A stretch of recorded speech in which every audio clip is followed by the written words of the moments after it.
What's up, the internet? Welcome into day 2 of Cadets Con 2020 live online.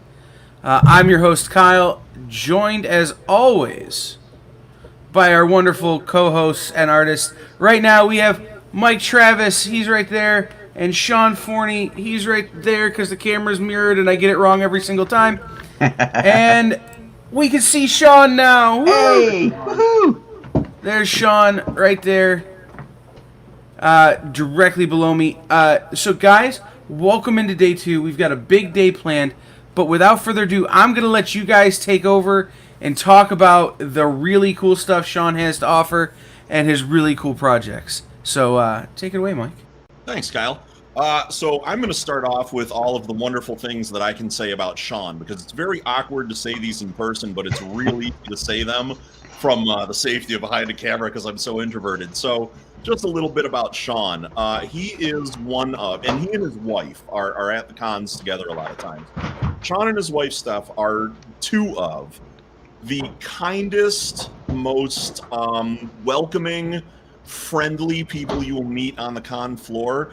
Sean, I don't get to say this to you, but, you know, I go around a lot of the other artists and creators and everything, and so much of it is like a show, a pitch, a sale, and everything else. When I come to you, it's sort of my quiet space. It's a safe space. It's just, I'm very comfortable being with Sean and Steph because it's like walking into your own house when I come up to your booth. It's that friendly and welcoming.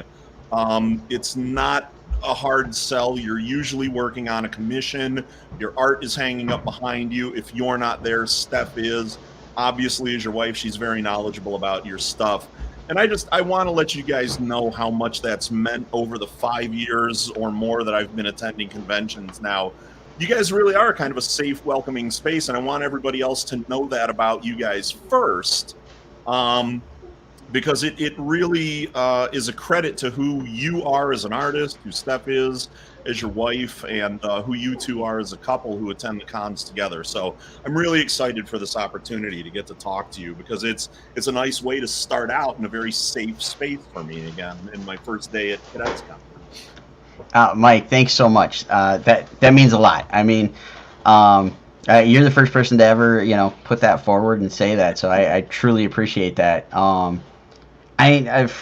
me, just to kind of like touch on that, like, I have never been one to be the like sales guy at a con. I wanna chit chat. I wanna talk. I wanna just have that kind of nerdy conversation we all have at conventions. Yeah. Sure, I'd love to make sales, do my thing at a con, but first and foremost, the idea is to be there to meet and interact with everybody. And part of that's, like I said, I'm just not a sales guy. Also, I have no clue who most people are on the other side of the table. I mean, right. I could be talking to somebody that's a fan like yourself. I could be talking to a fellow creator. I never have any idea. So it's just I always kind of find that off-putting with the immediate, I gotta make a sale, so come buy my stuff. That's just not my thing. No, and like I say, it's sort of a credit and a testimony to who you are as an artist as well.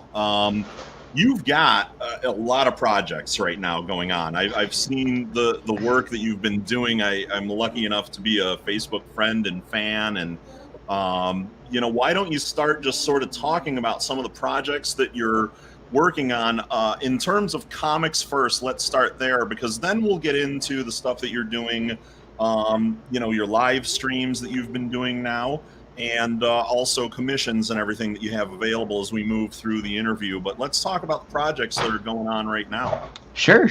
So the one that I can mention that I'm currently, there's two that I can mention that I'm currently working on. One is called Dude Bro. It's part of Spicy Pulp Comics, which is an anthology that just recently got picked up by Heavy Metal for their Virus imprint. So I'm completely ecstatic to say I'm doing something that's in Heavy Metal. Like, that's like one of those childhood dreams of, I got something in Heavy Metal, dude. So I'm having a lot of fun of it. It's kind of a riff on the old school like Savage Conan stories. We're working on, at least I am participating in the third issue, I believe. It's the third issue of Spicy Pulp Comics, but I think it's like issue 5 of the Dude Bro story. But like I said, it's just total riff on Conan. I'm a huge Conan nut, and when the writer reached out to me to color the project, I was all over it. Plus, I'm doing some other odds and ends, coloring some covers and whatnot for the overall Spicy Pulp Comics anthology. Did a couple of covers, and like a few pinup pieces that are either part of like their Kickstarter that they did, or some of the interior stuff.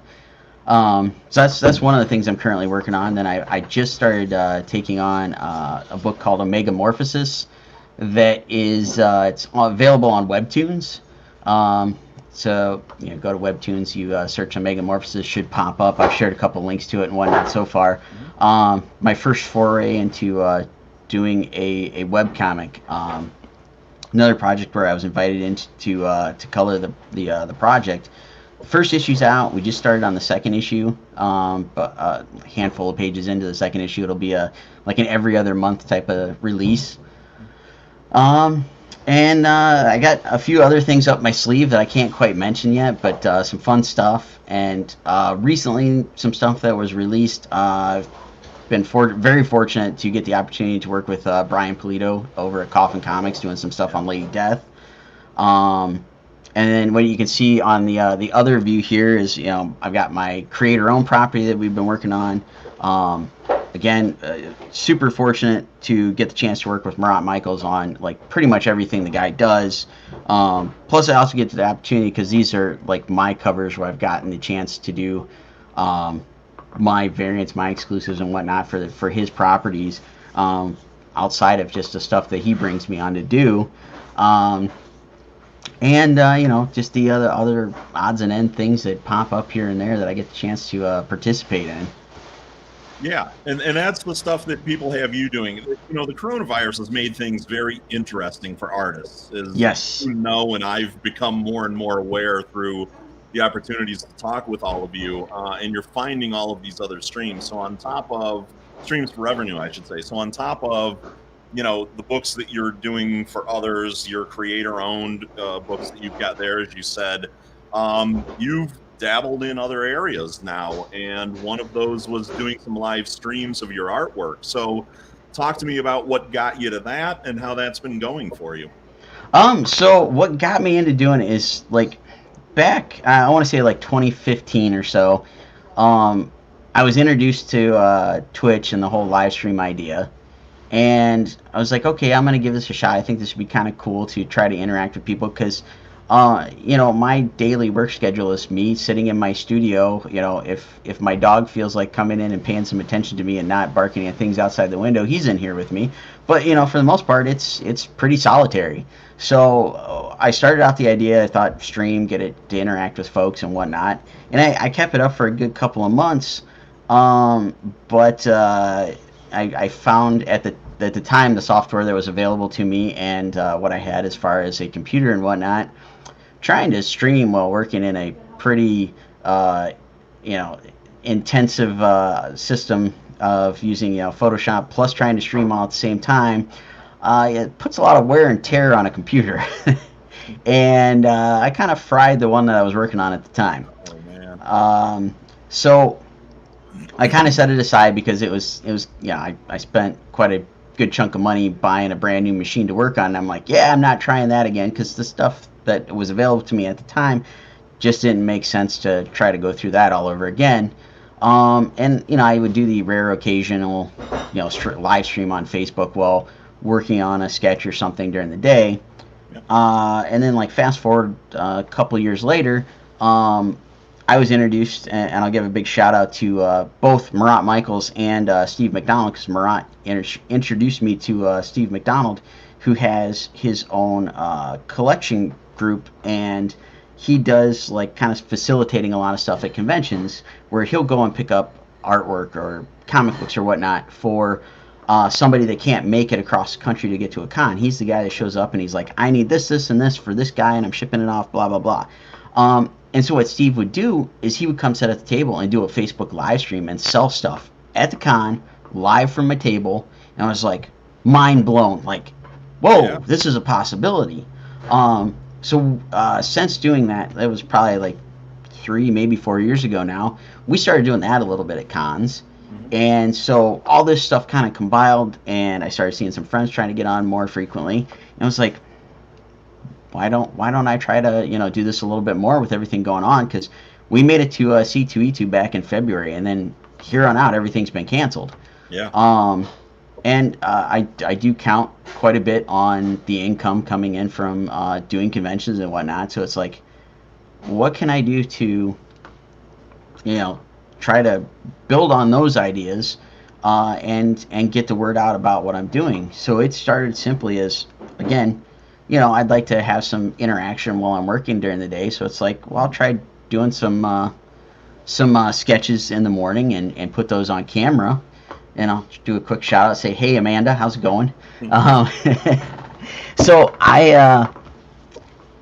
I took it up. I started real simple. I was using my phone and doing a live stream thing, and just, again, trying to connect with people while I was working in the morning. And it started building up, and it was running, and it was like, okay, this is fun. I'm getting to interact with folks, getting to see a lot of new faces and names that I haven't seen before.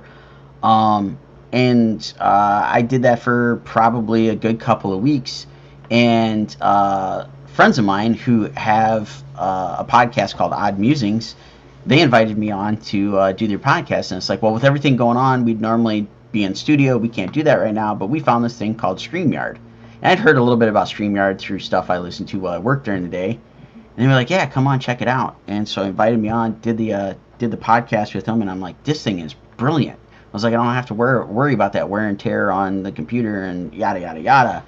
Yeah. And so, I spent like a week or two trying to figure out how to get it set up. And then a friend of mine, Rodney and Tina, they wanted to like basically split a StreamYard account. And it's like, okay, let's do this and make this work. So we've found ways to finagle our schedule. So I do my morning live stream during the week.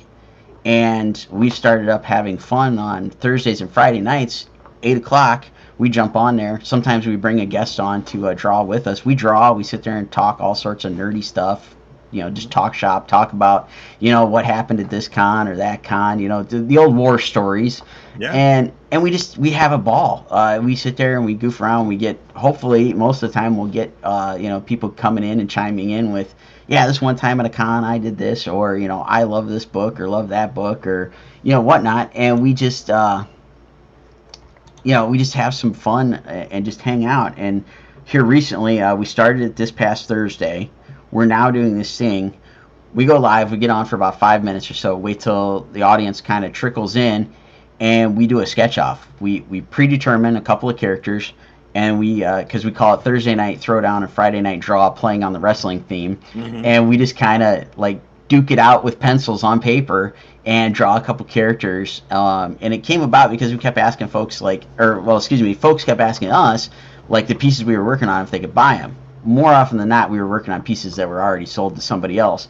So it's like, okay, we can spend a couple quick 30 minutes doing a sketch, make an affordable piece of artwork, put it up, and, basically invite the folks that have spent all this time watching us, give them the opportunity to buy an original piece of art, as kind of a almost payback for them sitting there taking the time to be with us and hang out and chat.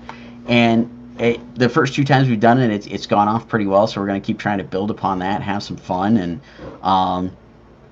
again, we just sit there, we talk all sorts of nerd stuff and geek out over, this one time at a con I did this, or hey, what do you think about Bigfoot or aliens or whatever. And we go down rabbit holes, and our wives and whatnot, they try to rein us back in because they play producers while we're doing the whole thing, and we've come up with code words, so we shut our mouth real quick and get back on topic.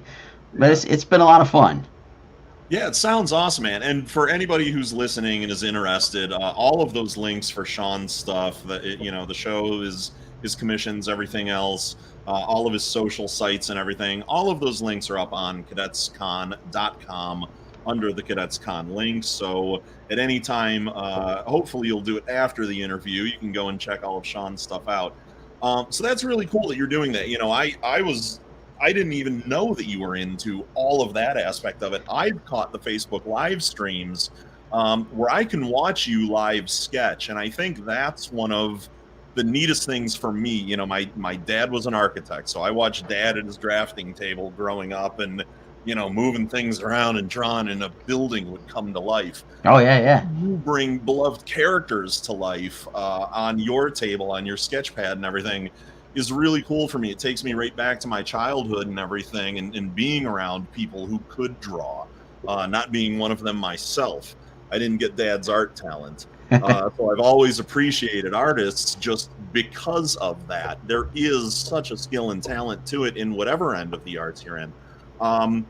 So talk a little bit about the live stream. One of the things that fascinates me is I don't know that I've ever seen you doing anything in the more, I don't know how to say it, but like the more modern technology. I haven't seen you drawing on, you know, a tablet or anything. Everything has always been, you know, pencils and paper. Have you gone that road, or are you staying more traditional intentionally? Do you do a lot of the tablet stuff yet? Have you migrated over to that, or where do you stand right now between the two aspects of modern artistic creation and expression? Well, I do both. It's probably anymore a 50-50 mix. So when I'm doing like the stream, the sketch stuff, part of it is so back when I started this whole stream thing to get go, doing the morning thing where I do my sketch in the morning, I at the time was prepping for a gallery show that was supposed to happen in May at one of the local breweries. And again, we all know what happened. We won't mention things. But at the time, I was like, I need to have some work done. So I needed some original art to have for this experience. So it's like I gotta buckle down and get some stuff done. So it was like, you know, it was nice to spend a half hour in the morning doing some pieces that would be part of this gallery show, and that, you know, came to pass and ended up happening. So that just kind of kicked it off, and I just rolled into it. I started taking suggestions from folks that were watching on what to draw, and again, trying to utilize the technology at hand and no conventions. We've done a 3 or 4 different live sales throughout the course of, you know, March till now, and folks were asking for like commissions or original art, things like that. So I wanted to make it accessible to get, you know, a sketch that I thought was affordable, but I could, you know, still put some time into it. So kind of became a 2-for-1 deal. You know, I could start the sketch doing the stream, people could watch, hang out, you know, invest a little bit of time with me so we could, you know, have some fun with it, whatever, and then later on make it available for the live sales and things like that. So that's why primarily that stuff's all stayed old school, you know, pencil, paper, markers, crayons, what have you. But when it comes to stuff like I've got on the table here with the published stuff, when I'm working for any client, whatever it happens to be, depending on what the project is, digital plays a huge role in what I'm doing. Anytime I'm coloring stuff that's for publication, unless it's like a rare special occasion or something, that's digital that I do on a Cintiq on my PC, and then I've taken up doing a lot of it, and I might do some of that on live stream. I've actually got the iPad sitting here. I have fallen in love with the Clip Studio Paint, and see if I can open something up here real quick just to give everybody an idea of some of the stuff I've been doing. Well, maybe. Let's close that down and try reopening here. Probably due for an update, I'm assuming. But yeah, I've switched over to doing a lot of stuff starting out digitally. Well, here's a piece I've got sitting here so you guys can see kind of the beginning point versus the end point. Yeah. So here's the 2 pieces side by side. So I will start the piece out digitally and do all my rough sketching and things like that. But there's still a little bit of disconnect for me when it comes to doing some digital stuff, of like some of the stylistic choices I like to make with artwork. I'm still finding the ways to do it digitally, but I can do it traditional. So what I'll do is I'll take this digital sketch, and I'll print that out onto comic artboard that's 11 by 17, and then I will dive into it with pencil, ink, maybe some other tools or whatnot to get the look that I want. I scan that, go back into it, and I color digitally, so we get a finished product like this when it goes to print. So it's when I'm doing stuff like that, it's probably a 60-40 mix of probably 60% being digital. And then some of my stuff, like I said, when I'm doing the coloring work and whatnot, that's 100% digital. So it's I try to mix it up and do what I can, whatever gives me the best finished product, basically. Okay, so I mean, is the 60-40 also client-driven, artist-driven for you as well, then, or? I guess it kind of depends on what the projects may be. Sometimes I get a request that something is purely digital, or it's a necessity based on, like, say, a t-shirt design, for example. That pretty much has to be 100% digital based on how they do the t-shirt printing anymore. So that it's a nice, clean representation, or a logo. I might doodle some little sketches on pencil and paper, but in the end result, it's got to be a 100% digital piece. And then there's times where it's just a preference of mine, where it's like I could do this quicker digitally, or I could do this quicker traditionally. Yeah. Deadlines play a huge role. Yeah, I'm sure. So real quick here, we're joined by the Queen Mom of Cadets Con. Jen King is here now as well with us. And Jen, anything you want to jump in on here real quick with Sean? Any questions you might have for him? Comments you want to say about him? Sean, do you find yourself self-directing what you want to do for art, or do you have a great many people telling you, this is what we want to see, make that happen? It's both. There's projects that I self-publish where I get to do everything unless my wife tells me otherwise, because we're co-creators on our creator-owned stuff. But I've been fortunate enough and done this long enough that most clients will kind of give me a little bit of carte blanche to do my own thing. But there's still some editorial direction in some way, shape, or form. But yeah, I guess it to a lot of folks that I work with on a consistent basis, they know me, they know how I work, they know what my work looks like, and they kind of let me do my thing, unless there's like I'll use the stuff I do with Morant with like Tigum and Hardly Thin. We do a lot of homages to existing covers, things like classic images and whatnot. So there's a lot of times where that particular cover we might be homaging dictates some stylistic choices, and or the client that is having us do it might dictate and say, hey, we want this particular look or feel, things like that. So it's always a nice little mix of stuff, depending on what the projects are. So were you doing a lot of live connection with your fan base way ahead of COVID? Was that something you had adopted already? I had done a little bit of it off and on, but not anywhere near the extent that I've been able to do in the last several months. Prior to that, it was doing a lot of conventions. Like Mike brought up at the beginning, Mike and I would probably see each other at least a good 3-4 times throughout a year, if not more. Because during summer, from like March to March through June, we'd usually do about maybe 4 or 5 different conventions easily. And then we'd have a little bit of a break, dive back into it, September through November, do a handful more. And I get to see a lot of the same faces throughout the year. Or, at some shows, like I'll use Chicago example, I might see, a handful of people only at that show. And that was the only show I was able to fit in this year, was C2E2. So after that, it was kind of, not getting connect. And this has been the next best thing. Have you seen a lot of the fans you would see at shows show up for your live, or are they all new fan base you're getting?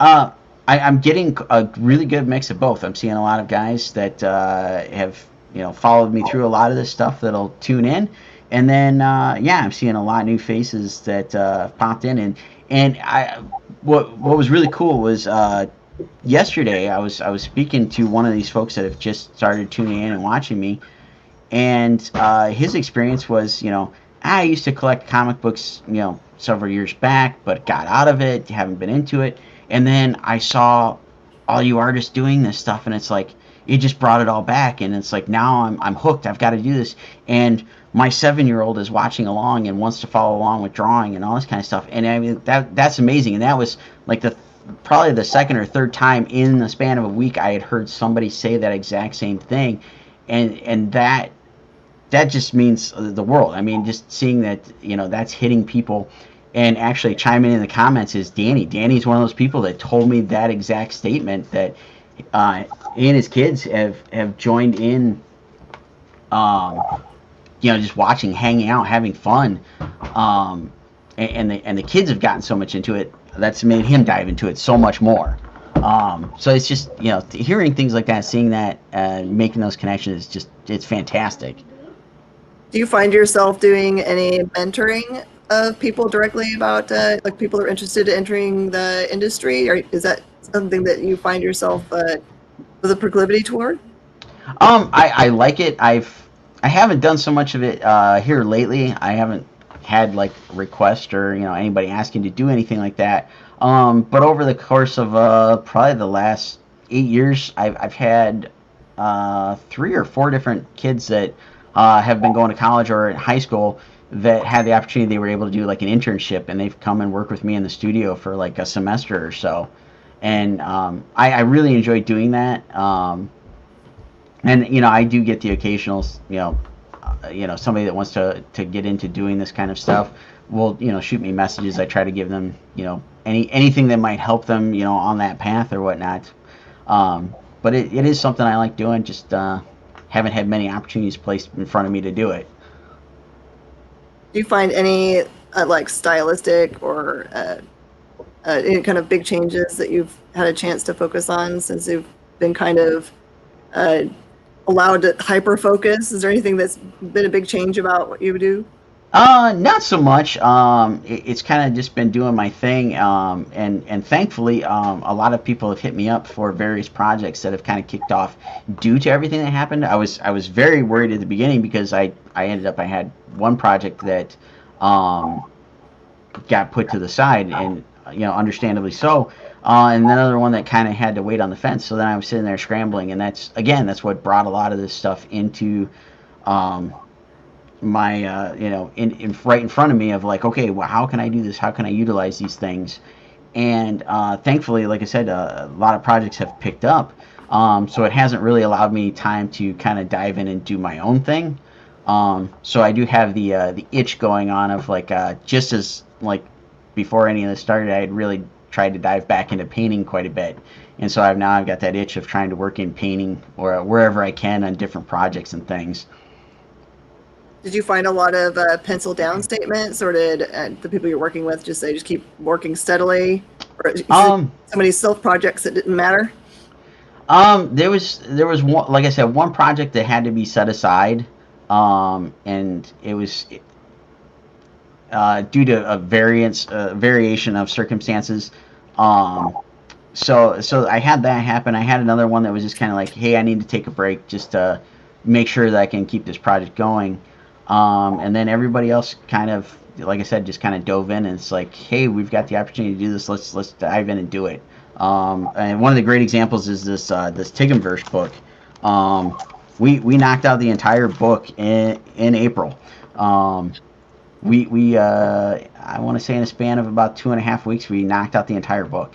And it was kind of brought on by, we wanted something new to offer everybody that had been loving all the other stuff we were doing, and we just dove into it headfirst and knocked it out amongst all the other things we were doing, because we kind of joked when we got this done. We joked about how much stuff we did in April, and it was just kind of crazy. So yeah, it definitely been the roller coaster ride of the crazy ups and downs, but it's so far has worked out pretty well. Yeah, we kind of saw for ourselves that like the logic of the situation would have dictated that no one wanted anything in April or May or June, but the reality of it is that people were really needing the escape of comics. So Yes. great that Yes. you can go and give them something that they loved. Yes, absolutely. And again, that's what had me diving into doing the streaming stuff was, I saw quite a few folks that were watching me as the like little bit that I was trying to do right off the bat, and people were really digging it. And I had the mentions of, oh, my kid loves watching you do this because they want to sit there and draw with you. And it's like it kind of came into multiple parts where it's like I need some entertainment for myself where I can interact with folks that want to watch. Everybody else wants that entertainment because everybody's stuck at home. And I had a couple of friends that were complaining, my kids are driving me nuts. And so it's like, well, I've got other folks that are saying their kids are enjoying this. Why can't I utilize this so that, because like even my cousin, her kids wanted to follow along, and so they were chiming in with comments on like Facebook and stuff while I was working. So it hit all these different aspects of trying to kind of, I don't know, appease myself plus people that could come in and watch. It's like, this is kind of the best of both worlds, in multiple worlds. All hit all these things. And it just made it to, like you said, it's like people march through even up till now. It's like some people are still stuck at home working from home, and it's like they need that little bit of reprieve. And it's like it's either watch the same thing you've watched on TV the umpteenth zillion time, or hey, somebody's doing something on Facebook or Twitch or what have you. It's like I'll check this out for a little bit.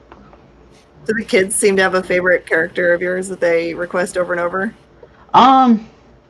It always changes because every kid's got their favorites and whatnot. So I usually get a mixed bag of one kid will want Batman, and the next one's Spider-Man, or whatever seems to be the most popular thing that they're familiar with. That and a lot, to be honest, it usually gets cued by whatever they see that I, if it's at a convention, whatever they see that I have on a table, or in the case of like doing this.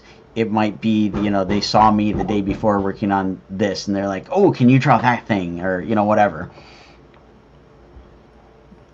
Sean, I just wanted to say that Tigumverse cover is probably one of my favorites you've ever done.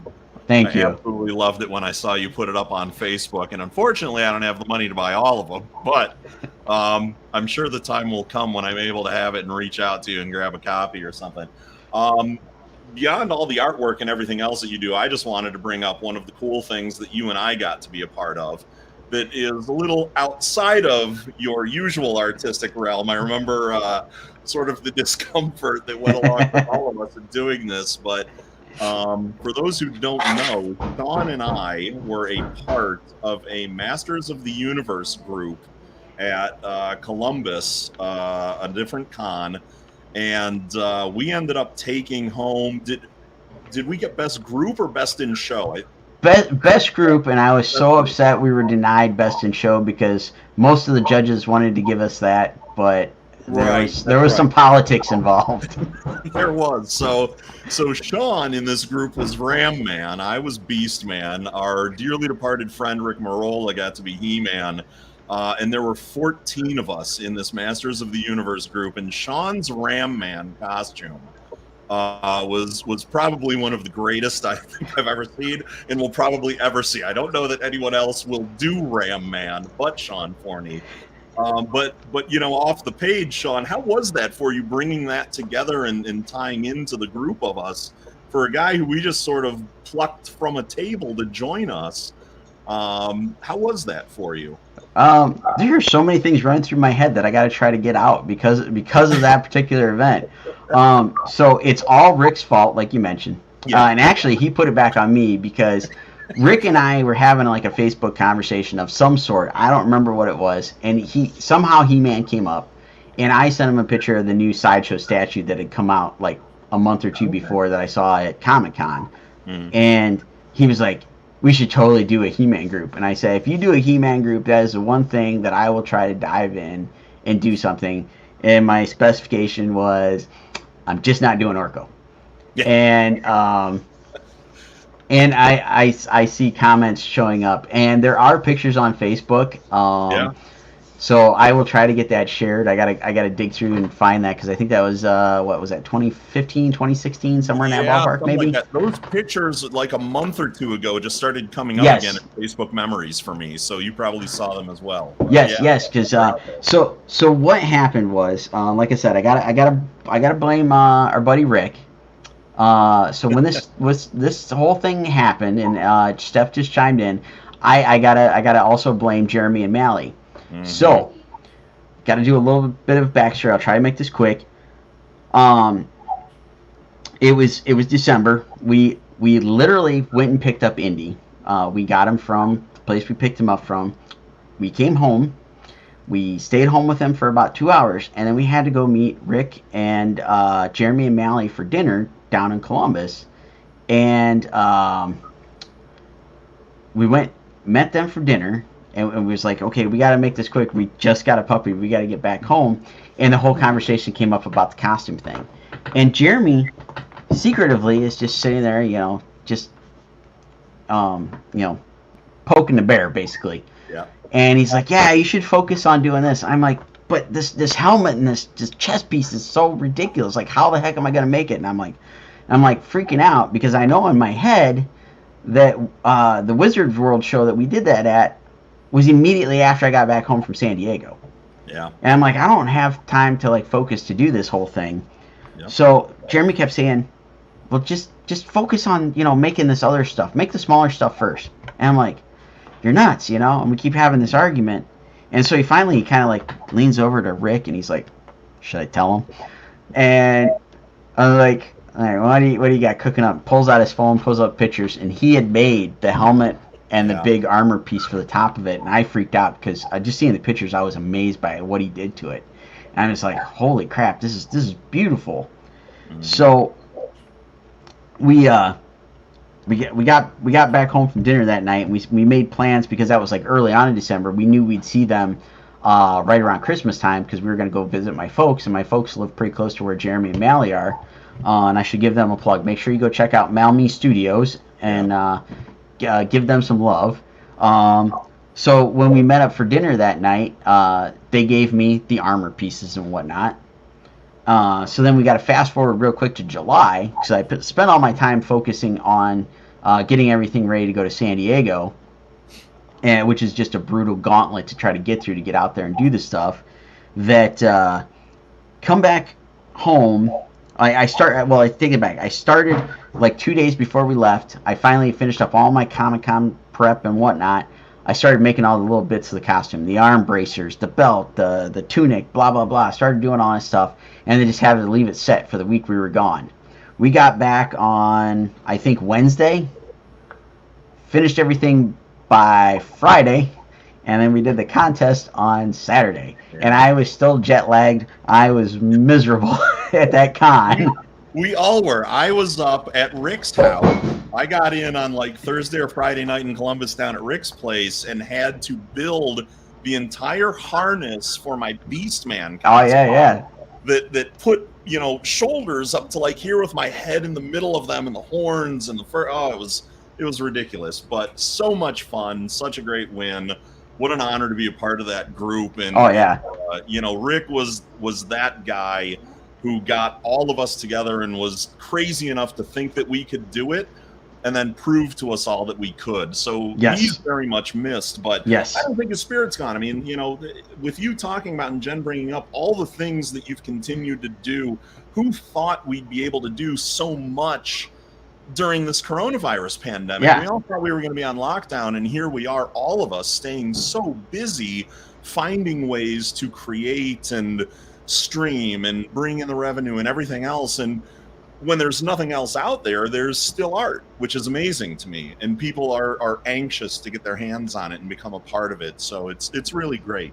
Yes. On the other side of the pandemic, then, since I know the other thing that a lot of people have been doing during this time is positioning for the future, then, as well as what we're working on now. We talked a little bit about some of the projects that you have going on right now, the stuff that's going to be coming up. What else are you planning on or looking forward to on the other side of this once hopefully we get through it? Well, so got a couple things that I know that are in the works that should be continuing on, and then I've got a couple other things that I'm planning on. One of those, my buddy Rodney Haick, who I do the live streams with on Friday and Saturday, or excuse me, Thursday and Friday, excuse me. So Rodney and I, we've been plugging it quite a bit on there, but people might not have heard us doing that. Is he and his significant other, they've got their creator-owned book that they've been doing called Roadkill Rampage. They're currently doing a crowdfunding campaign on Kickstarter, and I am supposed to contribute a pinup piece for that if they hit their next stretch goal. So everybody out there, go give that some love. Go check out Roadkill Rampage, because that's one of the continuing projects that I will be doing. Is trying to work with them on doing some stuff with that. And then on the flip side, Steph and I are working on putting together a continuation of some Scarlet Huntress stuff. So, got all the books set in here. So we've been doing our creator-owned book since 2003, and we've only done a handful of books in between me trying to juggle other projects and whatnot over the years. But we're going to be doing Scarlet's Field Guide to Cryptids and Other Creatures, which we did an earlier version of it back in 2009, where it was a black and white book, and it collected like all the various creatures that she comes across that we just don't always have time to try to work into the stories. And it was made as like her personal journal of the things she comes across, the things that, like gremlins, chupacabra, Bigfoot, all these crazy things. And it's her journal of what her experience was like, and it's got artwork by a bunch of friends. And I mentioned Rodney Haick there. He's going to be doing a couple pieces of artwork, and I've got a ton of other buddies that I've known for years that are going to be contributing artwork. So this will be a collection of like little short stories, plus all this what we basically call eyewitness account artwork. Like the typical, oh, well, I saw this, alien, blah, blah, blah, and you get, that eyewitness account type thing. So we're going to have everybody's interpretation of, like, the Yeti, the Chupacabra, name all these various crazy creatures and whatnot. And we're going to bring in some stuff of myth and whatnot that we didn't have in the previous book. And the first version of it was, like, 30-some-odd pages. We're trying to grow this thing to be a 64-page, full-color, have all these little short stories, all the artwork by all this amazing talent we got coming in, and just have some fun with it. And we're going to crowdfund it, which we didn't have the first go around when we did the first version of the book. So it was black and white. We were limited on what we could do by funding and whatnot. This time around, we're going to try to make it everything we wanted it to be, from the get-go, and just really get that vibe of, somebody, in our case, Scarlet, making a personal journal of writing those interpretations of coming across this creature, that creature, and giving that insight into the character. You kind of get that inside look at it, what she's got going on, and that's going to kind of hopefully carry over into us. Hopefully we'll do that in October is our plan now. We were originally shooting for like August, September. Just with everything else going on, we just haven't been able to get far enough ahead of it. So hopefully in October we launch that, and then sometime early 2021 we launch the next actual comic issue. And try to keep that going on top of all the other stuff. And then it's hopefully back out to the cons. Yes, yes. Promoting all of it, yeah. Yeah, and I don't want to get into it and get anybody riled up or anything, but for our safety and health, we're gonna try to stay put until we know that there's some extra safety precautions out there for conventions. But we're. Go ahead. Weird question about that. What do you think that's gonna look like? Going forward into 2021, if this doesn't, as folks seem to believe, will it resolve itself here? If it doesn't, what do you think a con would look like outside of the virtual environment going forward? I've got a lot of mixed feelings on that.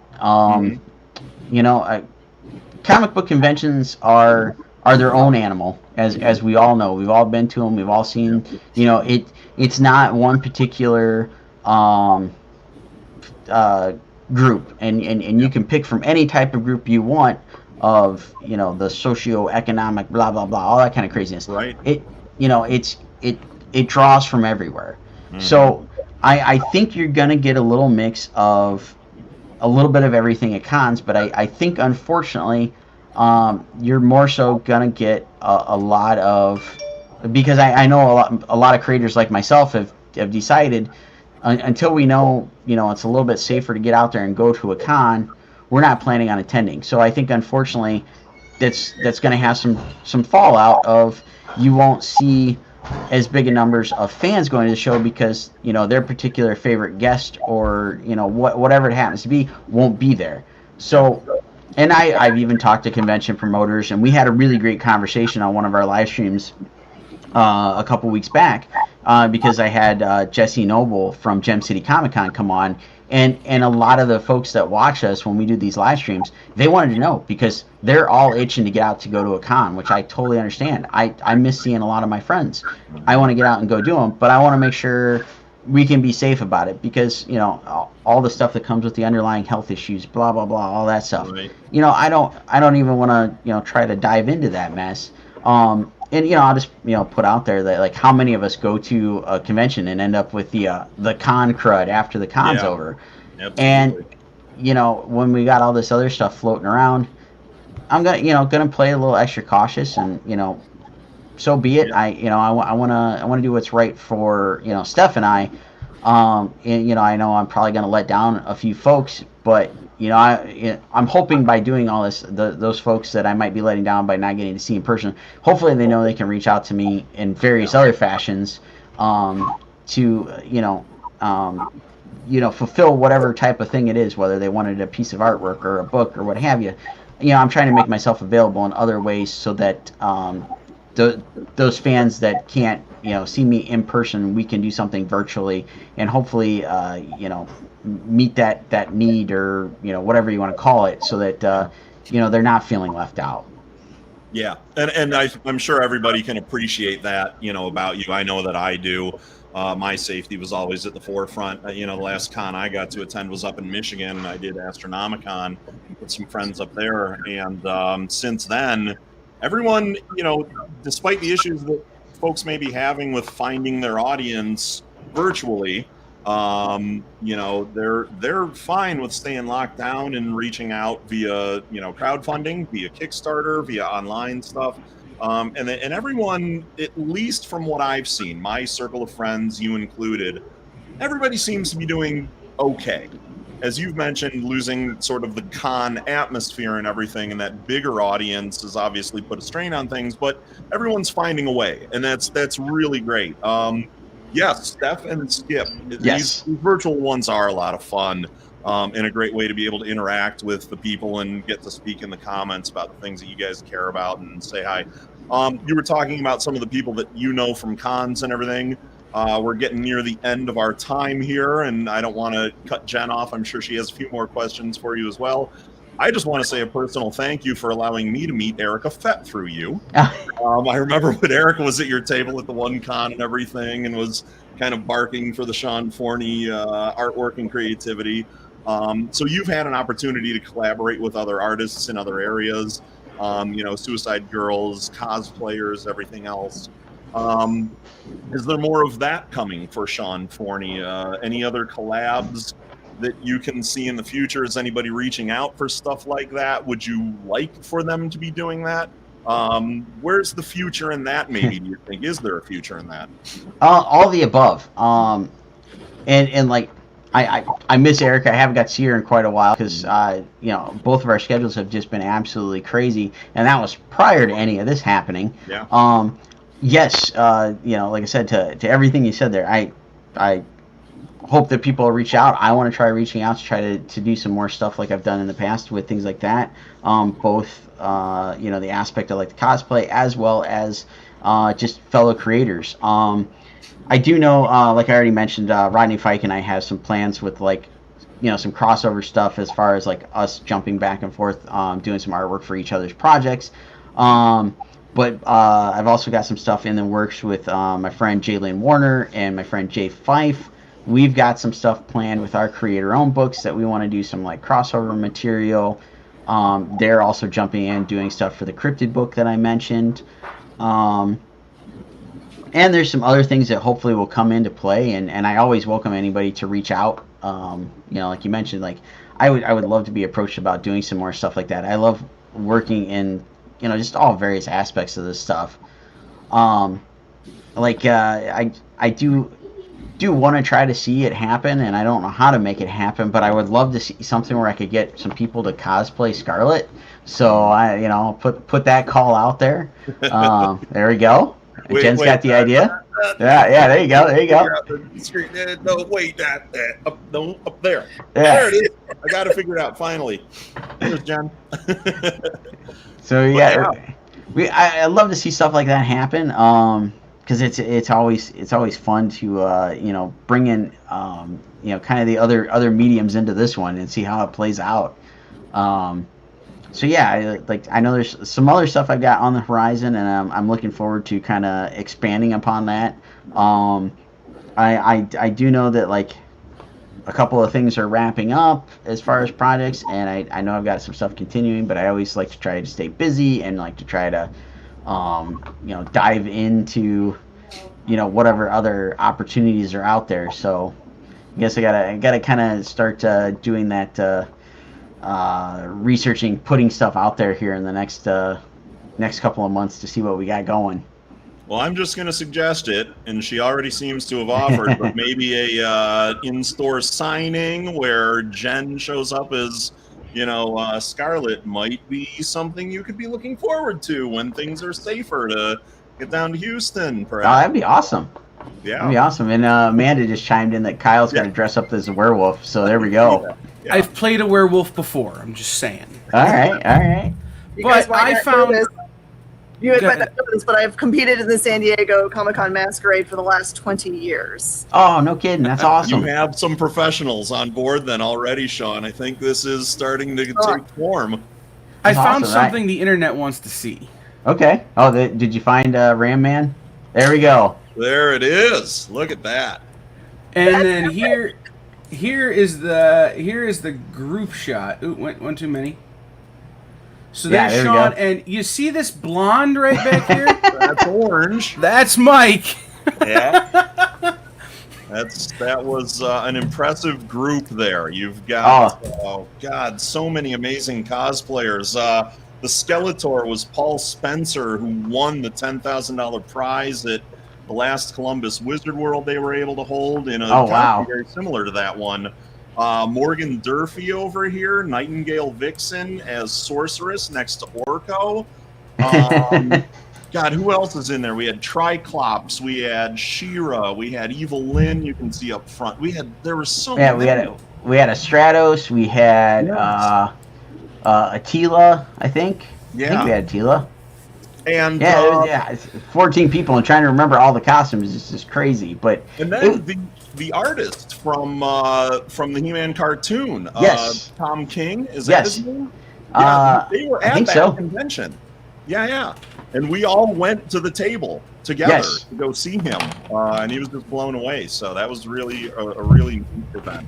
Oh yeah. I've actually got the piece he gave us sitting on the wall here. Same, yeah. Not on my wall. I've still got the piece, but yeah, that was amazing that he signed those for all of us. Just thank you for being the people that you are. He was such a gracious guy. So. Oh yeah. I had a blast doing that. That was so much fun. Yeah. So we've got about 5 minutes left, Sean. Why don't you give us the rundown of the socials? I know you're doing a virtual convention special, that kind of stuff. Yes. So let's see. Twitter, Instagram, Twitch, and Tumblr are all at Sean Forney Art. My Facebook page is Sean Forney Illustration. You can see the spelling of my name there on the screen. And if you head over to the Facebook page, we do have a pinned post at the top that has a lot of the pieces that we have for sale, including like the books that are sitting here on the table. And there's a link to my Square store. So you can hop over there to pick up anything. You can always message me through any of the social media, shoot me a direct message or whatnot. I think that covers all that stuff. But yeah, I'm always open to, like I said, if you can shoot me a message if you got any questions on all this or interested in commissions, things of that nature. And I should do a quick shout out because I know there's quite a few comments that I've missed. Like Russell's here, Amanda's back in there. And some new faces I haven't seen. I want to just say thanks for everybody that's tuned in and listened to me yammer on about stuff. Oh, there we go. Yes, there is a Red Sonja in there. So yeah, and thank you guys for inviting me on to do this, and Mike and Jen, thank you for all the great questions and everything we got to chat about here. Sean, it's been my absolute pleasure, man. I as I said, I love talking to you and Steph at the cons. The friendship that I feel we formed over the years. You guys are my safe space distraction from the insanity of most cons. It's always so welcoming and comforting to be able to come over to you guys and just sort of take that deep breath and relax around you. I always appreciated it. I don't always get to say it, but it's been my honor to be able to do this with you, and I hope we get to do more of these. I keep telling people, tell your promoters you want to do your panels with me as your host. Yes, yes. Please. Yeah. You've been excellent. I can't say thanks enough for you guys doing this, and I appreciate it. And like I said, a great interaction with the questions and stuff, and it's been fun. It has been. Thank you. Thank you so much for your time, because I know that you are a busy guy. Yeah. Hey, thank you. And I didn't get to throw it in there, but I'm guessing with the number of years you've done San Diego, I've had to seen some of the costumes, so I'll have to try to go back and jog my memory, because we've been out there about the last 10 years. This would have been year 11 if we would have gotten to make it out there. So have to go check all that out. Full disclosure, probably half of my acts, I'm a man, so. Ah. Nothing wrong with that. It's funny because most of mine I'm an animal, so it works out all right. You know? Oh, that just you makes covered sense. this, and people like it a lot better. He said Put it, a not mask any of on us. this. Yeah, Right. No, it's true. You put a mask on this, and people like me better. So, Favorite thing I've ever got to tramp around as is I got to be Ceres from Galaxy Quest. People will get out of your way. yeah. So, guys, head over to CadetsCon.com. Click on Cadets Con links. Scroll down a little bit. There's a link for all of Sean's stuff, including Sean introduced me to a new thing that I've become obsessed with called Linktree, which is just a website you can go to, and it's just all of your links just in a row. And I'm like, where has this been all my life? I'm tired of remembering my stuff. It's such a lifesaver. You throw that in your profile and all your social media stuff. It's got everything. You can link to all your stuff. Amanda getting right in at the end too, man. Feel the love. All right, guys. Thank you, Sean, for being here. Thank you, Mike. Mike will be back later with a couple of other interviews. Jen and I are going to hang out. We've got Jamie from Binary Star coming up right after this. We'll be back in just about a minute on Cadets Con 2020 live online. Hey, guys. Bye.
What's up, everybody? Welcome back in to Cadets Con 2020 live online. I'm your host, Kyle. With me, as always, in that direction, hey, I got it right this time, is Jen King. And joining us now is Jamie, is it Primack? We've always said Primack. Honestly, my family has no clue what the correct pronunciation is. So well, there you go. Hey, I just was guessing. But from Binary Star, she is here, and I just want to get everything kicked off the right way. Tell us, Jamie, how did you get into comics?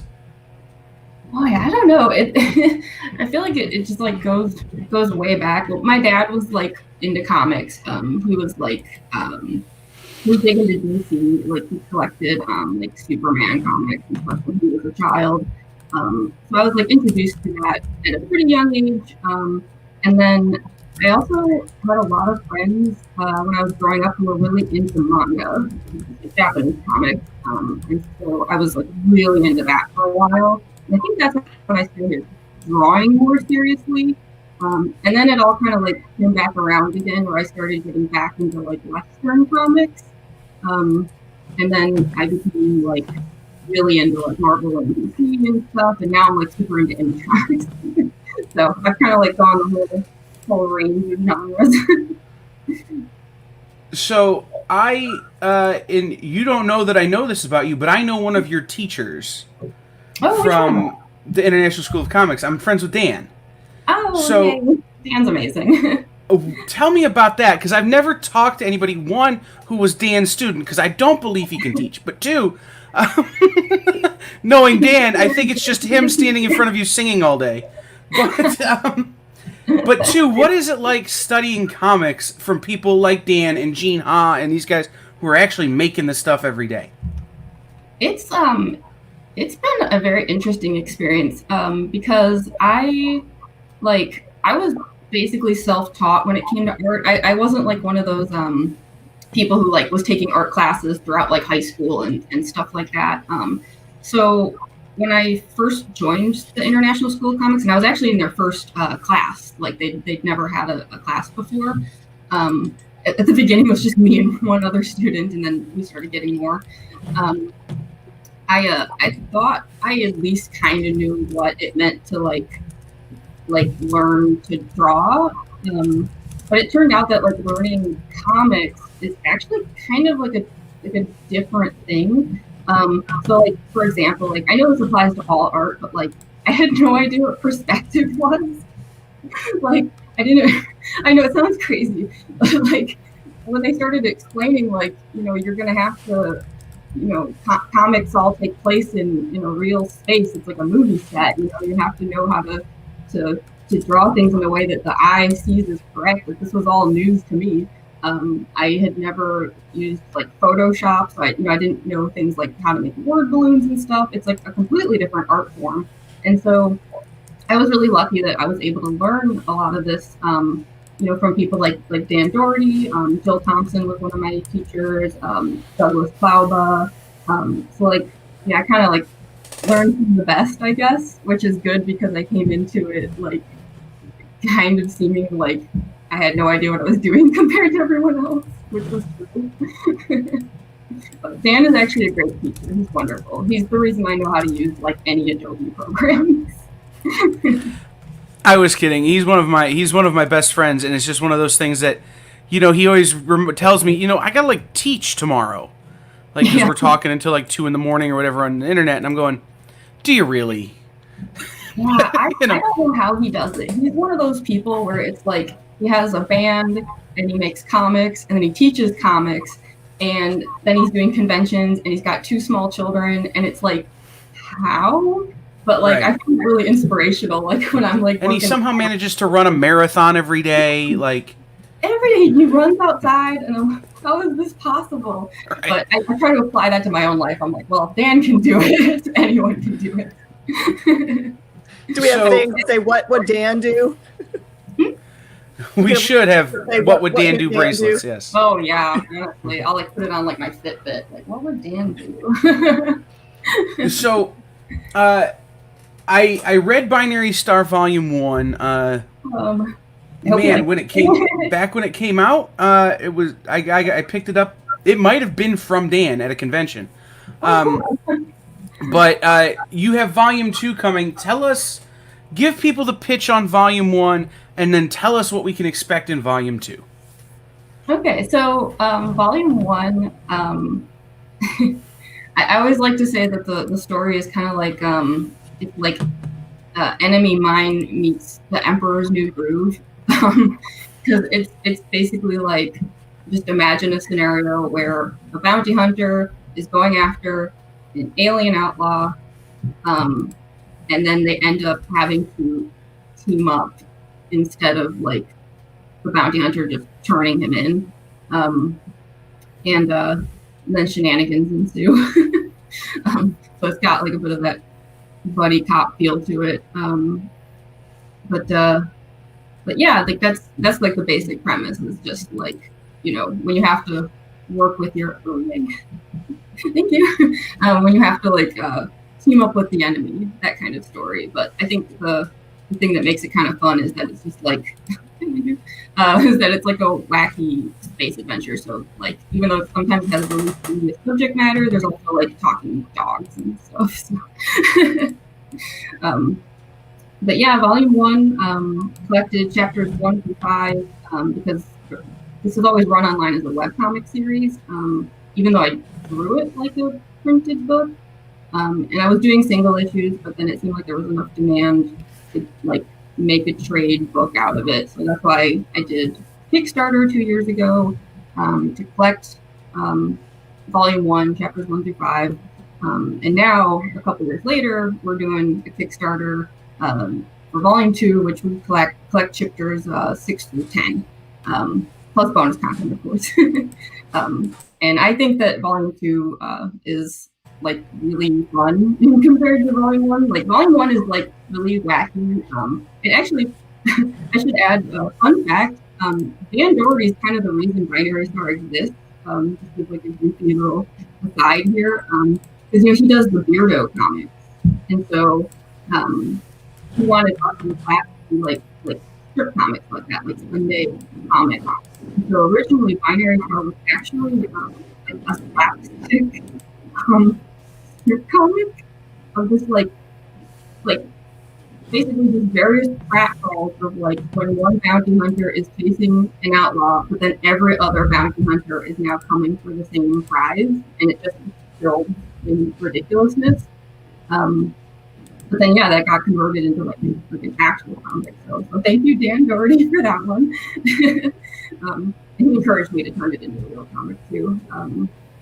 But yeah, so volume 1 has a lot of that still left over, I think, like that comedy, like slapstick feel to it. Whereas volume 2 gets more serious, but I also think it like gets more crazy in a good way. Because like chapter 6, where like volume 2 would open, just immediately opens with one of those like sci-fi nightclub scenes that like every sci-fi story has to have, where it's just like for some reason there's just floating disco balls and glitter everywhere, and it's crazy. I hope people will be excited for volume 2. I think it's going to be a really cool book. Jen, you have it sitting right there next to you. Oh yeah, I see. Now, it's a miracle that I have any sitting next to me because we sold so many so fast. We had to order again. I will have to say, you know, we went through 2 rounds of it, and I need another one, of course. But oh yeah. Jamie and I connected on Plan C, which is just a group to connect indie creators and publishers and retailers. And so I ordered what I thought was an insane amount of books, like full through, what was it, 13? And put it during a live sale. And how fast was it, Jamie? You knew exactly how many minutes it was before it was completely sold out, but it was almost no minutes at all. It was like 5 minutes. Yeah. I was shocked because I also thought it was an insane amount of books. I was like, oh, I mean, you know, I wish that people wanted to buy them, but like, you know, I'm kind of like a nobody. I'm very new at this. I've only been at it for a few years. So I was like, there's not going to be any like, you know, desire for this thing to fly off the shelves, but then it just did. And I was just sitting there watching it like, whoa. But obviously I'm like super grateful. Like, thank you so much for that opportunity. I've never had the books in a comic store before. So that just like, it not only made my day, I mean, it like made my year, like everything. So thank you so much for that. Interesting. You know, comic book store owners talk all the time about the competition for space on shelves, right? There's only so many slots. Yeah. But I think we've started to open our mind, like, why do we have a slot on our shelf for, you know, third tier Marvel or DC that sells 1 copy a month, and being something like Binary Star, which clearly could sell many more copies because it hasn't had an audience necessarily exposed to it yet, especially for your single store, unless they're really, savvy and are looking at all the webcomics. I think people need to rethink their shelf space. Yeah, because that's something you see at conventions a lot too, is that there's not always a ton of space for indie creators, like in Artist Alley and stuff, because they're always trying to like prioritize the space for people that work on like the big two comics and stuff, which I totally understand because I also read those comics and I love them. But it can be like a little frustrating sometimes that because like I'll be also just looking for some indie comics, or I have artist and writer friends who make indie comics, and it can be hard to like find them in these more like public spaces like conventions and comic shops. So I think that's one of the reasons I'm like really enjoying Image Comics a lot lately. I know that there's still like a big publisher, but I just enjoy that it's kind of like something different that's like taking up a lot of shelf space, I guess. I'm like really enjoying that. So, you guys met on Plan C. Jen, tell the world a little bit about Plan C, and then talk about, if you could, about the partnership that you've been able to form with people like Jamie through that group. I'm just gonna brag on you a little bit. You've got one of the biggest platforms to sell indie art of anybody I've ever met. Like, I thought I loved indie art and indie creators, and then I met Jen, and I'm like, oh, I'm just a noob. Explain to people what Plan C is, how you partner with these people, and then kind of on the back end, what happens once you have the books and why it's been so successful. So Plan C was born out of, I think the day that Diamond announced that they were going to be closing their doors for an infinite amount of time. They didn't say indeterminate amount of time. They didn't say or know for themselves how long they were going to have to be closed because everything was super uncertain. I knew that for myself, as a store that did a lot of live shows and had a very rabid reading base in my physical store, that there was no way that I was going to be able to go a month or two without having new books. And I was like, well, here's my opportunity to try to connect with people that are making their own books. This would be new to my customers, even though they might have been out for a few years. And I just did a crazy thing and started a Facebook group and called it Plan C, for Plan Comics, by the way, if you want to know what the Plan C means. And the sole purpose of the page was to invite all the publishers I could, all of the creators I could, and all the retailers I could to be in one group think tank with no rules except for their press wasn't allowed, because I wanted people to be able to freely think out every possible idea to make comic books work through COVID and beyond. And it really is just this giant group of people putting up all of their projects, whatever they're doing, their ideas, have you thought about, can we do, and it's funny, in the early days, I had open enrollment, which I had to shut down because I didn't know who was entering the room necessarily. And so it took me a while to clear people out that didn't belong. But almost 2,000 people strong, which is pretty big for any group for Comic Book Think. And I'm very happy to say that it connected a great many independent creators with stores willing to take a risk on their product, which in some cases is not really a risk. We just didn't know that these projects existed because we don't necessarily, as retailers, have enough time to go and search people out when we spend all our time doing FOCs and comic turn counts and all these other crazy things we do in our everyday lives. It's like the one blessing of COVID for us has been that it's given us some extra time to go out and find new content for our stores. And so that's as far as I know, it has been all positive. I haven't heard any negatives come out of that group. By the way, if you're trying to join that group, it's a private group, and you can send direct message to me at Jen King, and I can get you in. If you feel like you are one of those people, and a creator, a publisher, or a retailer, everyone else would just be bored there because we're just talking business. So.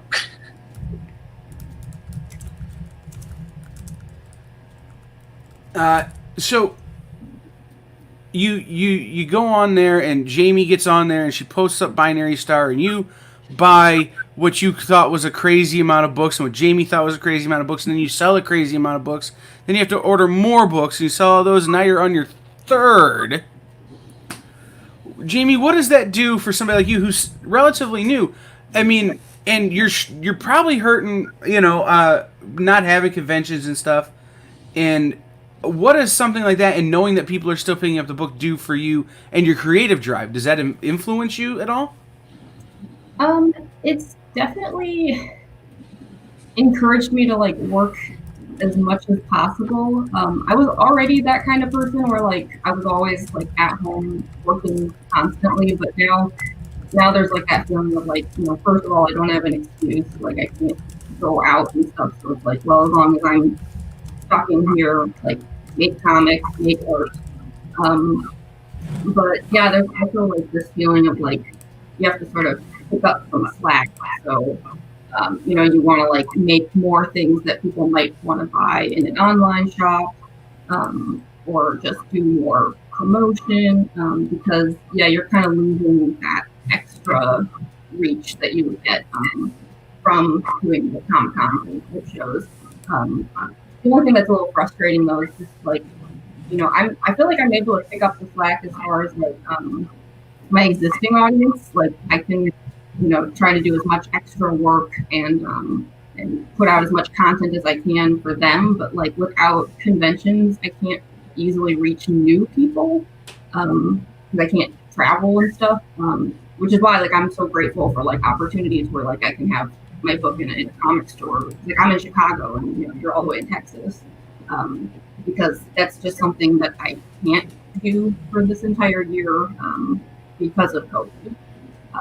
So yeah, it's definitely pushed me to like reach out for opportunities like that, because that's kind of my only way of like reaching beyond the bubble I already have.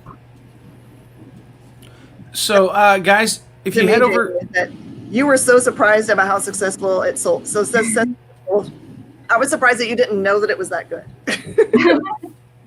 I really didn't. I was so shocked. Because in my mind, I'm just like, I've only been doing it a few years, and I mean, this shouldn't matter, but like, it's a black and white comic, and I know for some people, like that can make it seem like it's lower on some hierarchy, which again, I don't think it should be like that. But yeah, it really surprised me, and it's also because like I do agree about like it's interesting that people do see diving into indie comics as like a risk. Which, I mean, I can understand, like it is like at the end of the day your money when you're buying like comics, but it's like a bigger company could put out the fourth volume of something, and somebody will just be like, oh, I don't know the series, but like that looks cool, so they'll just buy volume 4 and just jump right in. Whereas like like this Kickstarter I'm about to do is for volume 2, and that's one of my concerns is people are like a little less likely to jump in on an indie comic unless they've started at the beginning, because there's like almost like this stigma around it of like, well, I don't know if it's actually good.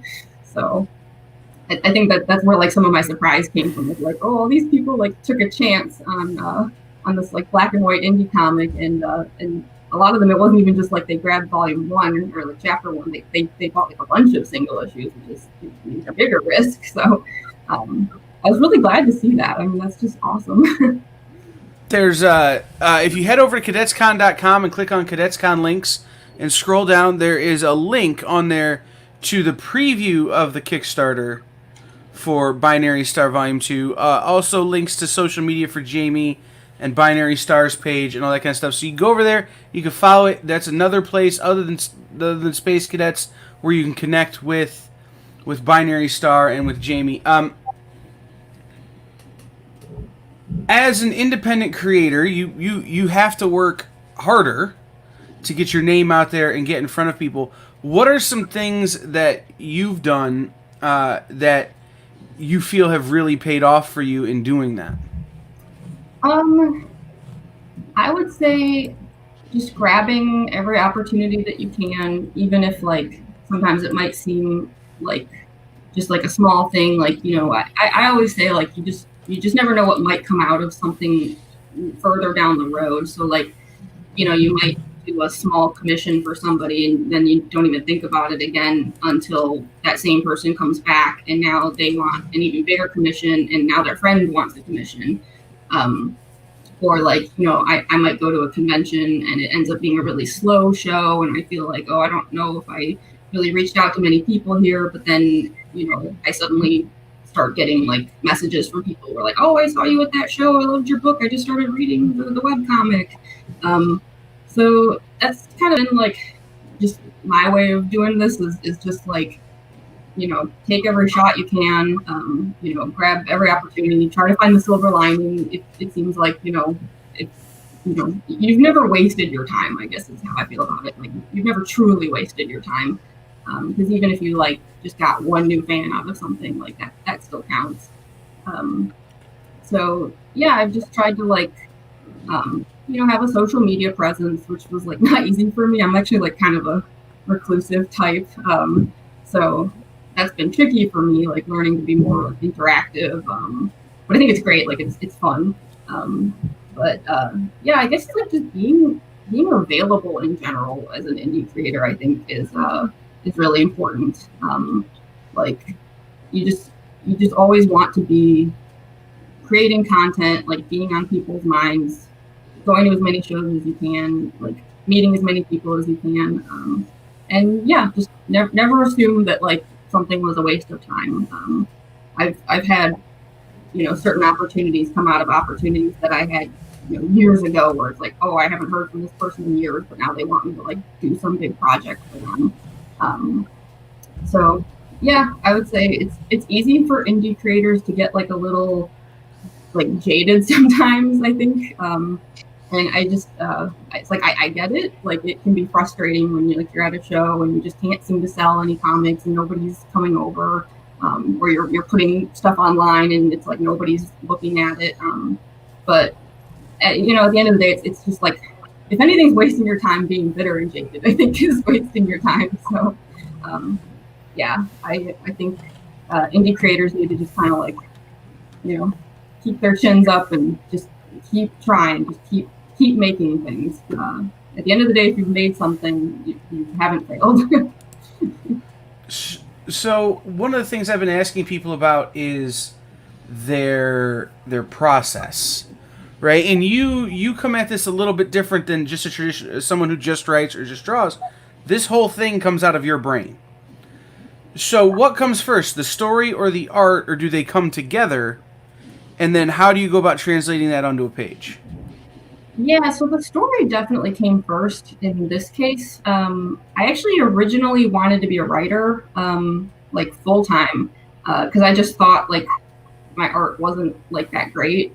It wasn't even on my radar as like a career choice.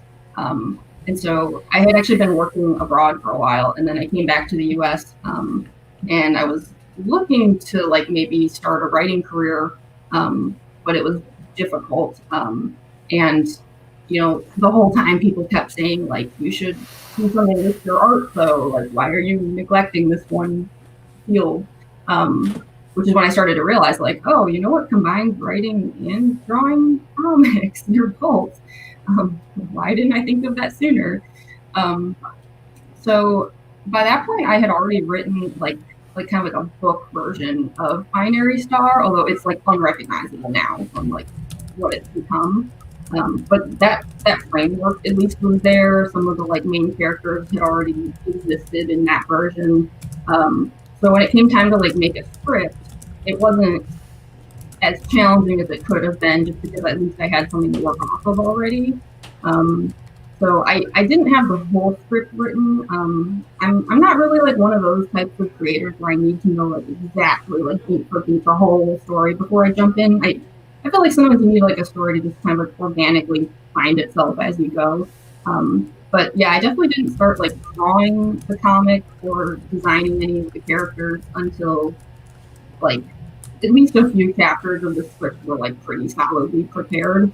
So my process in general has been to just like, I'll write a chapter, but admittedly it'll be like a very basic, like I don't write detailed scripts because I'm the only one looking at it. Like if I was giving it to another artist, I would write more, but I just kind of like write a framework, and then I just immediately I actually like to start digitally, oddly enough, in the sense that I like to digitally put down the panels and then create the word balloons first, so that I know exactly how much real estate I have to work with as far as the art goes.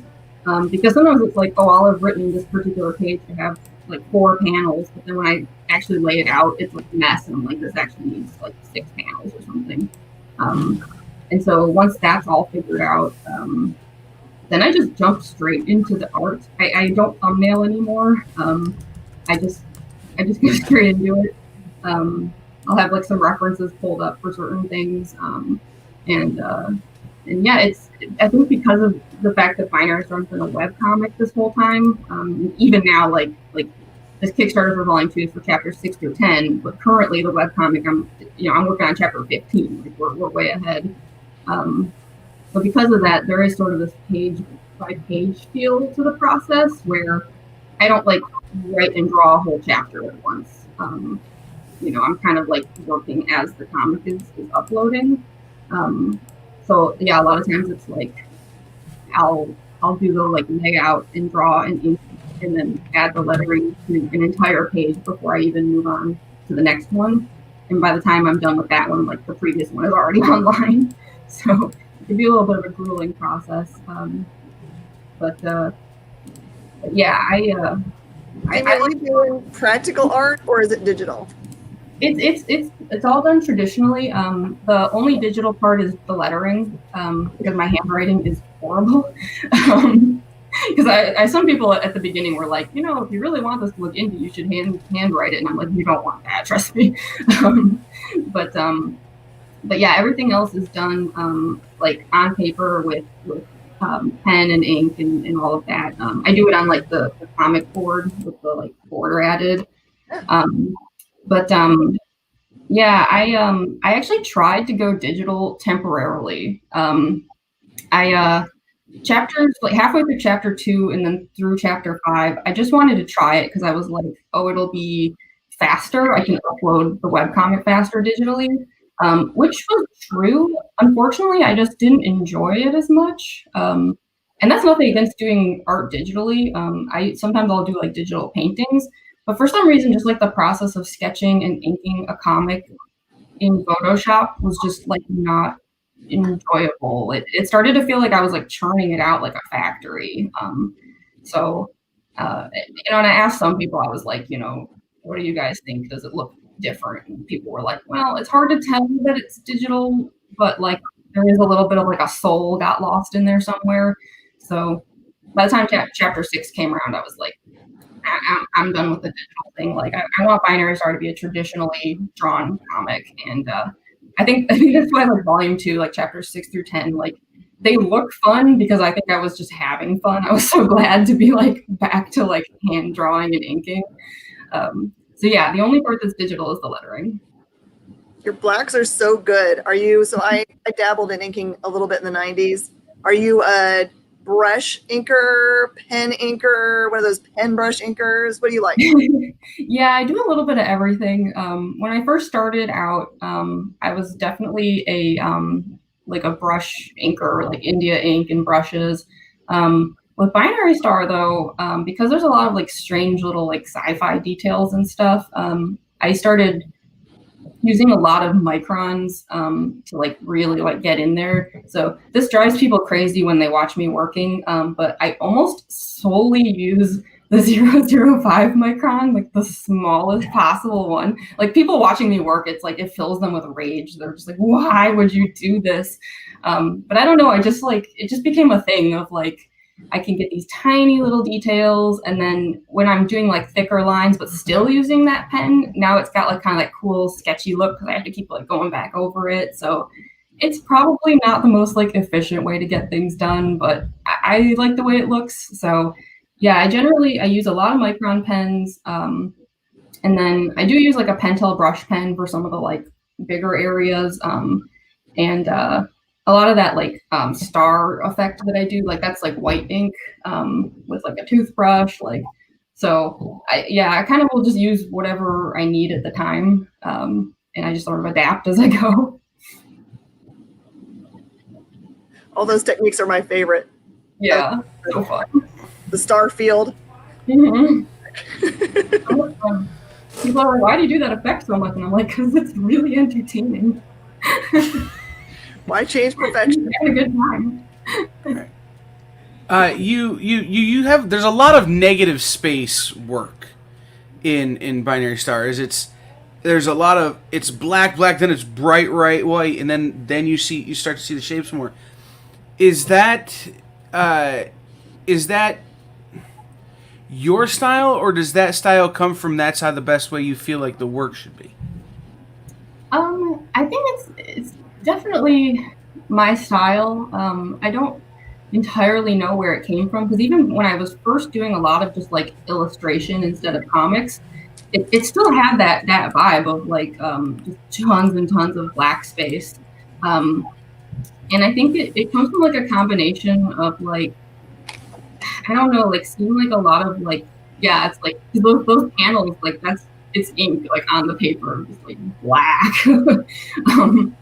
I think it just like, there's like this need to fill the space as much as I can. Like it almost feels like unfinished for me if I haven't like filled in everything as much as possible. And you know, of course, I also just like the darker vibe that it gets. But yeah, I've been told that like sometimes my art looks like kind of like inverted almost, where like, yeah, like the focus is kind of like shifted between the foreground and the background because the backgrounds are so dark. So yeah, I guess I really like the high contrast look that you get out of it. Since I knew Binary Star was going to be black and white, I wanted to like make it so that people didn't feel like it was too basic as a result. So I kind of used the black in place of like a lot of areas where color probably would have been. And I think that's also like what gives the series kind of like that like punk look that it's got. Right. Well, that's yeah, like those pages, like because those backgrounds were so white, like I enjoyed how it made it seem like the entire set had shifted a lot, even though there was no color to like indicate it. Yeah, no, I absolutely, and I think you said that is it's got a very distinct goth punk rock kind of feel, and I think that comes from not only your art style, but because it's so stark, black to white. But then you get into the things Jen was just showing, and it's really fine line work and really high detail, which isn't something you see. Yeah, that's that 0.5 micron. Yeah. Yep.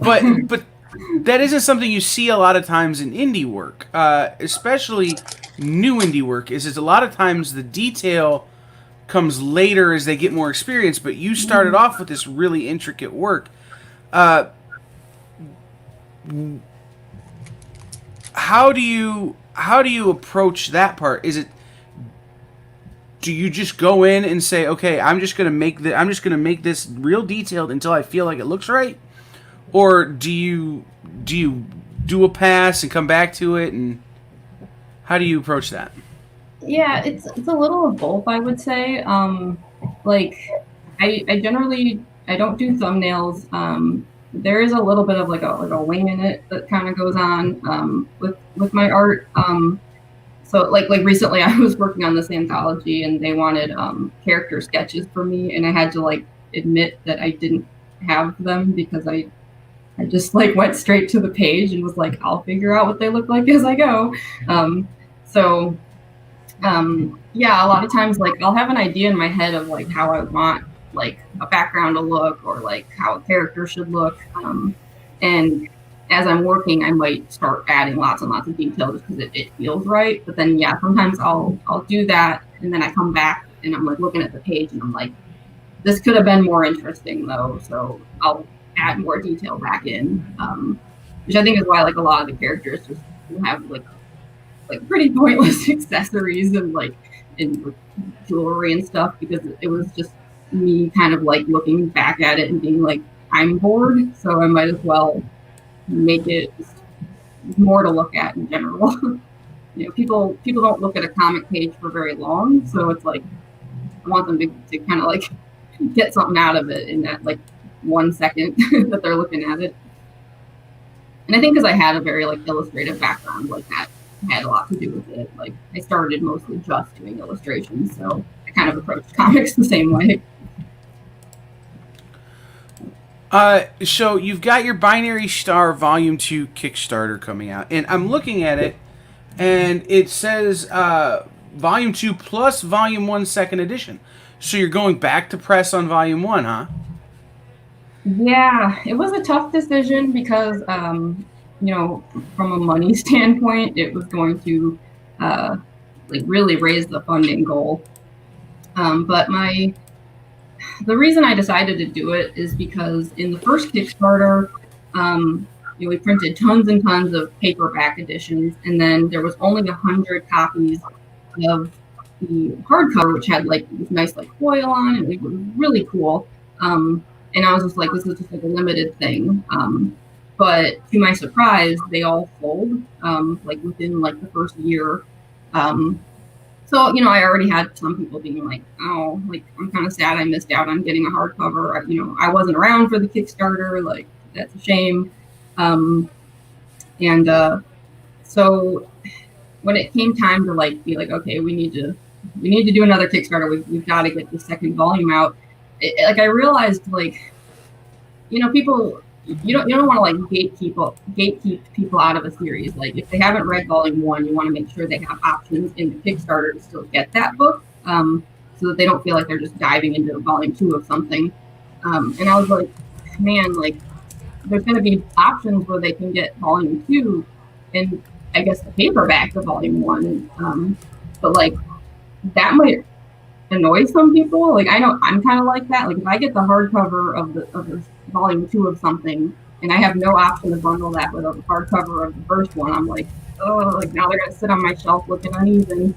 And so I just wanted to make it available to people again, of like you can get, you know, a hardcover of Volume 1 and 2 now, like together. But I still didn't want like the first hardcover, since it was like a limited run. I didn't want it to like not be special anymore either, like for the people that do have that one. So I just decided like let's make this like a second edition, so completely new cover, which I actually had people vote on. I did like 9 like thumbnail designs, and I put them all over social media, and I was like, just, you know, vote on your favorites. I literally tallied all the votes over a couple days. And so the new cover was sort of like chosen by the fans. Yeah, I'm gonna like swap out like a couple of the bonus pages at the back, just so like the original hardcover is still like, an exclusive. But yeah, even before I made the decision though, I did ask around online, and I was like, how do you guys feel about hardcover books? Like, do you actually think it matters? Is it important? Like, would you care if you could get the hardcover of Volume 2, but only a paperback of Volume 1 to go with it? And it did seem like the general consensus was people like hardcover books. There were definitely people being like, I'd still, you know, pick the reward level that had both books, but like I'd be a little bummed out that it was just a paperback of Volume 1. And I think that's what's one of the tricky things when you're an indie creator, is it's just like your audience size can change so much. Like I think a lot of people coming into this new Kickstarter just weren't around for that first one, so there was just never an option for them to get a hardcover of Volume 1. So it does mean like my funding goal is higher than I would like, but I'm hoping that this also means that I just have more people would want from the Kickstarter. You know, well, and to be happy. That was going to be my follow-up question. Is you mentioned earlier that, you know, you feel like it's harder for people to jump in on Volume 2 of an indie book. Well, so I was going to ask, is adding Volume 1 under the Kickstarter for Volume 2 intentional? That way people don't have that hurdle to overcome. Yeah, it's definitely part of it. I definitely didn't want people to like look at the name of the Kickstarter and be like, oh, this is just for some like series that I, you know, missed out on the beginning of it. I don't want to jump in the middle of this. I don't know what's going on, which is totally fair because, you know, again, it's like, it is your money. Like, you want to know you're getting something good. And so, yeah, I just felt like a whole 2 years have passed since the first Kickstarter. I really wanted to do this one sooner. I did not mean for it to take this long, but there were just like a lot of strange hurdles that kind of came along the way, and it just kept getting pushed back. And so because of that, I just think that like the readership is so different now than it was 2 years ago, that if I had made it like just strictly a volume 2 Kickstarter, a lot of people would have felt like kind of like left out, or like they were just sort of jumping into the middle of something random. So yeah, in a way it is sort of like a resurrection of the first Kickstarter, just like a little bit. And I guess I'm kind of hoping too, like I can make it even better this time. I mean, the first Kickstarter was a huge success. We were like 146% funded, and lots of cool rewards and stuff. But this time around, I'm like, I really know what I'm doing. Like, sort of. No one ever really knows what they're doing with a Kickstarter. But yeah, I just feel like I can just offer better products and better rewards, and a whole new group of people. So. It is a volume 2 Kickstarter, but in a way it is also like a little bit of a resurrection of the volume 1 Kickstarter. So Eric just wanted to give you a shout out. Heck yeah, your work totally rocks and has such an organic feel. The consistency the consistency really makes the worlds believable. So thanks, Eric. Jen, do you have any questions for Jamie? I was just thinking about Kickstarter in general. Do you find any particular incentives that people say that was what pushed them over the top?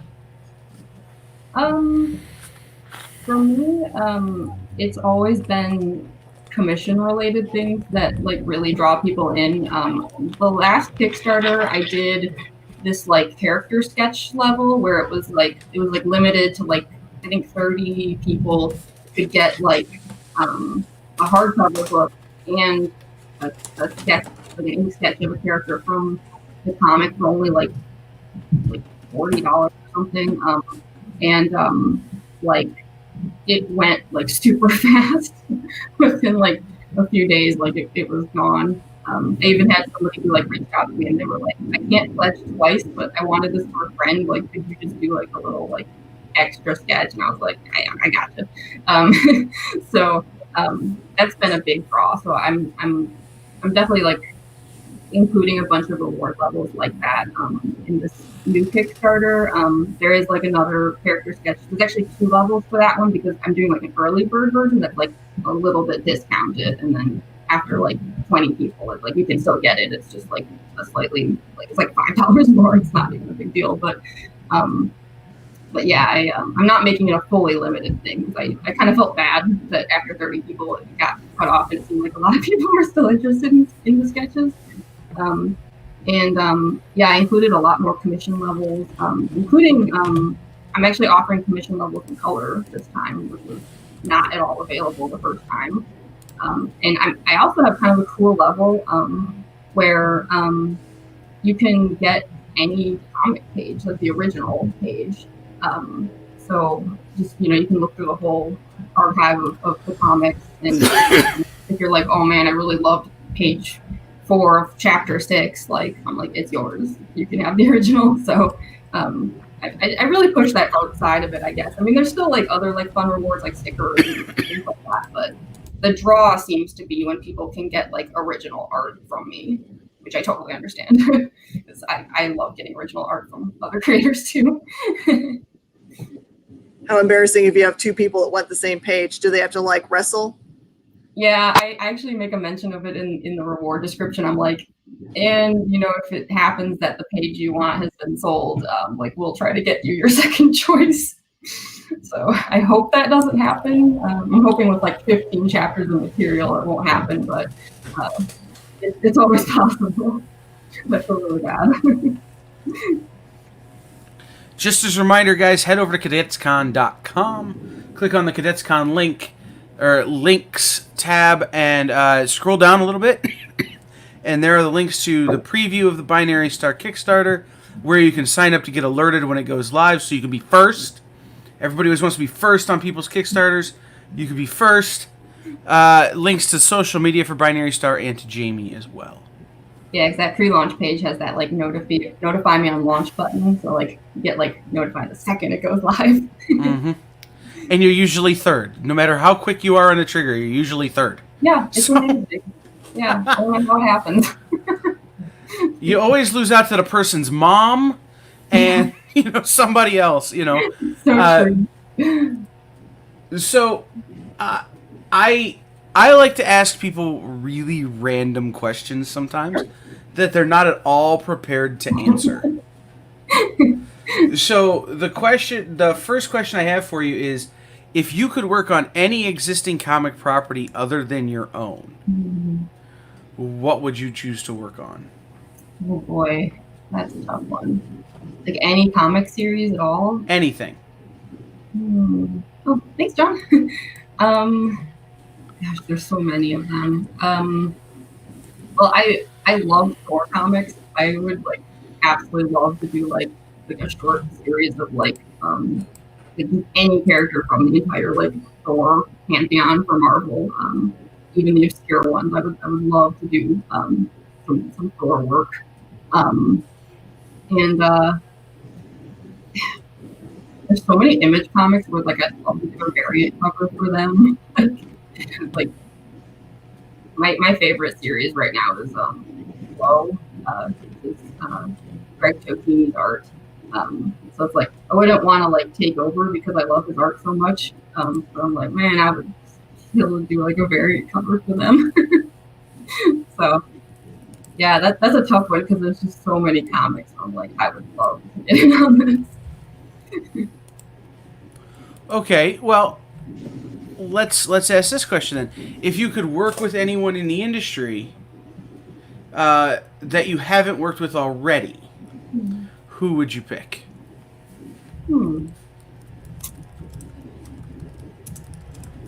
I mean, I would love to work with Rick Remender, I think. Like, a lot of really interesting stories come from him that I think would be really fun to do art for. Yeah. And your art with his style of writing would be a very cool take. I think. Yeah.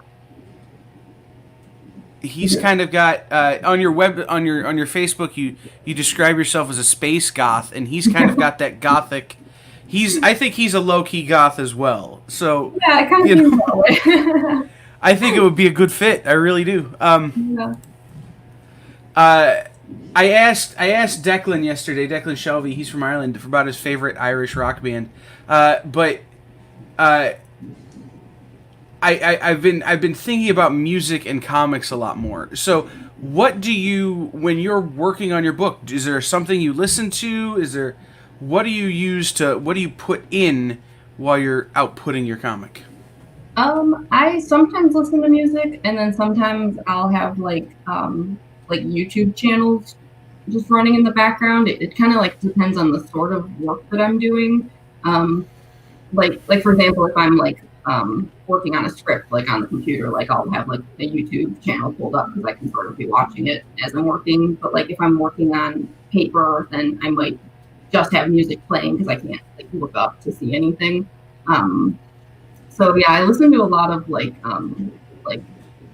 surprise, like, I listen to a lot of like metal and like I love like industrial music and stuff like that. Like I listen to exactly what you'd expect based on the way Binary Star looks. But usually my YouTube channel choice is just any kind of let's play because I really like that there's like a video game narrative happening while I'm working on a story. I don't know, it just works somehow of like they're going through a journey, I'm going through a journey. So yeah, I always have something on that's like fitting the vibe of what I'm working on, whether it's a let's play or it's like, hardcore industrial metal music. Do you have a go-to snack while you're working? I asked because I had a creator message me last night, and he was talking about how he was writing the whole time and he wound up eating a whole 2-pound tub of cheese puffs. He was watching us and writing and just single-handed single-handing cheese puffs. So, Legend. is there a go-to snack? I'm trying to think, like, when I like get up, what do I immediately grab? I mean, I drink a ton of coffee while I'm working, that's for sure. But I don't know. I'm trying to think. I've definitely dropped food on the comics in the past, and I'm trying to remember what the culprits were. It is definitely. I mean, I'll eat like cereal sometimes, or like I'll have like a yogurt break or something. But yeah, I think the main culprit is just coffee. Tons and tons of coffee has been spilled on those comic pages. I mean, that's what I'm drinking right now. Even it's just more coffee. Yeah, coffee up. Yes. Team coffee. Jamie, are you primarily working on comic books, or do you have a second career that you also do? Right now, I'm only doing comics, which is not super great financially all the time. Which is why I'll never get rid of like the illustration side of things, because like I also do like art shows along with like Comic Cons, and I do like a lot of like illustrative work that is like sometimes like that's actually the more financially stable side of what I do, because you know when you sell like a few like really big complicated illustrations at art show, like you know you make really solid money off of that versus just like selling some indie comics. So I've found it like it's easier for me to have both of those things kind of happening at once. I mean, they're not totally different careers, but definitely like different kinds of shows for sure. Like the vibe of the art shows and the crowd is totally different from the Comic Cons. And so I've kind of been juggling both of them. We've got just a few minutes left here. Why don't you give everybody the rundown of the social media links where they can find you? Any place that I may have missed, that way they've got the options. Yeah, most of my social media is just under my name. So like my main website, or like just my professional website, is just jamieprimack.com. And then like you can find me on Instagram and Twitter, you know, just at Jamie Primack. I'm on Facebook. I have several, like there's a Binary Star Facebook page. I think it's just Binary Star Comics. I have an art page, which is just like probably just the art of Jamie. I have my personal Facebook page as well. And I have a Tumblr for my art, and then a Tumblr for Binary Star Comics. And then you can also read Binary Star. I think probably the easiest place to read it. You can read it on Facebook or Tumblr, but I feel like they're not geared towards reading comics. The easiest place to read it is on Tapas. So that's just tapas.io/series/Binary Star. They changed the URL recently, so sometimes it's hard to remember what it is. I think they got like bought out by different companies. I think if I'm missing any social media. I think those are like the main ones that I use. I post on Instagram a lot. I'm pretty active on Facebook. Are you slated for any very future conventions that might actually make? Yeah, there's one show coming up that I haven't decided yet if I'm doing. It's like a horror con in September. I think it was the Hardcore First show. I'm just not entirely sure yet, like if I'll be comfortable doing a show that early. So I'm still on the fence. I'm definitely still down for Grand Rapids Comic Con, which is all the way in November. And my hope is that that's far enough out there that we can still do it, because at least as far as the emails I've gotten from them, they're still set to go in November. They're not postponing it. So I think that's the only one I'm like pretty sure of right now. It feels so weird because normally I'd have like 10 shows to be able to list. It's so strange. Any more It online is. that you're slated for? I have like a couple interviews coming up, but we haven't like pinned down an exact date and time yet on some of those. I think the only like just big online thing for me is just the Kickstarter, which is launching. It's on Tuesday, August 11th, which is at noon Central Standard Time. So that's pretty exciting. my whole world's been revolving around that lately. Yeah, I've been following you on social media, and I'm still working on it. It's giving me so much trouble. Wait, I got it. Wait, no. And I'm very excited to see it go live, just so I know that the headache of trying to get it going is over for you. Yeah, it's been crazy. I knew that my bug report to Kickstarter was serious though, because usually people don't hear back from Kickstarter. Like you can message them about problems and they'll like fix them, but you don't necessarily get a response. But yeah, I got a response from them, just being like, "Whoa, we're really sorry. Like that was intense." Whoa, we're super broken. Right. It was I couldn't even access their homepage anymore. I would type in Kickstarter.com and get an error screen. So that's why I was like freaking out on social media, because I was like, I can't even access customer service at this point. This is really bad. So yeah, they got my bug report and we've resolved it. So the Kickstarter should be good to go. That's awesome. Yeah. Awesome. So one last question. I know you've got this Kickstarter coming. Is there anything else in the pipeline beyond that people should be watching for that will have your name on it? Yeah, I'm not sure how much I'm allowed to say about it yet. I am in an anthology that is going to be kickstarted sometime later this year. We're still working on the details, but basically it's a whole bunch of artists and writers got together and they each did a short story where a character from The Wizard of Oz has to deal with an invasion by Cthulhu. So it's like this really wacky topic of like what would happen if like Cthulhu and the Eldritch horrors happened to invade the Wizard of Oz world. So I decided to grab the Glinda the Good Witch story because I figured I could probably put some fun twists on that. And I'm very happy to say I did the whole comic in color, Copic markers. Yeah, it's only like 7 pages, but it took me like, because I didn't know how to use Copic markers. I was learning as I went. It took me like 2 months to do like 7 pages. So I'll have more info on that soon, but that's definitely something to look out for. That's gonna be a super fun anthology. I'm just trying to imagine what would happen if our Lord and Savior Cthulhu ran into, the Cowardly Lion. Yeah, it's someone's doing that story. I've only seen some previews of everyone else's stories, but yeah, that's definitely one of them. So it's gonna be fun. I'm looking forward to seeing the product. All right. Well, we are right up against our time, so thank you to Jamie Primack for being here.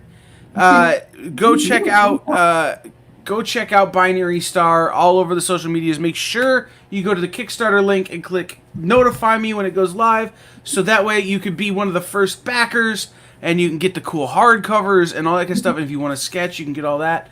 Make sure you're doing that today, guys. We will be back in just about a minute's time with Rom V here on Cadets Con 2020. Seriously. No, thank you. See you guys in just a minute. Stay tuned.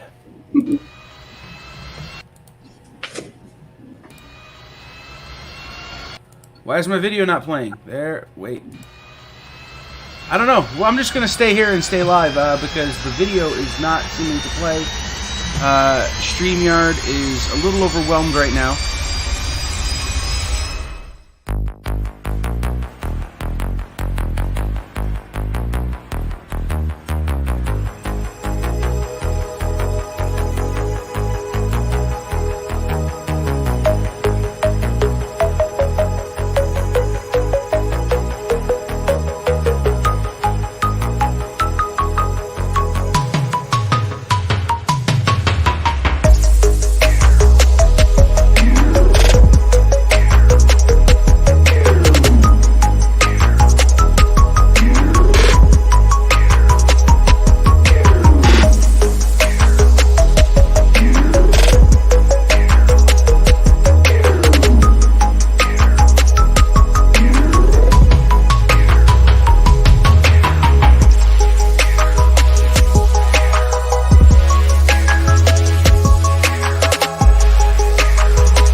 Welcome back into Cadets Con 2020.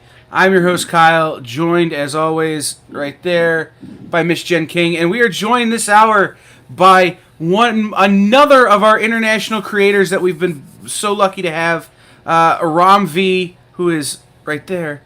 What's up, man? How's it going? Yeah, not too bad. It's an exceptionally warm and muggy day in London, so I'm just sat here with my fan blowing fully at me. So let me know if it's making too much noise. But no, I'm excited to be here. I'm glad you guys are doing this. Yeah. See what I mean? I got a much bigger fan right here. So it's warm and muggy here in Ohio as well. First things first, right off the bat, I have to send regards from Allison Sampson. She was on with us last night, and I go, "Is there anything you want me to tell her?" She just said, "Tell him hi." Yeah. She's local to me, so she actually lives pretty close, so she can say hi to me here. It's weird. It's weird, this lockdown world we live in. We have to pass messages halfway across the world when she's literally in the same city. Yeah, no, I that's true. I mean, but it was just one of those things that I go, "So tell us about Ram," and she goes, "Oh, his hair is so great," and then she starts talking about the book, and said, "Tell you hi." So I wanted to tell you hi. So good. I'm glad. Start here. How did you come to be in comics?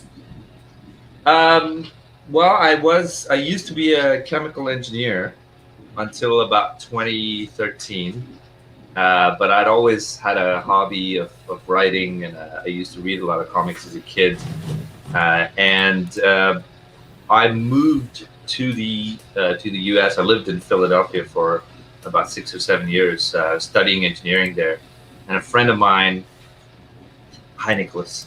A friend of mine sent me a volume 1 of Sandman, which I read, and that kind of blew my mind at that time. And then when I quit chemical engineering and I started writing, comics had always been kind of this back of my mind. I want to try to write a comic someday. And I moved to the UK then to study creative writing. And 2015, I finished writing my first graphic novel, which was a book called Black Mamba, which I then self-published via Kickstarter and sent out to a lot of editors, and quite a lot of them, liked the work, and they said, "Hey, do you want to come write comics for us?" And that's how I got into comics. So, Black Mamba is not something I've read. Jen, can we make that happen? Yeah, I'm supposed to be sending over a box to Jen. A couple of boxes. One of the most impossible things to get because it's not something that they've made here. Yeah. And it's also, it was locally self-published, so I didn't really have a chance to get international distribution at the time. But the first thing that I read that I think had your name on it was These Savage Shores, which was another thing that Jen's like, "Kyle, you got to read it. It's totally you." Okay. And I was absolutely floored by how great it was. Thank you. So let me ask this: how did you come about deciding on the content of that book and coming up with that story? Yeah, I mean, it came to me pretty much like most of my ideas do. Jen's got a nice copy there. That's the local comic shop day exclusive, isn't it? Yeah, very shiny. So yeah, it came to me like most of my ideas do, which is in bits and pieces from doing completely random stuff. So I was researching Indian mythology at one point, and was just looking up the Rakshas mythology, and had this stray thought in the back of my head that went, "Man, that sounds a lot like vampires." And so curious, I went and looked up the first mention of a vampire versus the first mention of a Rakshas in history. And turns out the Rakshas was mentioned 200 years before a vampire was ever mentioned in literature. So I was like, there's a story there somewhere. And that happened like a few years before I did the comic. And then I was watching this Tom Hardy produced TV show called Taboo. which had a lot to do with the East India Company and their activities and mystery and intrigue in medieval England. And the two things just kind of fit in my head, and I went, "Oh, that's the story. That's what I'm gonna write." Yeah. Beyond that, I pitched it to Vault. They'd asked me to send in a couple of pitches. I sent them 3 pitches, and I went, "No way a publisher is gonna pick up a vampire story in 2019," and they did. So there we go. Because they're smart. Yeah. So, I've been asking everyone about process. So how does your creative process work? Does it start with research? Does it start with a random story idea? Do you get inspired by TV? I mean, how do you come up with the ideas for your books? I think mostly I get inspired by just reading a lot of other stories and novels and books and stuff. TV to an extent, but probably I get more visual inspiration from TV than story ideas or story inspiration, really. As far as process goes, my ideas, they come to me in all kinds of forms. Sometimes it's something that's fully formed and it's already there. It's like someone presented me a story on a plate in my head, which is quite nice. But other times, you just have a character or you have a scene that's just visually really there and doesn't stop gnawing at you in the back of your head. And I guess I just kind of expand out of there. I usually let an idea sit in my head for quite a while before I decide to do anything with it. And then once it's there, I'm outlining, I'm writing scenes, I'm just putting all my thoughts from my head onto paper, and then looking at the mess that I've created and trying to see, okay, what can I pick from this to tell a cohesive and cogent story? Usually I like to write character-driven stories, so I try to think of stories in terms of, okay, what choices are my characters making? And why is that choice interesting to people? And why do people care about these characters, rather than start with any kind of world building or I think the world is only as interesting as the characters that you populate it with. So you can have cool sci-fi worlds. If you don't have interesting characters, you're not going to have an interesting story. The thing I appreciate about Rom is that he'll be totally honest with me when I message him in the middle of night. When I yell at him about things that he's done in books, which are exactly what he's supposed to, but as a reader, just like breaks your heart in two. I remember that the response you have to me is kill what they love. Yeah, you have to be terrible to your characters as a creator. You can't give people what they want. You can't give characters a pass in the story, if you see what I mean. So, did you already have your artist in mind when you chose for these Savage Shores? Well, I knew I wanted to do something with Sumit. Sumit and I had been talking about working on a project for quite some time. And I was supposed to have Sumit on the first arc of Brigands, which I did with Action Lab. And that didn't work out because he was studying art and animation at that point.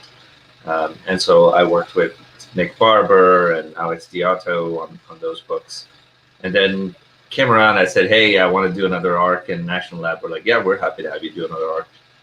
And Sumit was available, so I did that arc with him. And then by the time we finished that, we had a really nice working relationship. And it was around that time that I had started talking to Vault as well. So I just went, hey, do you just want to continue straight on, take a month's break, and then jump onto another project? And he went, yeah, I'd love to. So there we are. It's so stylized. The look of it is, you feel like you're drawn back to the era, because it's just like the one page that has, there's so many good images of, like real detail. It's just mind blowing, and the color. like who'd have thunk it? Sumit loves drawing ships. Mhm. No, Genuinely one of those things that artists don't really like drawing, but just these dark images too. yeah. You smell No, smell that. and he's one of those guys that, like, every time I talk to him, I'll tell him, "Hey, there's a hummingbird in this panel," and he'll go, "Well, Ram, do you know that India has 6 different varieties of these kinds of bird, but not quite the one that you're talking about? So I'm going to change that to this."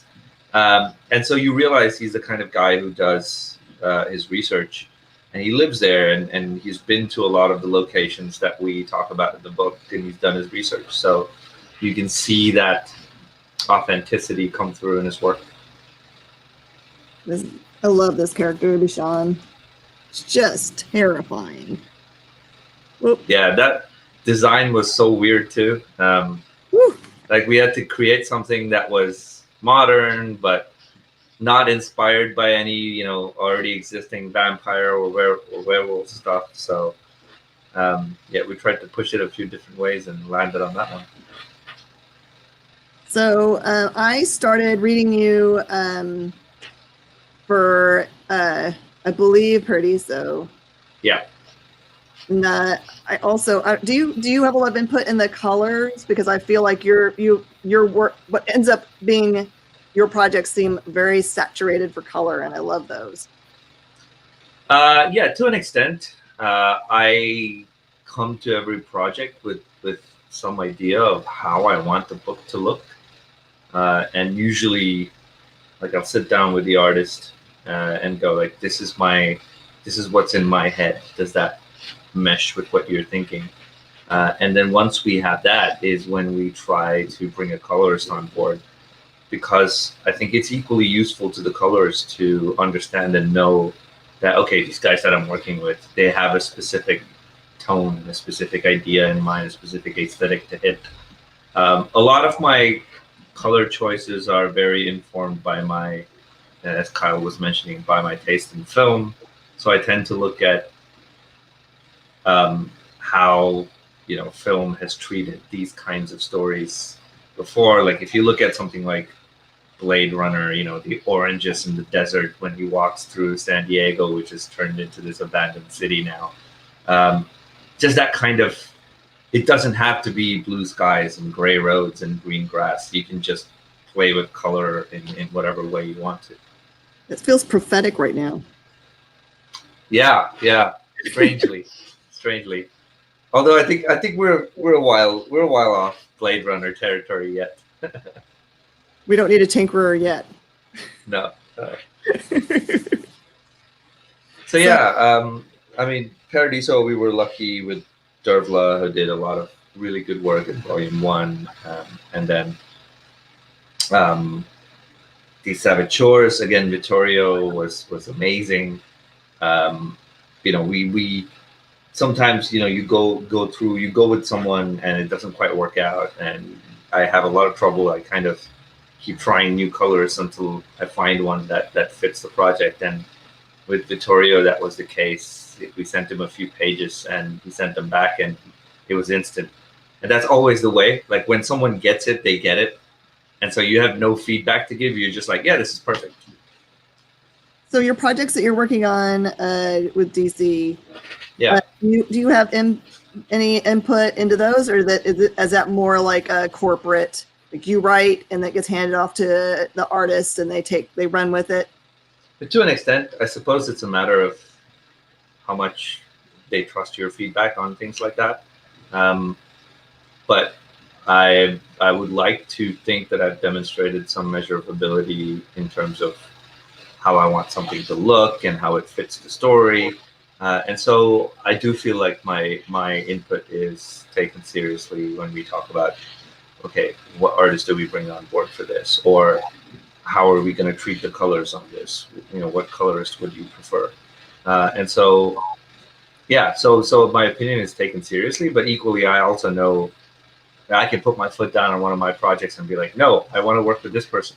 But it doesn't make sense for me to do that. It just makes things difficult to work with for editors. So usually I'm a little bit more like, okay, of all the people you mentioned, I would pick any of these because I think they would do good work on this particular focus story. Yeah. So do you find yourself liking any particular characters that you've been exposed to at DC more, like Catwoman, Justice League Dark, Swamp Thing, any of those like, or you've always wanted to do and you're super happy to be in there? Well,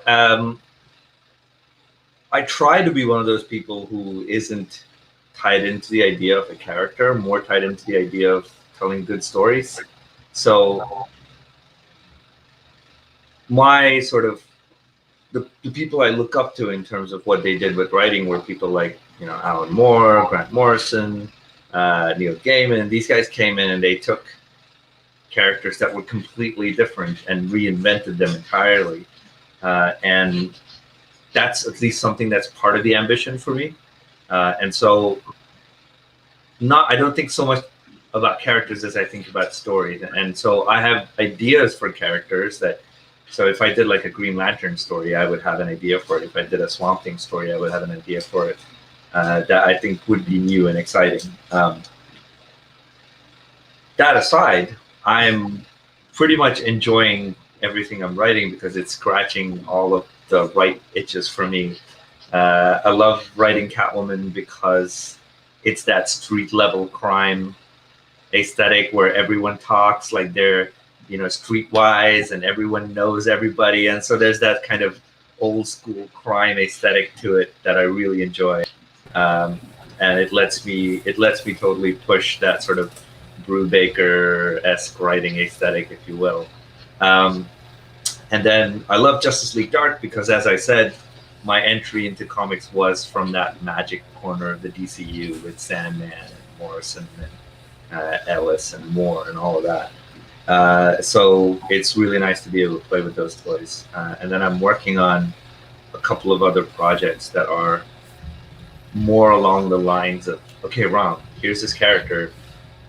What's your take on it? And so I am getting to do that sort of reinvention bit with a couple of characters that haven't been announced yet. So I can't talk about them, but that is very, very exciting. That's the kind of stuff that I got into comics to do, is to take a character and go, okay, let's move this forward. Let's do something with this character that hasn't been done before.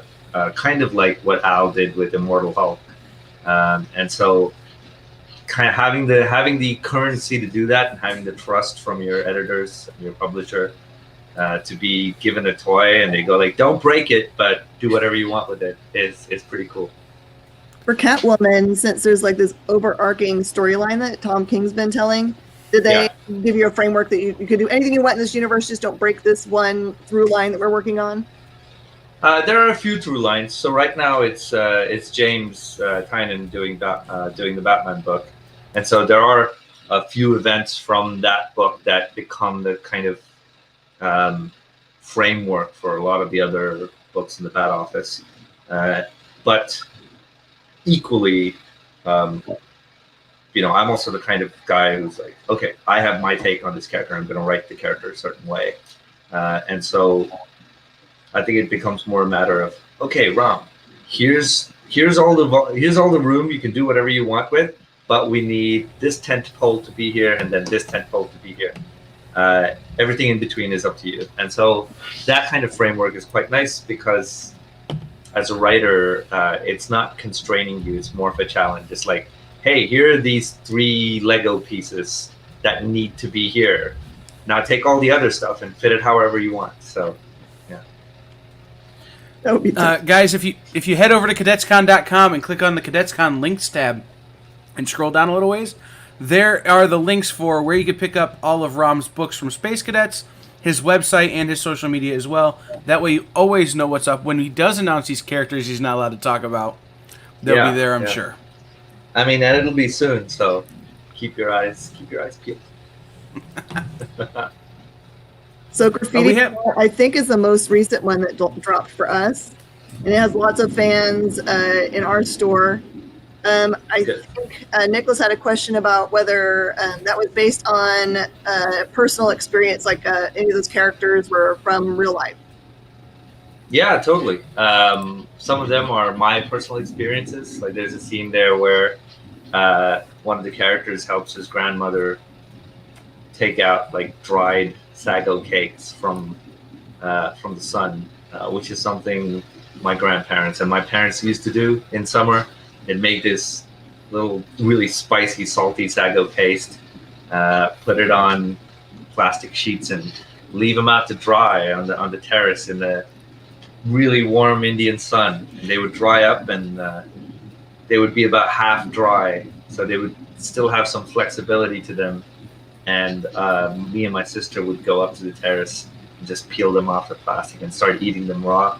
And my mom would hate that. She'd be like, "Oh God, you have to wait until it dries. If you eat it that way, it'll give you a stomach ache." But we didn't care.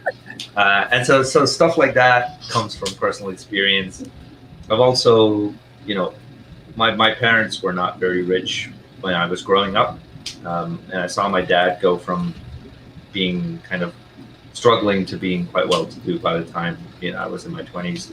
But what that does is it gives you the experience of looking into lives across strata. I feel like people my age in India growing up now don't really know what it's like to live in a chawl, which is one of the, there's a page in there, it's a full flat page of a particular kind of Indian building called a chawl, where it's just rows and rows of one-room houses where families live in these rooms, and everyone just lives like a single community. So it's like a really dense place where everyone knows everyone else. Nobody locks their doors.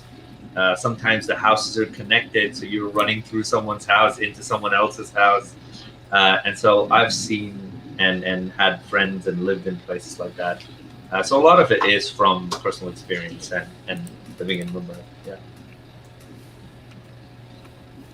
Yeah, absolutely. I mean, I think especially with something that is so grounded, it doesn't really have any fantasy or science fiction elements or anything like that.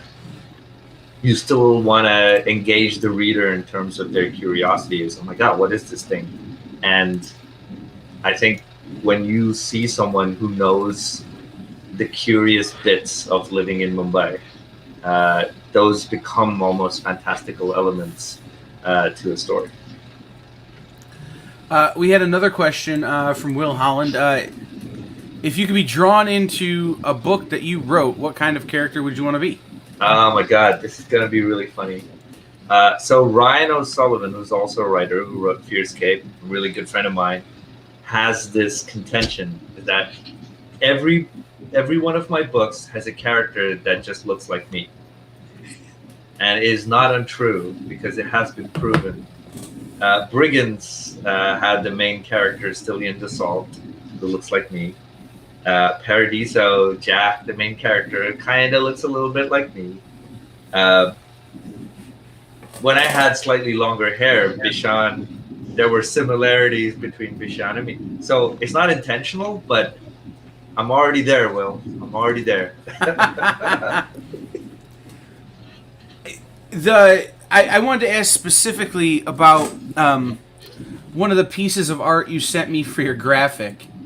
Yeah. Just because it, to me, was just one of the coolest things that I'd seen in a long time, and it's and now I'm gonna blank on the name of the who did it. But it's the cover for with Swamp Thing. Oh yeah, that is Mike Perkins on art, and it's the cover for the October Legend of the Swamp Thing anthology, which was a really cool thing for me to do at DC. I was talking to the editors, and we kind of came up for the idea for the anthology together, which was really cool. I wanted to do stories about Swamp Thing, which, we always see him in Louisiana, in that swamp, around that place, which is great. But I said, look, Neil Gaiman in that one annual story that he did suggested that Swamp Thing had existed throughout time, throughout history. So why don't we tell stories of Swamp Thing in, Egypt, or Swamp Thing in Iceland, or Swamp Thing in Japan? just take the concept and run with it. And I think that's what we did for the anthology. Is it collects stories of Swamp Thing across time and history, which I think will be very exciting, and also kind of pushes the character in directions that we haven't seen that character been taken in before. Do you like taking an existing character like that and super manipulating him, or do you like creating your own characters better, or is it just different? Is it like apples and oranges? I think they're two very different muscles, to be honest, and I enjoy both those things really well. It's that thing of like, oh, I've seen this object that has been in front of me all these years while I was a kid, and I assumed it was one thing, and then someone comes along and goes, hey, have you ever done this with it? And it becomes a totally new toy. And you're looking at it and you're going, oh man, that is so cool. I had never thought of using it that way. And so really playing with superheroes to an extent is like that for me. Is I look at a character and I go, okay, this is the core of this character.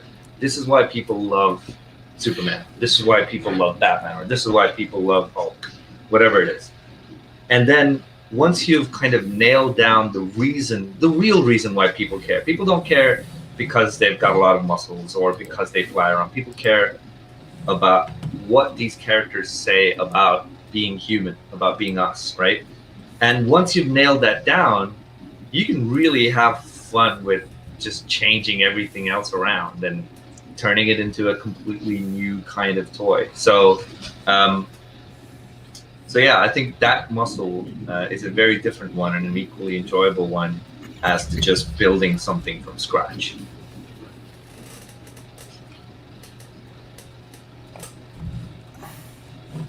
Will, he's getting me. Long live the green. Swamp Thing is maybe my favorite DC character, and you talked about the magic corner of the DC universe. Yeah. Which to me seems like maybe the most fun corner to play in. Yeah, I mean, you can get away with doing a lot there, so definitely fun for me. So, if you had the Neil Gaiman, Grant Morrison kind of, they just kind of let them write what they want, and it goes, what would you do? What story are you dying to tell that they haven't let you tell yet? Well, I have a few of these that are already in as pitches, so I don't know that I should. Okay, one that you haven't pitched. Closed. Yeah, man, I got tons of ideas. I've got a Manhunter idea, Martian Manhunter idea set in the Batman Beyond universe, which would be cool. And I've got ideas for like a group therapy group set in Gotham City that uses all the B-tier villains and talks about their trauma of having encountered Batman. I've got tons of ideas for Magic Corner. I've already talked about some of these characters with DC, so I will keep those cards closer to my chest with the Magic Corner stuff. So when you get to that therapy book, I've got an artist for you, because we had a guy on yesterday who actually basically had the same idea. He's like, I want to draw it, but I don't know how to write it. I'm like, right. Making connections on Cadets Con 2020, right? Introduction, yeah. So, guys, just as a reminder, head over to cadetscon.com, click on Cadets Con links. You'll find all of the links to contact Rom and pick up all of his stuff there. What Jen? I've heard from my customers, Rom, is that they're hungry for Zatanna stories. Yeah, well, Zatanna continues to be a very important piece of the Justice League puzzle for months and issues to come. So, and we're again doing some cool things with the character. So I would say stay tuned. You see, he's cagey. You can't get him to drop anything that No, it's just that I hate. You don't want to get in trouble. I hate it when. Well, it's not about getting in trouble. Yes, I mean the DC ninjas are watching, but I hate it when people tell me stuff, and then I read the book and I was like, oh, but I already knew this.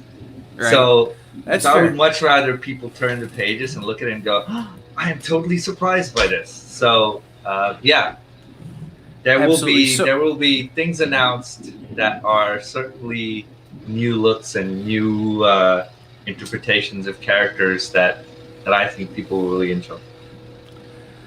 So you're talking about the stuff you've got coming from DC. Do you have any new creator-owned stuff in the work that people should be on the lookout for? Yes. So end of October, early November, Blue and Green comes out.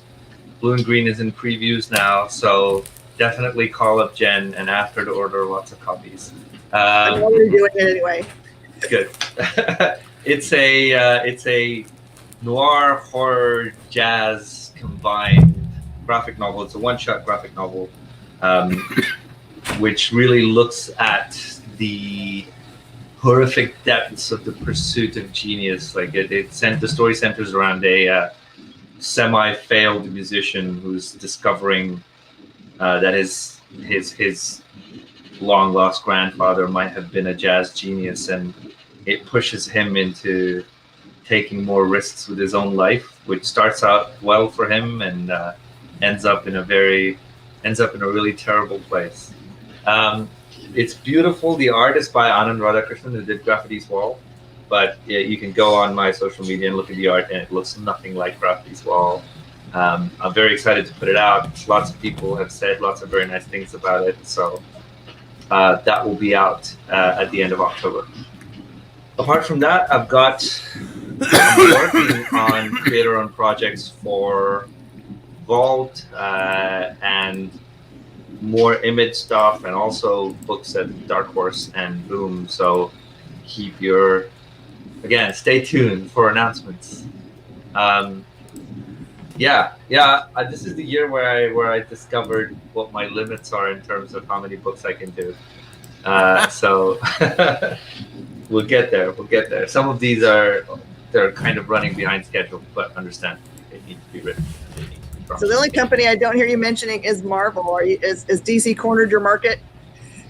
Well, no, it's just that I was supposed to be doing the Thor Empire book at Marvel as well, but because of the COVID-19 reshuffle, that book kind of fell out of the schedule, which is a pity because I'd finished writing it and I'd seen art from Pascal Ferry coming in, which would have been amazing to have a Pascal Ferry Thor book again. But I totally understand, real world ramifications of schedule reshuffles. But what that means is, for me to take on a book, I have to run through what the stuff that I'm working on right now. So we're talking, but we'll see where it leads. You should pitch to them that they could rebrand your Empire Thor as a what if.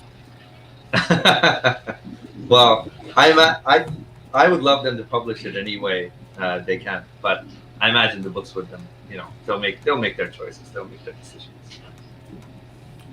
So, someone asked that question about Marvel. Mm-hmm. Is there a character in the Marvel universe you'd be like, look, give it to me. I want to, pull a Chris Claremont. Like, this is what I want. I don't care if nobody wants. I want it. Yeah. So one of the first things when I was talking to my editor at Marvel, they were like, "What character would you like to write?" And my shtick so far in all my books has been to take things that are close to Indian mythology or Indian history and go, this is what it looks like now. This is the stuff that you didn't know about, that I know about, that I can put in my stories now.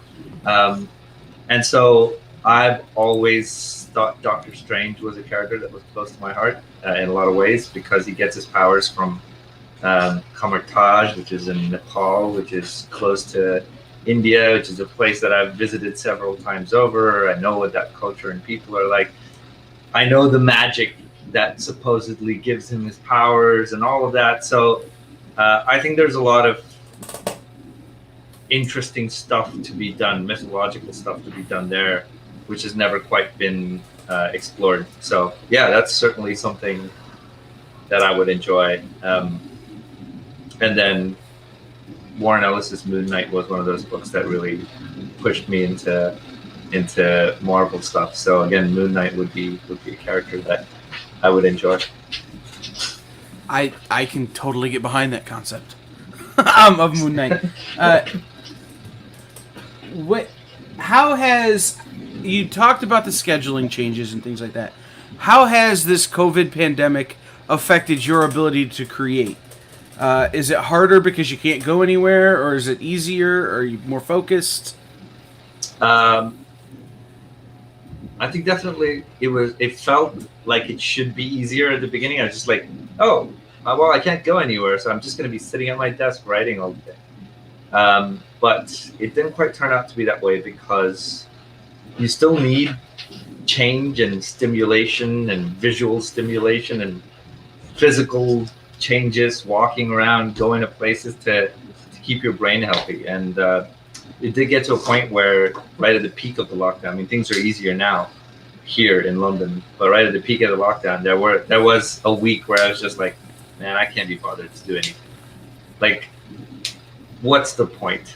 What's the point of me sitting and writing another story when, you know, people can't go out, people haven't seen each other in 90, 150, whatever days, and yeah, I just had to take a week. I called up my editors and I went, guys, I'm taking a break for a week. I can't do anything.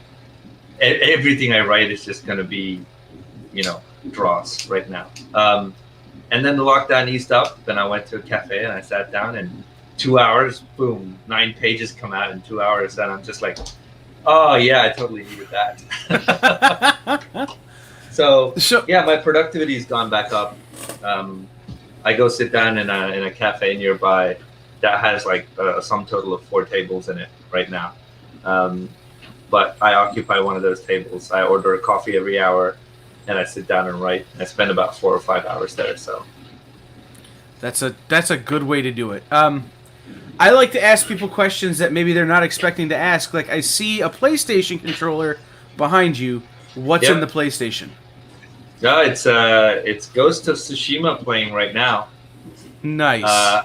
And I'm a huge fan of old school Japanese samurai or even non-samurai stories. I love a lot of Japanese directors. I just watched for the third time Takeshi Miike's Blade of the Immortal live-action film, which he obviously adapted from the manga. And so Tsushima is one of those games that I've been waiting for. Again, funny, Ryan O'Sullivan had linked me the game when it was announced. I didn't know it was supposed to come out. He linked me the game. He went, Ram, this totally looks like it would be up your alley. I was like, yeah, man. And then 3 years later, it came out. And he went, did you buy it? I'm like, I'm already paying it right now. So, yeah. If one of your stories could be adapted into a video game, which one would it be? Paradiso, 100%. Paradiso. I can see that. Yeah. Can you imagine doing a video game in a city that changes real time constantly? Your environments are constantly moving and you can't control them. The city is deciding where you go. I think that would be an amazing game. That would be an amazing game. Who do we know? Who can we talk to? It's interesting. The storytelling of video games and the storytelling of comics are so close. I think in the way because it's such a visual medium, both of them, that I'm shocked we don't see more independent creator-owned books being adapted into video games, because it seems like a lot of the work is already done. I mean, to an extent, I like to look at stories across mediums as varying levels of reader participation, right? When you're reading anything, even when you're reading a novel, if it doesn't make room for you to fill in some of the gaps in there, you're not going to really engage with it. Same thing with a comic book. If a comic book doesn't make enough room for you to participate somehow, you're not going to enjoy it. And then I think a game just takes that one level higher, where you are one of the modes that is actually telling the story and moving the story forward through your actions and your choices. And so I wouldn't say that just because a comic works, a game would work, because I think you have to make really interesting choices in terms of like, okay, who's telling the story? How is it being driven forward? Where is the reader participation coming in? And apart from that, I mean, it takes millions of dollars to make a game, whereas it's nowhere near that amount to make a comic. So Absolutely. yeah, It's everybody's out there looking for content, and I'm like, there's so much great content in indie comics. Yeah. Let's start, call somebody. But yeah, like Skyrim, for example. The Elder Scroll games have been some of my favorite games for a really, really long time. And the amount of storytelling, like, I get to a point where I run through the game a few times and I'm just like, okay, I'm done with that now. Now I'm just going to find every book that exists in this world and read all of the stories that are written in those books. And so the amount of storytelling that goes into games like that is just mind-blowing. Yeah. So, is there an artist out there or another creator out there, maybe a co-writer, somebody that you would love to work with, given the chance, that you haven't worked with already? Yeah, I mean, certainly there are. I mean, I do a little bit of art and drawing myself, and so just as I have people that I look up to in terms of writing, I'm a little bit of more of a fanboy when it comes to the art side of things, because I don't do it professionally and it's still a hobby. Some of these people I just look at and go, oh, how are you doing this? You're amazing. Whereas with the writing stuff, I'm more like, okay, I see how you're doing this. I understand the craft behind it. So someone like Bill Sienkiewicz, Dave McKean would be amazing. I mean, I'd have loved to be around. I would have loved to had the opportunity to live at the time where Jack Kirby was drawing comics. I'd have loved to have written something drawn in that Jack Kirby style. That would have been amazing. Steve Ditko, Alex Toth, all of these guys are amazing. So, oh yeah, and one of my personal favorite artists, less so for the comic stuff, more just that I think blows my mind every time he draws something is Sergio Topi. And so to be able to write a book that is just illustrated in that Sergio Topi style, that would have been amazing as well. Yeah. Do you have a go-to playlist or music or videos or TV that you listen to while you're writing? I don't really have a go-to playlist. I listen to a lot of music. I don't know if you can. No, you can't. There's a lovely Gibson Les Paul black and gold sitting there on my floor. So I play a lot of music. A fairly good blues guitarist, and I listen to just as with comics. You know, I may be writing certain kinds of books, but I read everything. So I listen to everything. Well, I did a Quake comic for Titan when I was just starting out, and every issue was titled after a Nine Inch Nails song. I put in Bohemian Rhapsody lyrics into a Justice League Dark issue. I've got Tool lyrics in an upcoming issue that hasn't come out yet. So yeah, everything. A lot of what I do is inspired by music.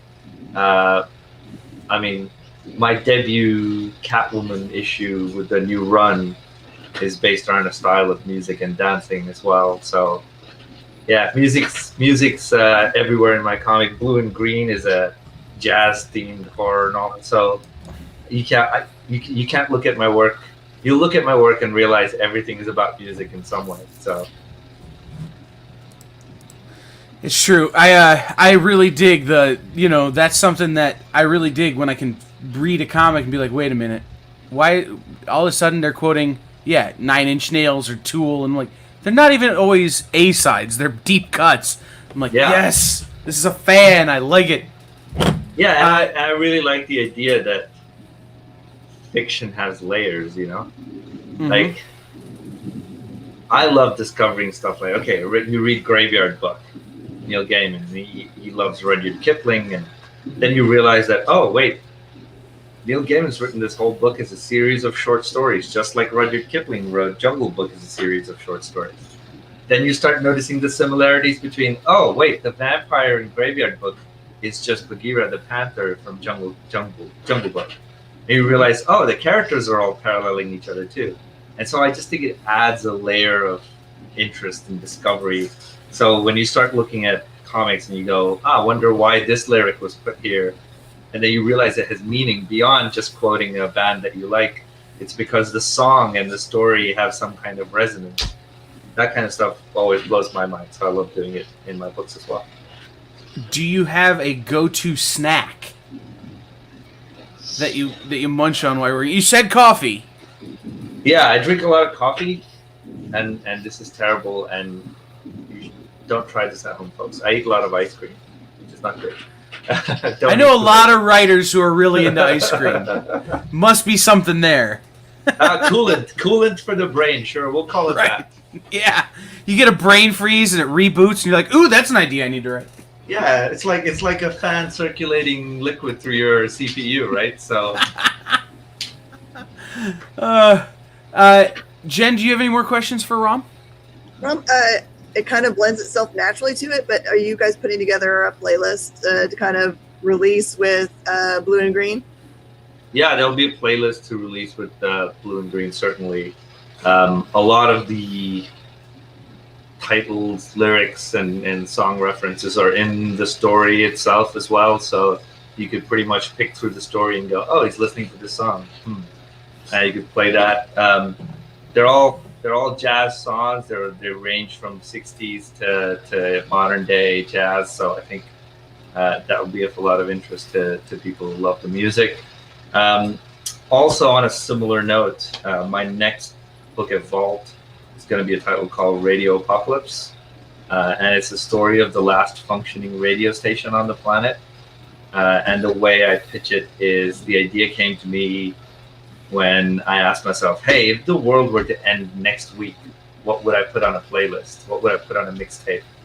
And so, again, the shtick with that is going to be, as you're reading the issues, you're going to find little clues and hints about what you should play. And that comic is very much written with the idea that you're reading it while the music is playing in the background. So there will certainly be playlists with that as well. I really feel like that I should be a character in that book, because I will be the guy at the last radio station on the planet, holding the wires together, making sure they stay on the air. Yeah. It is absolutely that sentiment. So yeah, that's totally who I am, man. Will ask, which of your stories so far would be best for a film? I mean, all of them. Is there one that you have? Is there one that you've already cast in your head, or is it the answer all of them as well? I don't really do the casting stuff. My brain just doesn't go there. But I do see a lot of my work as adaptable to different mediums. Like, I have a really weird, visually expressive brain, in that I can see a lot of things as live action in my head before I'm even writing them. And when I say see, I mean I can actually see the images in my head. And so there's a lot of people always say, oh, there's a lot of cinematic quality to the way you write your comics. And that's partly because my narrative language is formed so heavily by film. And I study film a lot as well. So I study a lot of directors that I like. And so, yeah, all of my books, I think, could certainly be adapted well. What's more likely to be adapted? Let's face it, Paradiso is, to do it anywhere near right, you need $1 million budget to do all the CGI stuff. But there's certainly stories I've written, like, Gravity's Wall, Black Mamba, These Seven Shores, that could all be turned into film. And without giving too much away, there's discussions going on behind the scenes about taking some of that and doing that with some of my books. So fingers crossed, all that happens well. It's Hollywood. There's many slip between the cup and the lip, but yeah. It's it's interesting to think about, adapting. Would you want to rewrite, like, if something was going to become a movie, obviously the script would have to be adapted. Is that something that you would be comfortable handing off to someone else, or are you the kind of creator who you're going to want to do it? You're going to need to learn film writing, or however that works. Well, I got into writing to be a writer. I didn't start off intending to be, I'm going to be a comic book writer, or I'm going to be a novelist. And so that stays true. Like, I want to write a novel. I want to write comics. I want to write for film and TV. I want to write plays. I want to write lyrics to songs. Anything that has words, I will do. So, it's certainly part of the ambition. And I think given the right circumstances, given the right kind of people to collaborate with, that would certainly be something that is of interest. And I think stories do well when the overall big picture aesthetic continues to drive a story. I mean, take Game of Thrones, for example. While they still had the original R.R. Martin material forming the backbone of what they were doing, I think the story was a lot stronger. And when they ran out of source material, I think it turned into something you would more expect to see from a regular TV show.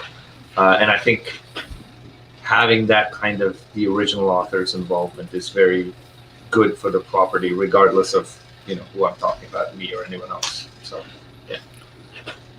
Is there something out there that you've written that people don't know you've written, like a song or something like that people are like, oh, I didn't know Rom wrote that? Well, I wrote a whole novel as part of my creative writing course. But I wouldn't blame people for not knowing it because it's not published. So I wrote that. So, but I also wrote 4 episodes of an animated TV show in India, which was fairly popular at the time, and a lot of people have seen it, I'm sure, but don't know I wrote it. And then I wrote a bunch of comics when I was in India for a local publisher there, which did fairly well, but they've not been distributed anywhere outside of India. So every once in a while, I'll get someone on Twitter going like, hey, this weird book I found on the internet has your name on it. Is that you? I'm like, yeah, that's me.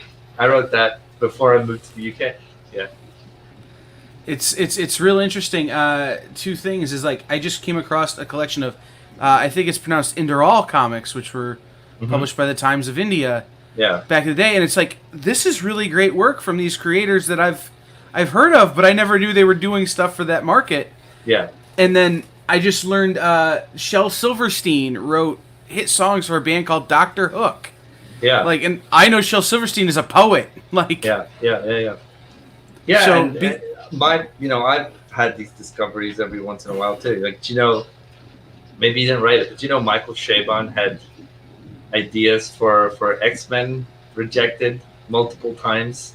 He's tried to pitch to write that and never got to write it. Huge fan of comic books, and like, I know him as like a Pulitzer Prize winning novelist who's done really amazing work. But when they announced that, oh yeah, he wrote the latest season of Picard, I was like, totally not surprised. I know what you like, Michael Chabon. So we've got just a couple minutes left here. Why don't you give everybody the links, the socials, all that kind of stuff, so they can come and follow you? I'm mostly on Twitter at the right Rom as opposed to the wrong one. I'm on Instagram. Oh, I'm so terrible. I'm asking people not to follow anyone else named Rom. I'm on Instagram as Rom V Writes, although I'm not very active there. And that's the only 2 social media that you can really find me on. I'm on Facebook as well, but my website is rom-v.com, which, forewarned, hasn't been updated in a while, which I really should do. God, every time someone asks me to talk about these links, it's just like, all this stuff that I haven't done. You need a social person now. Sorry? You need a social person that posts up your things. Yeah, no, I've genuinely considered, like, okay, can I just get someone to I'll pay you money on it to sit down on a Saturday and update all of my website stuff. I'd be happy to do it. So we'll see. It might. Miss Jen can probably put you in contact with somebody. Good. So, last couple minutes, we're right up against it here. If you could sum up your books to someone who's never heard of Rom V and never read any of your books, where would you tell them to start, and what would you tell them that they're looking for?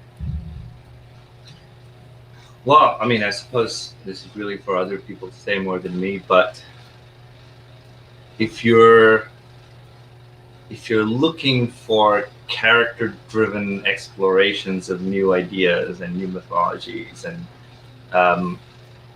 probably stories that lean to the more philosophical, more poetic side of storytelling, while still being sci-fi, fantasy, and superheroes and all those things, then you'll probably enjoy my work.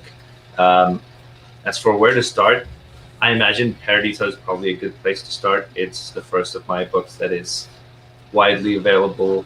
It was published by Image.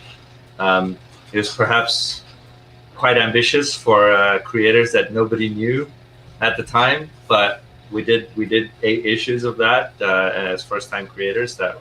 I imagine that's something to be quite proud of, and it's the book that got people like Jen talking to me about comics. I still remember meeting Jen, sat at a table in Comics Pro, and Jen was like, I think you're gonna be a comic writer to look out for. So Jen was prophetic at that point. She's got a good nose for that.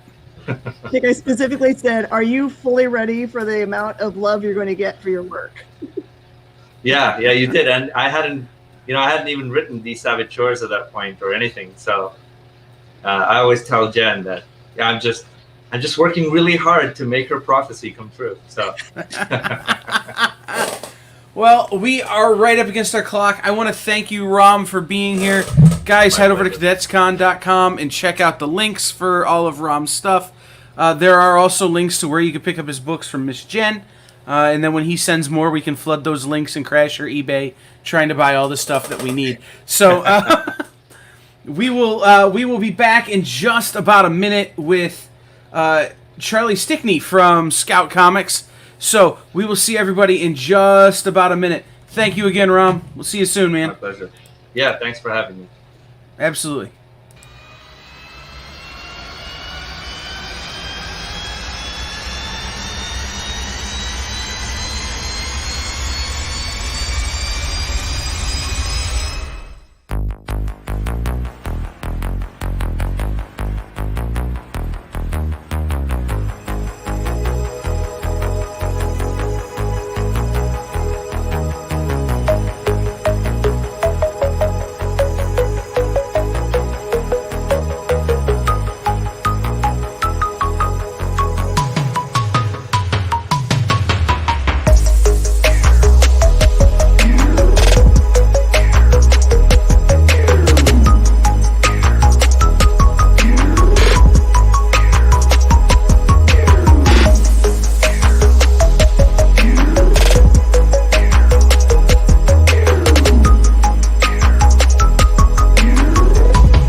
We're back here on Cadets Con 2020, live on the internet. With me, as always, is Miss Jen King. And joining us is Charlie Stickney from Scout Comics. Guys, I want to start off with just a little disclaimer. If you're here looking for James, he had some stuff come up. So we got Charlie, and we're glad to have him. Welcome in, man. Oh, thanks. I am going to try to do my best James Haick impression. Just imagine if I had a handlebar mustache, and I don't like Dr. Pepper, no matter what. And then basically you've got James Haick, and you'll be good. What kind of monster doesn't like Dr. Pepper? James Haick. It's the only doctor you can see right now. It is true. It is true. And I think he's also going for that quarantine look with trying to out the new facial hair and trying to push the bounds of acceptability. Like that we all are. Again, I will do my best as fill-in. I am, in case people don't know, I am the recently appointed co-publisher of Scout Comics along with David Byrne. And so I am really happy to be here today to talk about Scout and comics in general with you guys. So let's start at the beginning. How did you come to be in comics? So for me, it was one of those long roads that I started in a different, when I was in let's go back, way back. When I was in high school, all I wanted to do was comics. My plan was to not go to college. I was going to go straight to New York City.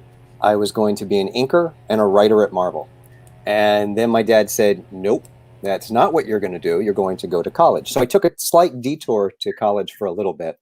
Is this story already going off the rails so much that we've lost someone? No, he probably had to run and cough. Gotcha. Yeah, I've had coughing fits all morning, so I'm just running to grab a drink of water and cough my lungs out for a minute. So, as I was in college, I went as a film major, but also as an art major, kind of looking at both of those fields. While I was there, I interned at Marvel. This was in the mid 90s, right when they were doing the Midnight Suns run. So I was interning in that office. I got to work with Bobby Chase a little bit, who was doing the Incredible Hulk at the time, and be part of the whole Marvel machine. And so the thing was, I was hoping to major in comics as independent major, but the film aspect of things was also really alluring. So I became a film major, still with an eye towards comics. But then I got a job offer in Los Angeles right after college. So I ended up going out, and then it took me about 20 years to get back to the industry that I originally had sent out to be part of.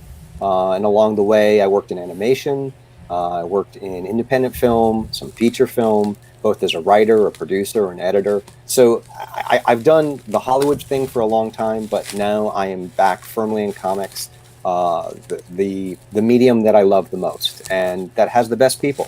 So it's really been a great kind of full circle journey, and I'm very enthusiastic and happy to be here. So, I know your name from White Ash, which is something I'm looking incredibly forward to. I saw a preview. I don't even know who shared it. It might have been James shared it. Somebody shared it on the internet, and I started looking at it, and I'm very excited for it. So tell us about that. So White Ash, the quick pitch for it is it's Romeo and Juliet meets Lord of the Rings in rural Pennsylvania. The other quick pitch I like to say is if the guys from the guys from Supernatural wandered and got stuck in Riverdale, but instead of battling demons from hell, they had to deal with the worst of Mordor. It's grounded fantasy set in a coal mining town about a young guy who, like a lot of us, does not want to follow in the family business, which is coal mining. So he's like, bye, Dad, I'm out of here. But on the day he's about to leave, there's an accident at the coal mine, keeps him in town for a couple of days. He meets that lovely young woman there who happens to be the daughter of the man who owns the coal mine and de facto owner of the town. So he stays in town a couple of days because of this accident and starts to discover a secret about himself and about his family. And that's where these Lord of the Rings elements come in. And he realizes nothing about his life was what he thought or about the town of White Ash. And he sort of has to have for him, it's about a choice of does he stay and embrace this new legacy, or does he set off and forge a path that has nothing to do with his family? And so that's what the first arc of White Ash is about. And it's really, I think, a journey that we all go through where we kind of have to decide, do we want to forge a path that has nothing to do with what came before us, or do we want to embrace some of those elements that made us who we are that we don't kind of understand at 20 years? That we're a composite of what came before us. We think we're this entity that functions all on itself, but with elves and dwarves and things like that. So tell us now about Scout as a whole. Tell us about the company. So So the company Scout is a fabulous place. I came to Scout as a creator. I was looking for a home for White Ash. We had a lot of offers from some different places, but I got to meet with James Haick and Jim Pruitt, and I realized these were the kind of people that I wanted to be in business with, because they, Scout has a mandate, which is to basically scout out and find, new great voices that we can bring to the marketplace. So that's one of the things that we're doing at Scout Comics. But the other thing that we're really doing that I think makes us a little bit more unique than a lot of other companies is, there's a real team atmosphere at Scout where you're not just a creator, you're not just an employee, you're part of the team. And I know that sounds a little hokey, but that is really what kind of drew me to the company, because I realized, a lot of the things that I had done on my own, because I did some self-publishing, I've done a lot of producing, I could bring those skills into Scout and help them grow the company. And by extension, the things that I was doing there. And I think a lot of creators, when they come here, they realize, the creators support each other. Metal Shark Bro, which is a fantastic book that Scout puts out. Kevin and Bob and Walter, they're always promoting other Scout books. Kevin Joseph is the same, who does Tart. He's always talking about the other great Scout books that he reads. So the creators really are a community here at Scout. And, the company embraces that and promotes that. And so, we want, our creators to be known as Scout creators, that they're part of this collective that are doing great works. And, together we're making an impact on the marketplace. And I think you've really seen that over the last 4 to 5 months, that people are starting to know who Scout is and what kind of books that we do.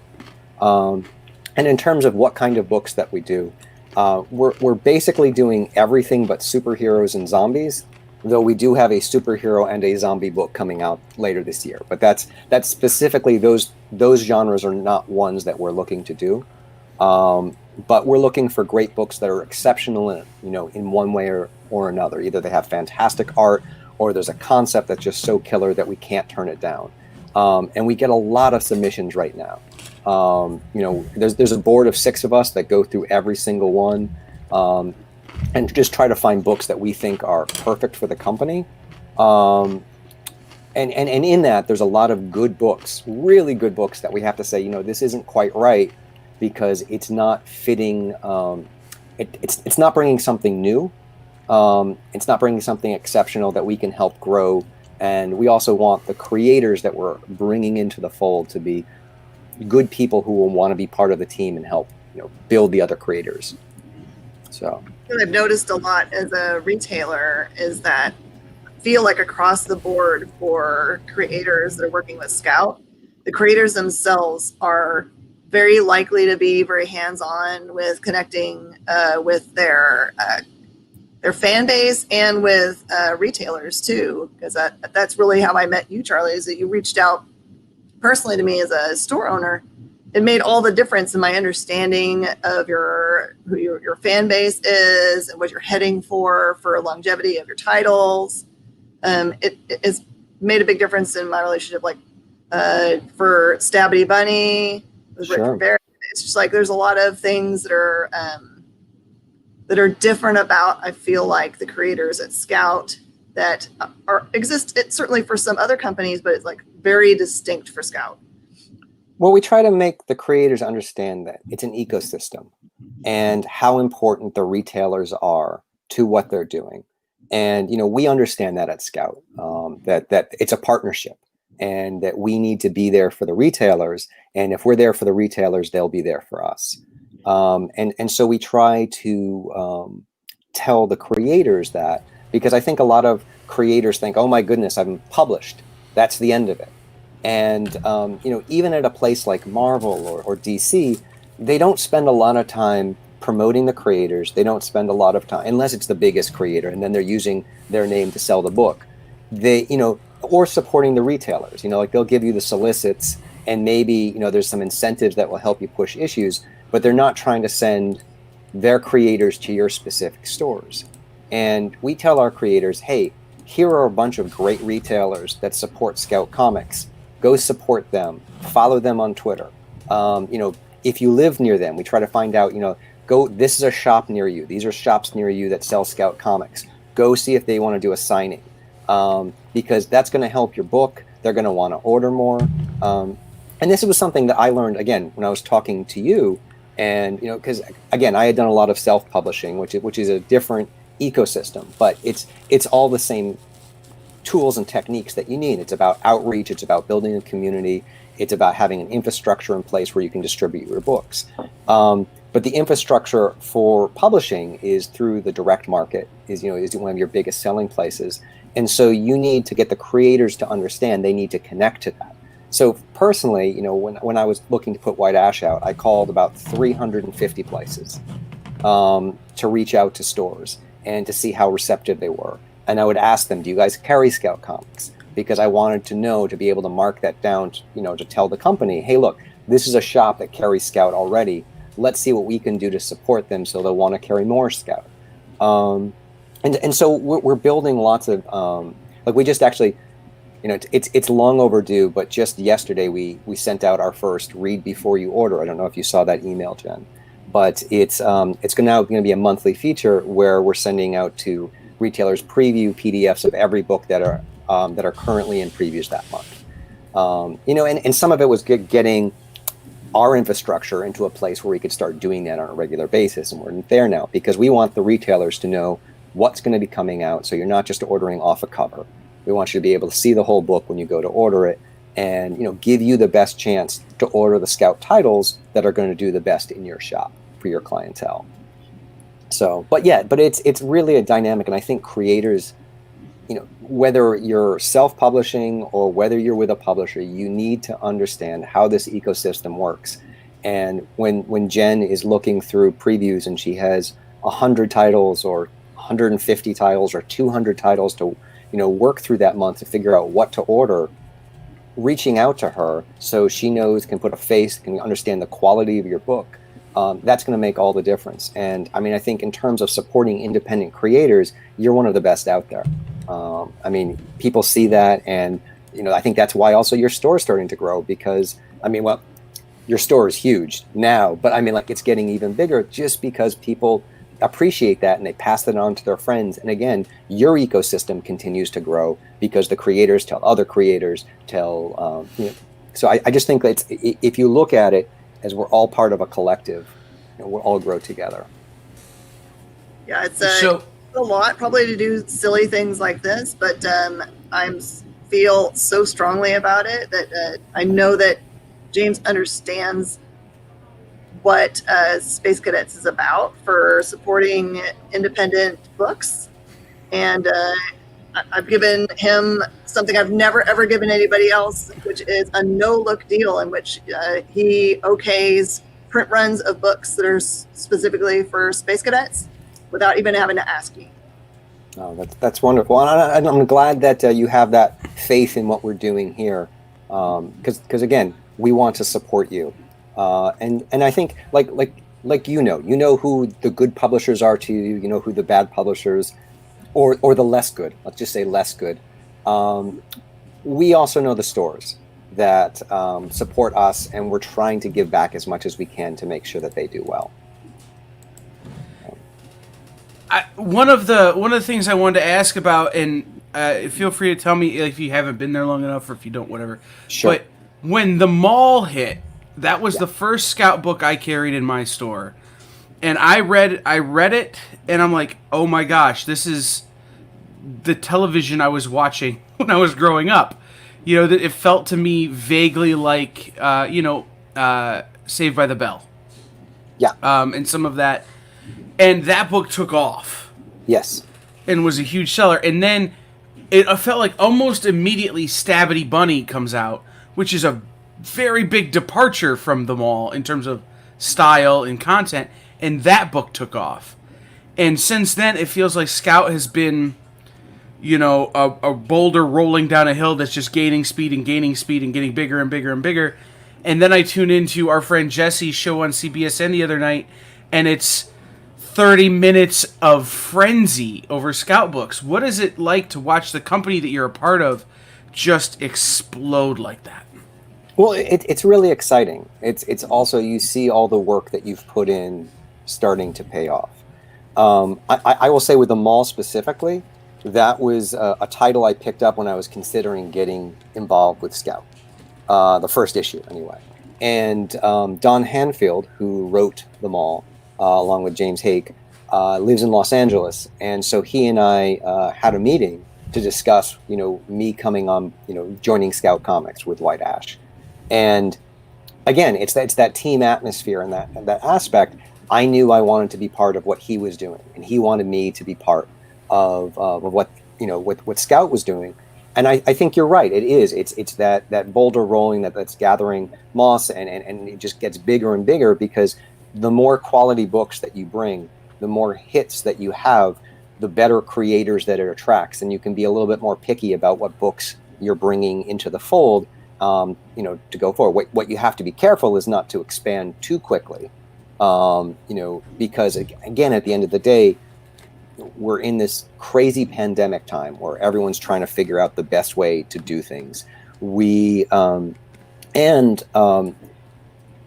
still a smaller studio. I mean, it's a smaller company. So yeah, our print runs are a little bit smaller in terms of what we're putting out into shops and what is being ordered. So we need to make sure the orders are supporting the number of titles that we're putting out. But I also think that, one of the things that you said where it felt like a TV show, it felt like, something that you've seen. We do, we have a lot of people who came from Hollywood who are involved with Scout. So I think there is a little bit of that. On the flip side, we're not just a bunch of people from Hollywood. We're a bunch of people from Hollywood who came from comics first. Because I think there's a lot of people who are looking to create IP, create things that they can immediately sell back. And what makes us different is we kind of have that balance where we have people who've both worked in Hollywood, but people who love comics. So we're making sure that anything that we put together, if it's going to be a great TV series, it also needs to be a great comic. Like, we won't greenlight something just because we think it would make a great TV series. It has to be a great comic. For me, when I've written in both fields, there are subtle differences, and you need to make sure that the writing is supporting that. And so that is something very specifically that we look at with our titles. And also, while we're embracing the retailers, we're embracing the collectors market. And we had a lot of books that have been optioned recently. There's a couple of big deals that we'll be announcing very soon for a couple more, which I can't get into yet. But, these, again, it's continuing to go, and Hollywood's starting to take notice of our titles. And we have a lot that would make great TV shows, great movies, but also, first and foremost, are amazing comics.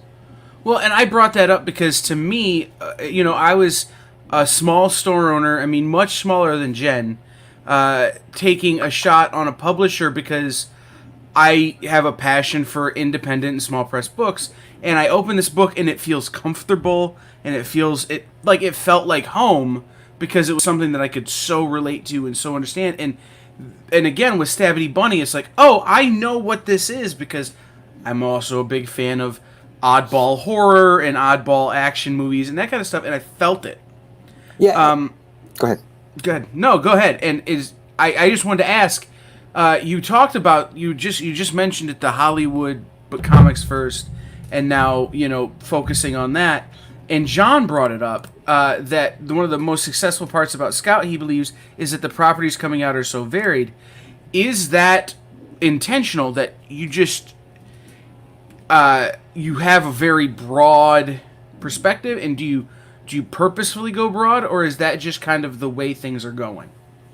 Well, I think there's a couple different parts to that. First, for us, it's important that the stories have a strong emotional core. You can put anything in whatever kind of setting you want. We recently had a submission from a book that was beautiful. It was set in outer space. It was great, but there was no emotional. It didn't resonate in a way that I think people could relate to. The world building was fantastic, but where is that story that's going to make you want to read the second issue? So I think finding books with that emotional core is important when we're looking at what titles to put out. The other thing is we get a lot of submissions in different genres. So, because we're a company about the creators, we're not limiting ourselves to being like, we're just doing sci-fi and fantasy, we're just doing comedy books. We're looking for good voices that we can, bring into the company that will help everyone together, be a bigger, just to increase the brand. That said, seeing as we have Metal Shark Bro, we're probably not going to do a book, which is one of my favorite books. I mean, I'm not going to play favorites, but that's one of my favorites. Which is kind of like an early 90s Lobo vibe I get from that book, but it's just this fabulous, shark who gets turned by a demon into this ultimate warrior, but doesn't want to do anything besides just become a shark again and go back to, it's hysterical. That said, what I was getting to is we wouldn't maybe pick up a book about, a surfer crab who had been, that would kind of step on that same marketplace. So we look at each of our titles as, an ecosystem, a property, and we want to promote those. We don't want to pick up something else that's going to step on the same ground as what another creator is doing in our company. So that's kind of where our limits are. We're not really looking for superhero. We're not really looking for zombie, unless it's such a different take on those that we think it's going to be treading new ground. But in terms of limiting to genres, no. We're just looking for good stories that resonate with people, that we think people will enjoy. Guys, if you head over to cadetscon.com, click on the Cadets Con link, scroll down till you see the Scout Comics logo, click on that and it'll take you to the Scout Comics website, but we also have links there directly to White Ash and to Charlie's website where you can contact and follow him and get his social media links and all of that kind of stuff there. We have a question from one of the creators in the gallery, James Venhaus, who's coming up right after you here on Cadets Con, would like to know about submission policies and guidelines. If somebody wants to come to work for Scout, how do we approach you about that? Well, first of all, they'd be working with Scout. I want to make that distinction clear. They don't work for... That's my bad. No. But I think it's an important distinction. I think that everyone should feel like, they're in a partnership with the company that they're working with. And I say that I'm going to take off my publisher hat and put on my creator hat, just speaking to creators. If you don't feel like you're in a partnership with your publisher, if you don't feel, if you feel like they're dictating too much and it's not a back and forth, find a different publisher. All right, putting my publisher hat back on now. In terms of Scout's specific submission policies, they are on our website at scoutcomics.com. There's a tab for submissions. But in general, right now, this may change in the future. We are looking for finished products. It's similar to the image model where, it's creator owned. But for a submission, we're looking for at least 6 pages of finished art. We're looking for a synopsis. We're looking for, if you're an unknown creator who's never done a comic before, it would be great to include the script if you only have 6 pages of art, so we can get a sense of how how the book transpires after the first 6 pages. But all those guidelines are on the website. But it's pretty much, we need to see the art, the concept, and we'll let you know. We do get back to every person who submits to us. That's interesting. That does having people submit final product or completed work, let's call it that. I'd rather call it that. Does that change the way you approach it as a publisher? Do you look at that completed work and then edit and tweak and refine as needed, or is a lot of times the stuff you're getting just, oh man, here we go? It depends. It depends on the creator, and we will sometimes say, hey, look, we love this concept. We love what you've done so far, but you need to re-letter the book. The lettering is not at a professional level. Or, the art got so much better as the book went on, you need to redo your first 4 pages. So if you redo your first 4 pages, we'll put it out. If it's just, 6 pages, it's a little bit harder to say that, but when you have a fully finished work then it's more like, yes, we will say yes to this, no to this. We might ask for small tweaks, but for the most part, we're not looking to do wholesale changes. On the other hand, we have another book that I've been working with the creator a little bit, where they had done 6 pages, and then they sent me the scripts, and I said, well, let's talk about the scripts, because the scripts need to be a little bit better, and we'll work with the writer or the creators to help them flesh out their scripts, maybe restructure them. It just depends on what stage the project's in and what they're looking for from us. Because again, we're partners in the endeavor, and we want them to do as well as they can. When a new book, you said there's 6 people who look at new concepts that come in. Yes. What do each of those 6 people have a specific role they play, or is it just a collaboration? No, it's basically it's 6 equal voices. We get on an email chain going back and forth, and the majority of us need to agree on something. And for the most part, it's usually unanimous. Every now and then it'll be 4 or 5 people will say, yeah, I like this. And one person will say, yeah, I don't quite get it, but I'm going to go with you guys. I think there's a couple of people who have a stronger sense of whether, a book would be good in terms of IP, because that is a little bit of a consideration. It's not, the consideration, because like there was a book recently where we're like, this has no IP upside, but it's a great comic, so we want to put it out. So so there's people who know that. Some people, when you look through a submission, it's good to have 6 eyes. Sometimes someone says, "Did you happen to see this?" And then we say no to something that everyone was saying yes to, because you realize there's a line in the submission, or there's something that either makes it so it's not a creator you really want to work with, or there's something inherently wrong with the concept as a book for Scout that you didn't realize on the first reading. So it's good to have different eyes looking over the book to sort of vet things, to make sure not only is it a good comic, but it has the right elements to make it successful with us. One of the things that James had told me he wanted to talk about, and I'm very excited by the concept, is that Scout is doing a subscription box. Yes. Tell us about the box, and as retailers, will we be able to get the box to sell to our people? That second part of the question you'll have to ask James. The box is his baby. I don't want to talk out of school on the box. So basically, the box is 12 issues of Scout comics that come out that month, and it has a lot of ash cans and things in it. I will say that everything that's in the box is available to retailers through our Scout Direct program. So there may be things in the box that you may, not want to get. If you say you got 10 boxes, you might only want 4 of this, but 11 of something else. So you guys can a la carte it on the website,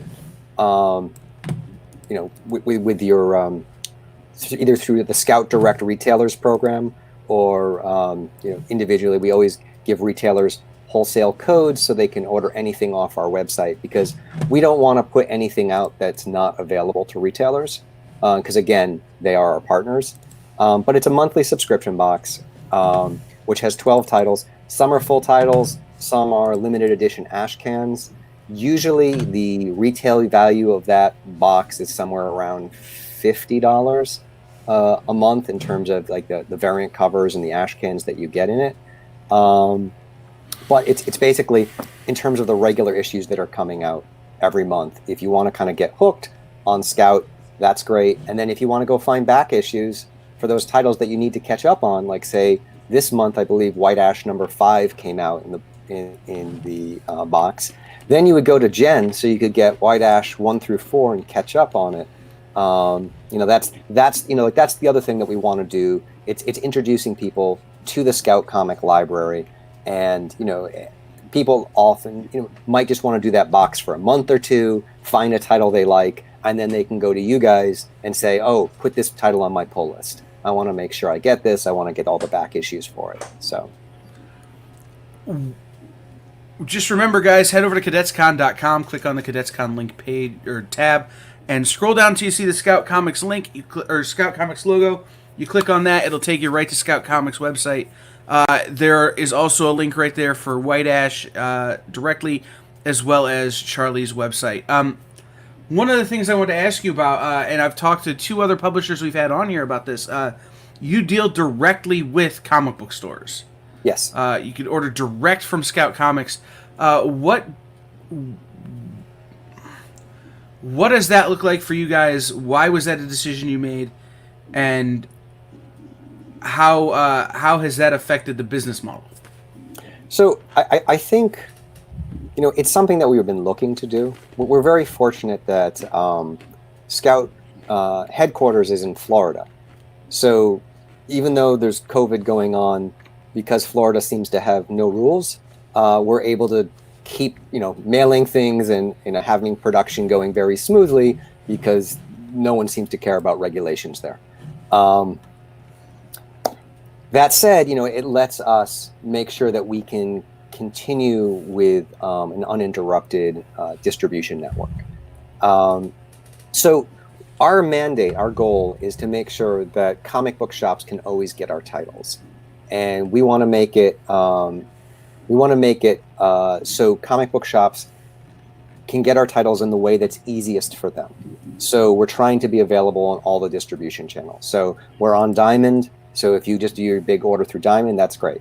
If you want to order through us direct, we have a monthly direct order form where you can get, exclusive variant covers that we're basically just going to put on the store that are not solicited through Diamond.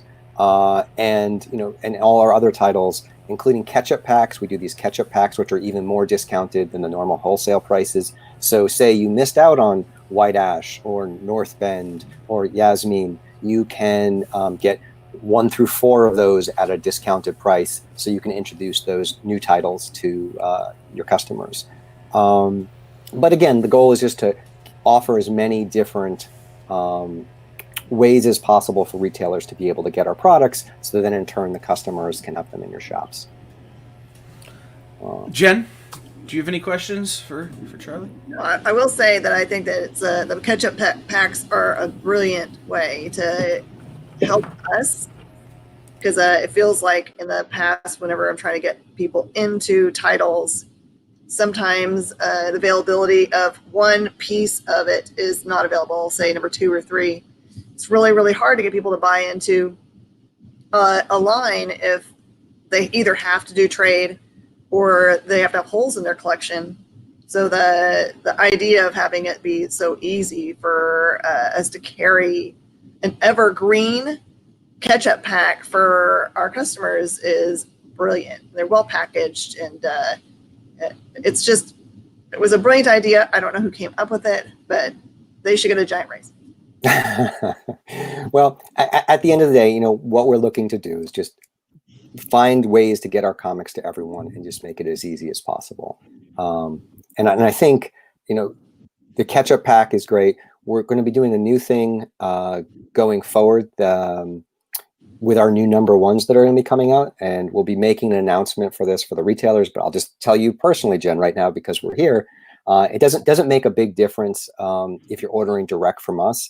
But because we're not on final order cutoff right now, a lot of retailers have to place orders for issue number 1, issue number 2, and issue number 3 of a Scout series before issue number 1 even hits the stands. So we're going to be staggering the time between when our number 1 comes out and the rest of the series comes out by a couple of months. So that way, when number 1's on the stand, you'll be able to order 2 and 3 from Scout. So you can get a better sense of how it's selling. So you as a retailer can make a more educated decision about how many number 2s to get and number 3s, etc. So we keep working within the confines of the system to see if we can tweak it to find ways to make it better for you guys and to make it better for the customers out there. That's really interesting. Also appreciated the little bit of freedom for when product arrives to us, that you allow us to get it straight to our customer base instead of right now when it's so difficult to figure out when do comics come out. We don't know. Right. They're in our hands. They come out now. Well, and it's also again, it's a system that's starting to evolve. All throughout the comic industry, where it used to just be Diamond, this is the way it's done. Things are changing, so we're trying to adapt that change and think about out of the box ways to help you guys out, and also to help us, because I think it's nuts, because we're not on that final cutoff system, that you guys have to figure out, for a brand new series that you've never seen, and with us, often creators that you've never seen, how that's going to sell. Like Grit, which just came out, which I think number one for Grit is a fabulous series. It's this crotchety old monster hunter with an axe. If you haven't seen Grit, it's sold out at most shops. So Jen has her own variant of the cover. It's a fabulous book. And Brian Wickman, who's doing that series, he has a whole gigantic world. So I think the first series is 4 issues, maybe 3, but there's going to be a lot of different arcs and spin-offs to that world. So, that's a great new series that we have. But, we sold out because the initial orders were not huge. So we printed over that, and then they were quickly gone because, and if, with number 2, we're probably going to also sell out with number 2. Eat What Feeds It, which also just came out. We've already sold out of number 2s. That's going to be announced soon. Like the Diamond reorders that are coming in for that are probably not going to be filled because, again, people ordered number 2s before number 1 had hit the stands, and you hadn't seen the demand for that book. So we're trying to change that paradigm to help you guys, so you guys can have what you need, and also, have more educated ordering. So, I see there's a question about any awesome future projects that are coming out. Grit is amazing. You want to jump on the Grit train. That's a great book. Atlantis Wasn't Built for Tourists is coming out probably end of this month. I have a feeling that book is going to sell out as well. And that has the quick pitch on that is think like 1970s TV series, like where the drifter going from town to town, and he runs into this town which has some sort of monsters in it, and while it's starting to look really bad for the drifter, soon you'll see maybe it's going to look bad for the monsters. Eric Palicki wrote the book. It's a fabulous series. So that's coming out at the end of this month. Let's see. If you're not reading Yasmin, that's an incredible series too. About, again, this is talking about the gambit that we're running. We have Grit, which is just a monster hunter book that is pure, it's visceral, and it's everything that you see on the cover, and you're going to love that book. Where Yasmin is more of an introspective journey about a young girl coming over from Iraq to the United States and going back and forth between her time in the 2 different countries. And I'm just trying to remember everything that's coming out right now. Because we keep changing the schedule a little bit. We have the superhero title that I was talking to you a little bit about is coming out in December, and that's, can we swear on this show? Change the word slightly. That's called Crap Show. That's going to be a title that's coming out in December about a down on the luck superhero that is also just hysterical. The Recount, which is more of a political thriller about an assassination attempt on the president and factions within the Secret Service that are looking to overthrow the government. So we're going in a lot of different directions. There's some great books that are coming out. We just finished the first arc or next month we're finishing the first. Oh, there you go. Atlanta Wasn't Built for Tourists. Really good. Had to dig for it, but I found it. We're finishing the first arc of White Ash next month. But there will be a one-shot, an all-new, all-original one-shot that's going to be coming out in February for that, and the second arc will be coming out next year. So, we have so much in the pipeline. We have this really cool story set on Mars called Redshift that's going to come out early next year, and the art is just incredible. Look for an ash can of that coming out very soon, Jen. There's going to be some great ash cans coming out really soon. We have a kind of a serial killer festival convention book called Kilchella that's coming out. We have a book called Cult of Icarus that's coming out next year. Just fabulous books in lots of different genres.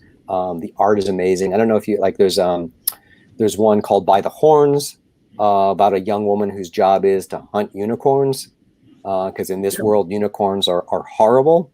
But she has to team up with a unicorn to take on an evil sorcerer. Teaming up with the enemy. So like that's a great book with beautiful art. We had an announcement about Talon, which is just a gorgeous manga-looking anime book that's going to be coming out next year. So just some really great titles in the pipeline. So I want to ask about Atlantis Wasn't Built for Tourists. Yes. You don't know this about me, but Eric and I, Eric grew up about 10 minutes from me. We've been friends for a really long time. And he started hinting that Atlantis Wasn't Built for Tourists was going to Scout Comics. And he's been, dude, it's going to Scout. It's going to Scout for, I don't know, 6 or 8 months now. And I'm so excited to finally hear it's coming out. Is Atlantis Wasn't Built for Tourists, how do I put this in a way that makes sense to anyone other than me?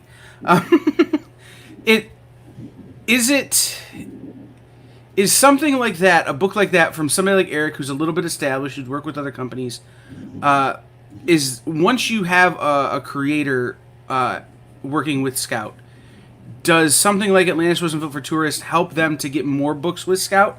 Can we expect more from a lot of these creators with the company? So in general, once we started working with a creator, we would love to continue working with a creator. I love Eric. I've just known him, mostly through email correspondence and through Twitter, and he's just a fabulous guy. So, I would be very happy to do many more projects with Eric. But yeah, look, Kevin and Bob, who do Metal Shark Bro, we're doing a bunch of books with Kevin and Bob. We will continue to do books with them because we're trying to build that Scout creator family. So I hope that we will do more books with Eric. And I think the other thing that maybe you were kind of getting to is just bringing in established creators, bring in more established creators. And I think it definitely does. We are looking to work with some established creators, but we also don't want to stop looking for the people who haven't, had a publisher before, because I think it's important to be serving both audiences. So, the better books we do, the better books we attract. So we're just looking to build on the success of what we've done and make sure that everything that we have, that we add to the fold, is at least at the level of what we've put out before, and hopefully advances things. So I think that those brilliant things that you've done for kind of a marketing thing, it's not a stunt, it's actually just a brilliant display, are there really cool, like, vending machine stand-up displays that have been showing up at shops. Who thought of that idea? So that was Don Hanfield.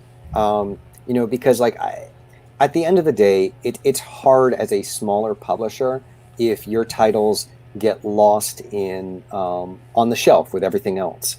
So we were looking for ways that we could have our books stand out. So when people walked into a shop, they would see Scout Comics and see the brand. So so that was his brainchild. It's a beautiful, beautiful display. If we could find a way to make them a little bit cheaper and ship them cheaper, we would be making a lot more of them. The initial deal we had on them was great, and then somehow, I don't know whether it's shipping changed, but they became very expensive to ship around the country. So when we can figure out, that, we'll probably be putting more out into the wild, because I think they're really nice, and we want to make sure that shops that would like one can have one. So. I think my problem is trying to figure out what things I want to put in the slots. Right. And I think every store, it's what's going to sell, right? And I think that's different per store. If there's an exclusive, I think especially at your shop, which does a lot of exclusives, Scout exclusives, which we love, and we'll open that up to retailers out there anywhere. We love doing John has a great Scout vending machine display as well. His is homemade, and if you've ever seen any of his videos, it's incredible. We were all blown away with what he put together there. And there's a video where you actually see the things dropping out of the bottom. So I think, we love to do exclusives with shops. We love to work with shops. And we love to work with creators to help point them in the right direction. We have another book coming out called Children of the Grave later this year. And I know those creators are already looking forward to reaching out to shops to see what kind of things they can print, they can send shops. We have a couple of Christmas tales coming out this year. One naughty, one nice, which I think will be good for you guys. Perennial sellers, hopefully. I mean, that's the goal. So yeah, a lot of really exciting stuff. Some amazing creators, and there's some big deals that we're probably going to be announcing sometime in the next 4 to 6 weeks that are going to put Scout on the map, make it even easier for you guys to sell our titles, make it more exciting for creators to work with us, and put books in more places quickly.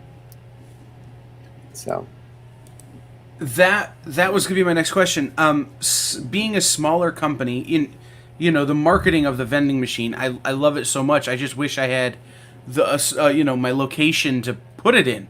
But what other kind of out of the box marketing is Scout doing that we should all be looking for, that maybe we aren't noticing, or maybe that when it shows up it's going to hit us? Well, I mean, I think one of the things, like I said, I'm trying to implement is brand awareness through using the network of creators, and trying to build that collective so we can help support shops, so we can help support each other and grow the brand. In terms of other kind of, of viral marketing, there's a couple of things in the works that I can't talk about right now, but we are constantly looking for ways to push things. And the fact that a lot of stores have been closed has also made it difficult for us to implement some of the things that we're looking to do. I will say that James Haick has a really good mind for that. I love James. He is constantly thinking of new ways to expand the business, new partnerships that we can, have with retailers in ways that make sense to them, and also just ways to get more books out there to people. We're looking into all markets. We'll just say that, and but our retail partners and our shops are where we look first.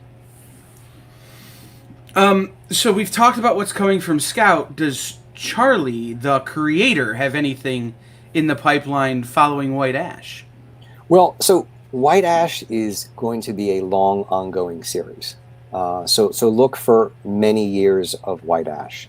It is plotted out for about 60 issues, and there's going to be a spin-off prequel series that will be coming down the pipeline that someone's just started drawing, which focuses in on, if you know the series, Lillian's mother, Galarian, who I like to say is, think of Red Sonja as an elf.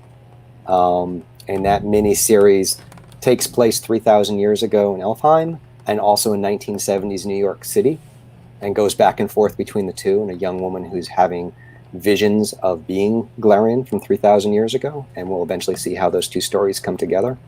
So that's a mini series that's in the works. I have another series that I'm writing called The Game, that 2 more issues should be coming out later this year. So between White Ash and working on growing the Scout brand, it's a lot at the moment, but I do have a couple more series that we're going to, again, you don't want to put too much out at once and overexpand. I want to make sure that I'm giving Scout the time that I need. But yeah, you'll see a lot more White Ash. You'll see The Game. You're going to see a spin-off miniseries from White Ash. That's also the one-shot. It'll be a Galarian one-shot, 3 stories about Galarian throughout the ages, which fill in some of the backstory of White Ash. They'll be coming out in February. So cool. We've got just about 10 minutes left. So why don't you give everybody your social links where people can find you, where they can follow you, where they can contact you? Sure. The best place to get in contact with me is at Charles Stickney on Twitter. I couldn't get Charlie Stickney. Someone else had snagged that, and I didn't want to be Charlie Stickney 1372. So like that's the best place. You can find Scout Comics at scoutcomics.com. I also have a whiteashcomic.com website. Scout Comics has an Instagram that you can follow. I think it's at Scout Comics. We have a big Facebook page. We actually have 2 Facebook pages. There's a special group called Scout HQ, where we post a lot of exclusives. We post a lot of Jen's videos. We try to make sure that retailers are supported there as well. So like, but I would say in terms of contacting with me personally, I'm always accessible on Twitter to talk with people. Very cool. So I've been asking everyone sort of off the wall questions because I think that's fun at the end of the interview. Sure. So when you're working as Charlie the Creator, when you're working on White Ash, do you have a go-to playlist or something you listen to or put on in the background while you're working? So I used to do that. I used to do a lot of those playlists, and I would have like an instrumental playlist. But at this point, I work at home, like a lot of us now, because of circumstances. But I've worked at home for a long time. But right now, my children are home, so there's a lot of interruptions. So like that time where you kind of just get into the music, you get into the mode to write or to do whatever. I don't really have that anymore. So it's like, okay, I'm going to take 10 minutes here. I'm going to take 15 minutes there. Oh my goodness, I got 45 minutes of work time. So I don't really have like the set the mood. It's just like, oh, no one's talking. Write a line here, make it better later. Answer a bunch of emails here. Oh, they're screaming in the other room. I need to go deal with that. So like my kids are 8 and 11. Yes, they are wonderful, and I wish they were back in school, but that's going to be probably 2021. So like I think I wish I could say, but I did. Like when I was a little bit younger, I would spend. It's a great way to procrastinate if you're a writer, is to write the perfect playlist. For like, I can't write until I have enough songs. Oh, for this scene, I'll need this. And you lose like 2 hours when you should have been writing to making that playlist. And then you get to write for 5 minutes. So I think that's a good writer's trick. I think a lot of writers use that as their way, oh, I need to do some research on this scene. I need some reference. And then you go and you surf, the internet for 1970s apartments for an hour. Go down that click hole. So like, yes, the answer is yes, I would, but I don't. What about like a go-to snack to get the juices flowing? Go-to snack. I'd like to say I'm eating something really healthy, that it's carrot sticks and celery. But at the moment, it's coffee. The go-to snack is coffee to keep me going, and something salty. Probably some crackers, some cheese and crackers, which is not the healthiest thing, but just to walk into the other room to get something going.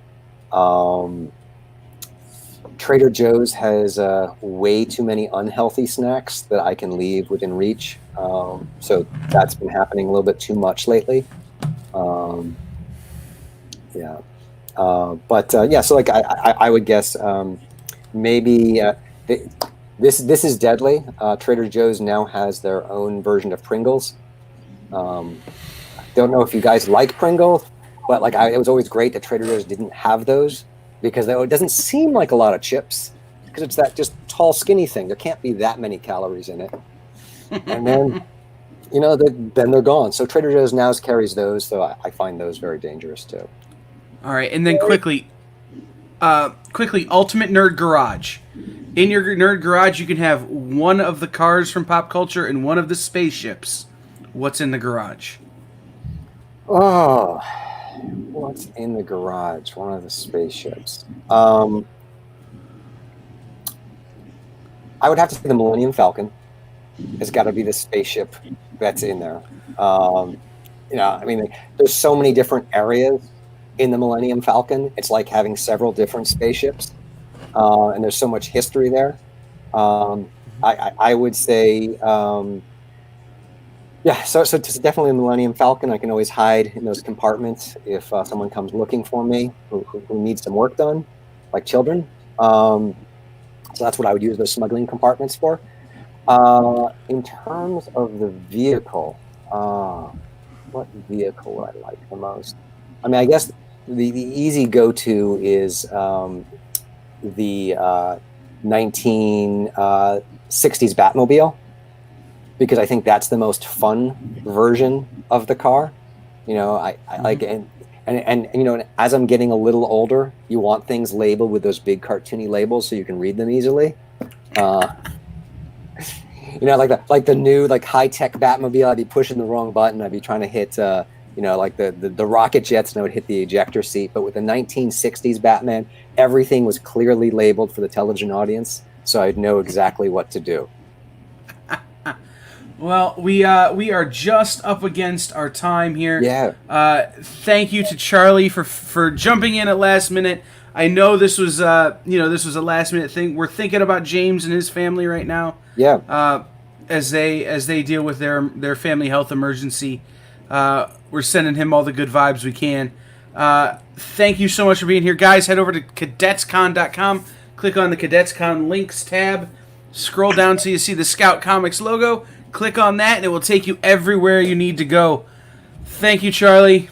Oh, thank you for having me. It was great meeting you, Kyle. It's great chatting with you a little bit again, Jen.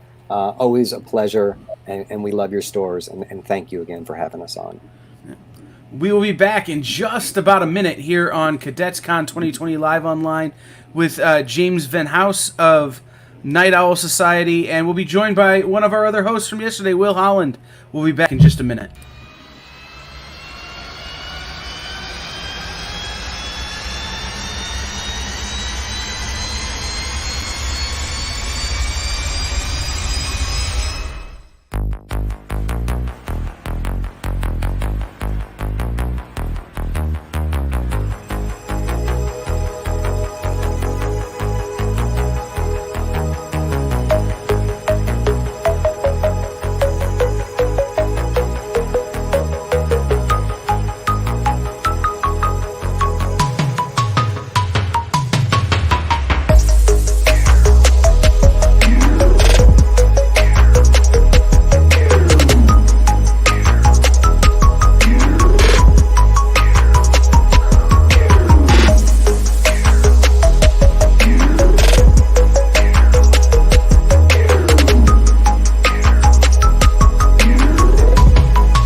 Welcome back into Cadets Con 2020 Live Online, everybody. Hey. We're joined once again, as we have been all day, by Mitch Jen King.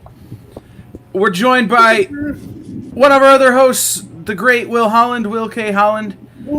Make sure you go back and watch yesterday's panel with Will. And joining us this hour in that box there is James Venhaus, writer and creator on Night Owl Society.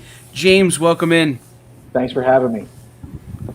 I'm very excited to listen to you guys talk. I'm going to leave you in their capable hands. I will be back shortly. All right. Well, first things first. James, I like your haircut. It looks like you actually got. You go ahead. I got a haircut, but it keeps getting farther and farther back. So I've gone from having a 4-head to like a 5-head or a 6-head. It's getting there. So I'm always trying to find the right camera angle that's got the least amount of shine on my forehead. But Will knows a little something about that. Yeah, I've been rocking a George Jefferson since I was like about 18 or 19 years old. So I either have to keep it bald or just go through the motions with it and just not care. Yeah. Well, I tell people my hair has two choices. It can turn gray or turn loose. And I'll take gray any day, All right, so James, I want to start off with real quick, just so we can kind of get into the Night Owl Society a little bit. I got the honor to meet you a couple of years ago at Cadets Con, I believe. Yep. And so I got to see some of the books. I didn't at the time. I didn't have access to all of them because you were still working on another issue. But I did finally get the trade from Miss Jen. So that was awesome and good. The story was wonderful. I'm not spoiling anything because I want people to go out and read it because they need to get it in their hands. So could you kind of give us the snowball pitch for Night Owl Society, first of all? Sure. Yeah, Night Owl Society is about a group of 5 high school kids that sneak out at night and fight crime. That's the short version of it. There's a mob boss in their town that has done some bad stuff and hurt some friends of theirs, and nobody will do anything about it. So these kids have opportunity, and they've got time, and they've got a overdeveloped sense of right and wrong, and they're just going to take matters in their own hands and go take care of this guy. So they break into the athletic department and steal sports equipment. They borrow their parents' cars, and they use the resources that they have to right this wrong. So one review called it a cross between The Breakfast Club and The Sopranos, which I love. That analogy. It's that group of that bonding that you get with your best friends in high school, and that mob story and the crime thing that fits really well with comic books. So yeah, it's a blast. And so we talk about the basic setup for it. Now, of course, we know initially this will start off as a Kickstarter, but it got picked up by IDW. Yeah, that was a great way to get started. I read, I think, every internet article you could possibly find on how to break into comics. And it's different for artists than it is for writers, right? Like if you're an artist, you've got a portfolio, you've got something to show people. But everybody has an idea for a comic. Everybody's a writer, right? So you don't go to a Comic-Con and get a portfolio review with a script the same way you do as an artist with a portfolio. So the advice I kept getting over and over again is you break into comics by making comics. Like that's just how you do it. And if you can show a publisher a finished work, they know that as a writer, you know how to work with an artist, you know about the sequential art form, you know how pages work, you know how printing works, like you know how the product works. So we launched Kickstarter. It was fully funded. We had some really great rewards, and some people were really engaged in being a part of the story. One of our rewards was getting yourself drawn as a minor character. So we had people from all over the world who did that. And then I was able to take a finished, published comic to an editor and say, this is what it would be like. You don't have to imagine what it's going to be like. It's right here in your hand. Mm-hmm. And IDW was a big fan of it. And we wrote and had the artist draw 3 issues, and they published 3 issues, a full complete story, and then they published the trade, which I know Jen has some of the trade. I've got some of the trade here as well. And it's been slow and steady. Like the sales have been good, but they continue. I continue to hear from people who are discovering the series for the first time. But yeah, started as a Kickstarter. I know a lot of creators are going Kickstarter for every project, but to me, I really enjoyed that being launching pad to the world of publishing. Okay. And now, as always, I understand, you talk about it from the standpoint of being a writer, but shout out your artist. Oh man, Pius back. Okay, this is the cool part about this. A lifelong comics fan, but I never worked in comics professionally until I decided to make one. I'm a playwright and an actor, and so I have some experience on the film side, and I've experience writing, but no experience making comics other than reading them. And so I'm just all over the internet looking at artists and seeing whose style might fit this work. And I'm on DeviantArt, and I'm on people's Tumblrs, and I'm just, talking to artists and putting things out there. And I connected with Pius, finds out that he lives in Lithuania. English is his second language. He's a brilliant speaker. But we've never met, and he's never been to the United States. In fact, one of his dreams is one day to come to the United States. So we did the entire thing remotely. And because there's a bit of a language barrier, email was the best way to communicate, because he can take time to read stuff, and I can take time to ask, hey, what did you mean? So we didn't even talk on the phone. We did the entire thing via email. But he's a great artist, and has since gone on to do stuff for other Kickstarters. He's done some covers for Boom, and I think he's got a couple of other series out now. But this was his first work. Yeah, and I was talking to another writer, and I mentioned your book. He goes, "Dude, I've got that book on my shelf. You won't believe this. I work with the artist that was on that book." And Cool. so it's just like, there you go. So he was like, "Yeah, man." He said, "You know James?" I said, "Well, I interviewed him back on episode such and such." He's like, "Okay, I need to go listen to that because I want to pick his brain. I want to reach out to him at some point, pick his brain." Found out how he came up with it. He said, "I really read it. I really enjoyed it." So Nice. That's good to hear. it's interesting how sometimes how things layer up. Nicholas got on here and he mentioned, see if I can, well, I can't bring it in, but he mentioned that Jen brought attention to the book. And you know, that's the thing about it. It's like when I came to that Cadets Con where I met you and got to see this book, like I would have never known that it was a thing had it not been for the opportunity. Yeah, this book is a success or a failure because of the retailers. And they're, Charlie was your guest earlier and talking about how when he put out a book, he reached out to 300 comic book stores. And I think mine was about 250. And then there's some I just simply never heard back from. There's some that just don't engage with creators. Some comic shops, I was shocked to learn, simply don't have events. Like if they can sell comics and not have events, good for them, but that's not going to help me, right? So, and then there were people like Jen, who not only have events and host creators, but they're your cheerleaders. They're your champions for this. If they like it, they're going to sell it. And that's everybody in her store loved the book and mentioned it to probably everybody who walked in the door. And there were a few like Jen. There aren't very many, but there are a few real true champions of the creator, and they understand that link between retailer and creator. And the publisher is an important part of that, but you can't depend on the publisher to promote a book or sell a book. Right. Sales happen in the store, and books get made by creators. And the more direct link you have between those two, the better. And Jen's a tremendous champion of the indie creator. Well, more or less, just a glorified super fan. Find things to be super fans about. I just happen to have a comic book store, so I can force people to be super fans with me about things like. It just happens that I might have okay taste because I get told very often that was horrible. Why did you hand that to me?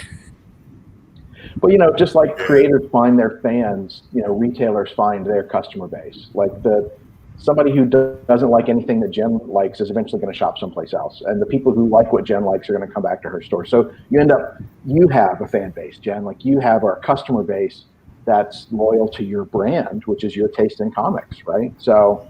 Not everybody can be all things to all people, and that's okay. Because, like Charlie said, you keep growing. So, Jen, you're doing something right. Yeah. And I know there's a lot of things that Miss Jen will recommend, and I'll just be like, okay, put that in my pull box. She's like, well, you haven't ever read it. I was like, I don't care. If you like it, I'm probably going to love it because we tend to, a lot of times she suggested stuff, and I'll try it, and I'll be like, oh my gosh, it's great. She suggested, I think it was Sweetie. I hadn't heard of it, but I was like, this is really cool. Put it in my pull box. And so then I got the pull box, I got all the copies, and then it was like, okay, where's the trade? Can I get the trade too? Yeah. Well, there's a lot of people that, this is my first comic and this is Pius's first comic, but it's not Jen's first comic, right? So if she says it's good, they don't know me and they don't know the artist, but they know Jen. So, those retailers that were our cheerleaders, that helped push that book. All right, so James, I've got a big question for you. I think I asked you this the last time we talked, which was, of course, with this story, there are some things that occur. Again, not to spoil things, but I know there's other stories to tell. So, do you feel like that's something that's going to come in due season, and we're going to get future stories in this world, or do you have some stories that are outside of this world that you want to tell? Both. So there's definitely more Night Owl Society in my head. That's for sure. One of the things, the most constructive pieces of feedback that I got from this 3-issue series was that people wanted to get to know the characters more. And I'm fascinated by the unique perspective every person brings to a group. And that these 5 people come from 5 completely different worlds, and they have very few things that they have in common, but what they have in common is really what makes them bond. So I have a vision of a series 2, which is 5 issues of the same story told from each character's point of view. And they would jump ahead or behind in the timeline a little bit to see the same mission that they have to accomplish. and why it's a completely different experience for one person, because you get their backstory and what they were doing right before the mission. And then the next issue, you jump back a little bit and hear what someone else was happening going on in their lives. And I think that could work really well. But writing 5 different points of view and how they coalesce into a single story has created some scripting challenges. But I really want people to get to know those characters individually. Okay. It's interesting also for Night Owl Society. I always thought that it spoke to what high school is, as opposed to what it could be. It's like high school is full of little cliques of people that would never cross paths, but in this case, there was like a common goal that brought them together, that made them work together. I always wondered what in a high school would make all those cliques realize that they could all hang out and have different points of view and be okay. Yeah, and put my educator hat on for a second. Like, really good schools find ways to get the entire campus community to realize that they have the same goal. Really good schools are able to sort of tap into, call it school spirit, call it whatever you want, but that we're all on the same team, literally and figuratively. That's where you get the breakdown between those walls of differences. Celebrate your differences, but yeah, we're all in this together. But with big high schools and cliques, I wanted to have fun with that idea that these 5 people would never know each other in any other scenario, but they know each other because of this, and that all 5 of them fly under the radar socially. So that's this running gag in the first issue of the comic is David is trying to recruit his team of crime fighters, and he's going to all those people, and they don't know him. And it's like, I sit behind you in history class. I've known you since 6th grade. That happens. It happens all the time until there's a reason for you to know someone. You're surrounded in high school. You're surrounded by people that are very close to you, but you don't know them. And we're going to have some fun with that in some later series. And I think I touched on it a little bit in the first series of, it can be a club called the Night Owl Society. They can have meetings. No one would care. They're so under the radar. They're so unpopular and uncool. They could just have Night Owl Society meetings in the cafeteria at lunch and no one would care.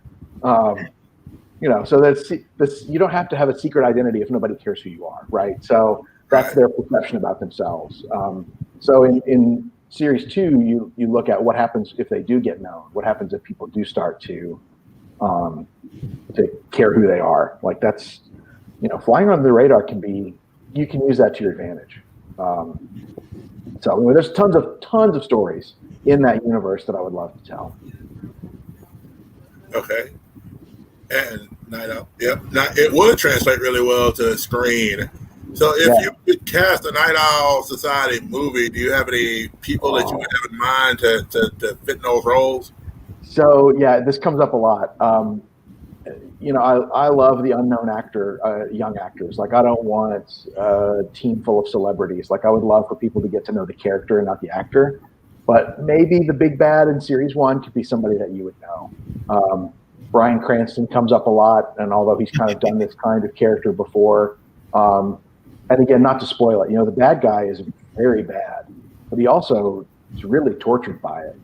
He does some horrible stuff and then reaches for the bottle of Pepto-Bismol that he keeps in his desk drawer to quiet his stomach and to soothe his nerves, because he can't handle this. And so it's got to be somebody that's really human.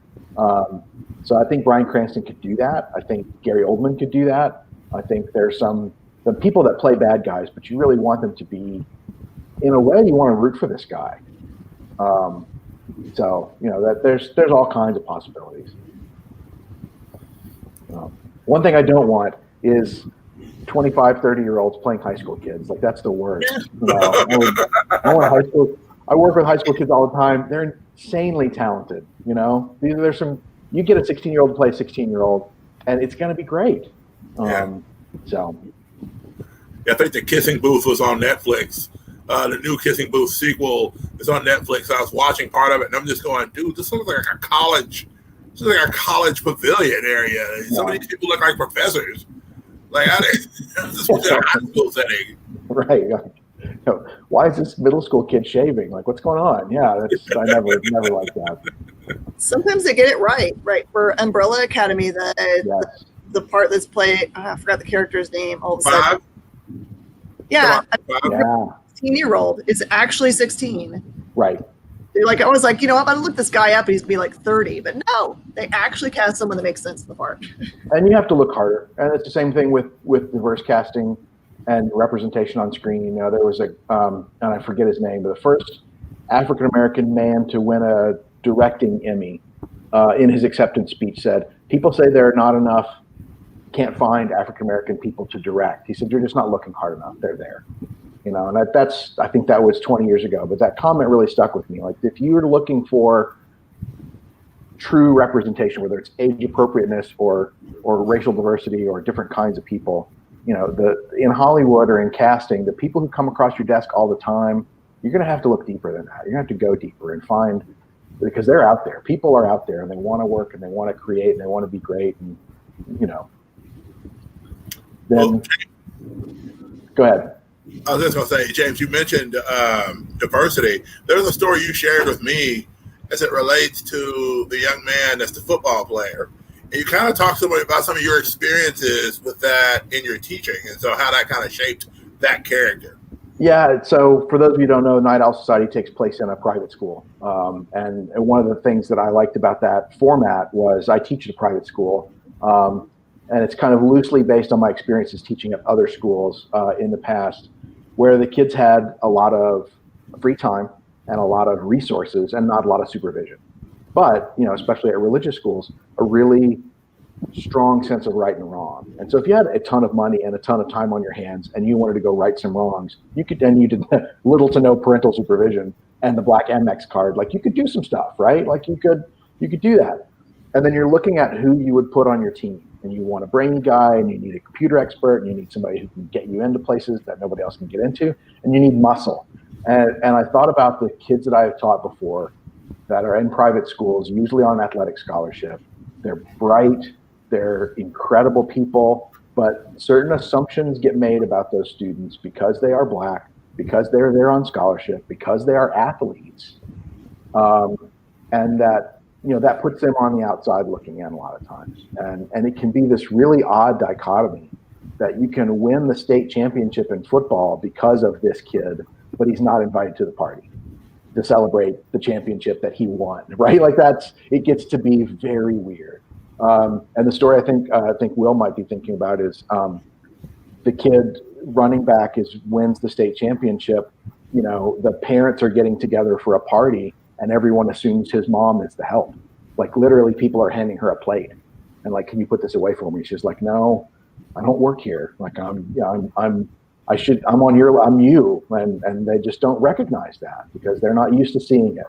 And they have those blind spots with their prejudices about people that they're not aware of. So, a guy could have a state championship football ring, a letter jacket, and literally be the biggest guy on campus and could fly completely under the radar socially. So when he connects with the kid with straight A's who's never had a date before, who's on the outside looking in, they've got a lot in common. And the kid whose family is from India, who's the computer expert and doesn't have any friends, they start to realize how much they have in common. Sometimes it's about the family that you inherit, not the family that you have. Yeah, it's a family of choice and family you're born with, two different things. Yeah. Mm-hmm. Nicholas, that's a good question. What your students think about Night Owl Society? It's really interesting. When it first came out, they kind of didn't really even make the connection. Like it was out for a while before I had my first student. Because when the teacher gives you something, it doesn't matter how cool it is. It came from the teacher. I'm like, oh, okay, yeah, you wrote a comic. That's okay, whatever. But the first kid to discover it on their own, like to walk into a comic shop and see it and go, wait, that guy's my drama teacher. Like that's when it became cool. But yeah, I realized I can't introduce this to students. I'm just inherently the least cool person they know. So, but yeah, when they discover it on their own, then I'm cool. Yeah. And I've seen some of your social media posts. So like, for example, I saw you in one store one day, and you just happened to be looking at the shelves, and you saw the trades for your book on the shelves. The coolest thing in the world. Part of that is IDW. IDW is the fourth comic book publisher in the country, right? Like and it's everywhere. And anyone who ordered it has it. And the trade, I know you can get it through Diamond, but you can get it through is it Penguin Random House, like does their stuff. So it's in Barnes and Noble. Like it's people ordered it, it's available.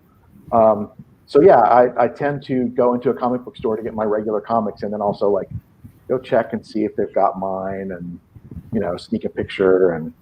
But I'm never sure what to do after that. Like, do you go up to the shop and go, "Hey, I wrote this"? Like, or do you just, that seems weird. But then not doing that seems like a missed opportunity, and so I don't know. I never know what to do there. You do. You in and autograph them. Autograph them, right? Somebody asked me, like, "Did you sign it?" I'm like, I don't know. They catch some weird middle-aged white guy writing on their comics. Like, seems like a really good way to get kicked out of a comic book store. Somebody said that, sign it and put it back. Yeah, right. Yeah, just sneak it back in there. Yeah. Oh my gosh, I got to sign a copy of Arthur. Book. I did buy it though. That was the weird thing, because I'm short on the trades. Like, I don't have very many trades, and I was like, oh, I'm just gonna buy this. And so yeah, there's that moment where you hand them the credit card. I'm like, are they gonna look at the credit card and then look at the book? And in a way you kind of hope they do, in a way you hope they really don't, because it's weird that I'm in the store buying my own book. It's weird. But you should be able to buy it. That's the joy of it. It's something that you put out into the world. And, if you say, well, I'm going to buy this and give this away to somebody, you can do that. Yeah, no, I don't think buying it's pathetic. I think going home and reading it, that would have been pathetic. Like, that would have been, that's where I would have crossed the line. So I'm going to ratchet the question up earlier a bit when they said, how do your students feel about the book? How do your children feel about it? They think it's cool, but it's also like what I do, so the writing, I schedule my writing time early in the morning, especially if there's a deadline coming up. When we're doing 3 issues, I had some deadlines to meet, and I tend to write when I'm not in school. So summers, spring break, Christmas, Thanksgiving, like those kinds of things. And you set your alarm early, and you go into the home office, and it's 5 o'clock or 6 o'clock in the morning, and you get an hour or 2 of writing done, before things go. So they kind of know me from, that's what Dad does, and so and they're not surprised like my students would be, or other people you meet would be, because it's what I've been working toward. Like, they saw those 300 Kickstarter comics come into the living room, and I had to sort them into all the envelopes, and they helped me with that, right? And they were part of the shipping program, and they knew when issue 1 came out, I was doing all the store appearances, and same thing with issue 2 and issue 3, and that's they don't necessarily, they'll come and show up and be super supportive. And then they got stuff to do. They got they've seen me sign comics. They don't need to watch that for, hours at a time. So I won't say they're unimpressed. I think they are impressed. I think they're used to it, if that makes any sense. Have they ever come to you with a story idea to have them in a story? No, I did put them in a story. My hopefully future project, it's called the Rainbow Power Girls, and it's about 2 young girls who discover that they have superpowers, and it's based on stories I told them, bedtime stories I told them when they were really little, about these 2 girls who go out and they help people, and sometimes they're mean people, but they find out how to make them nice. Like, it was an all ages story from the beginning, and they would just want another story, and so. In fact, if I can figure out how to share my screen, I might just show you some of that real quick. Okay. Let's see here. Are you guys seeing that? We'll be in a second. Okay, that's Night Owl Society. Yeah, so I'm going to scroll through that. That right there is the poster that Miss Jen has in the background. That's an exclusive Night Owl Society poster we did for either Free Comic Book Day or Cadets Con a while ago. It's limited to 100. They're all numbered. And I think Jen still has those in the store. And that's original artwork that was created just for that poster, for Cadets. So it's got Night Owl logo and Space Cadets logo there. So, they're the Rainbow Power Girls. If you pop onto CadetsCon.com, click on CadetsCon links, go to the James Venhaus section, there is a link directly to where you can pick up that poster right there, as well as all the places you can buy Night Owl Society and follow James on the socials. Nice. Thank you. I'm going to go back to coding. Okay. Right. Yeah, that So, rainbow. I love that look on the Rainbow Power Girls. That's pretty cool. That's pretty awesome. Yeah.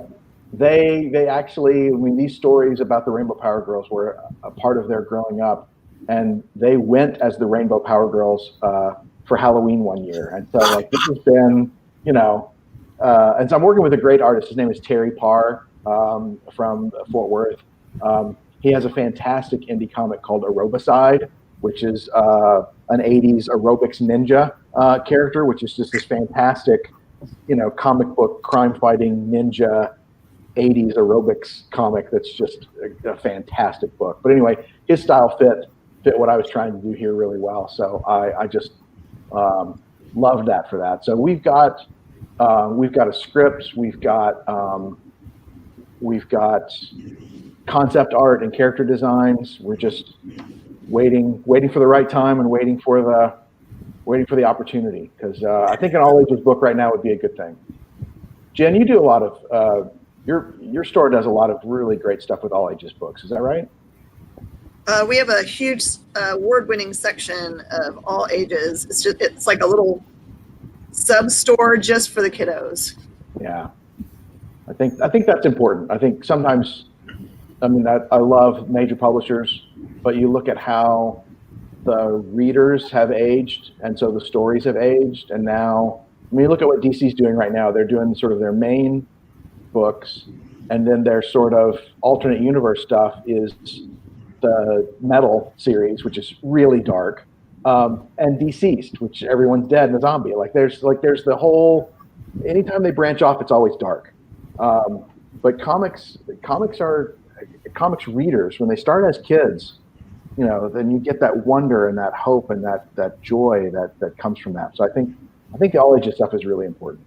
I was excited today. We had a young man come in, probably 5 or 6, with his dad and sister to pick out his very first comic book. Those days make my life. Yeah. Oh, wow. Yeah. Those days. So what did he buy? What did he buy?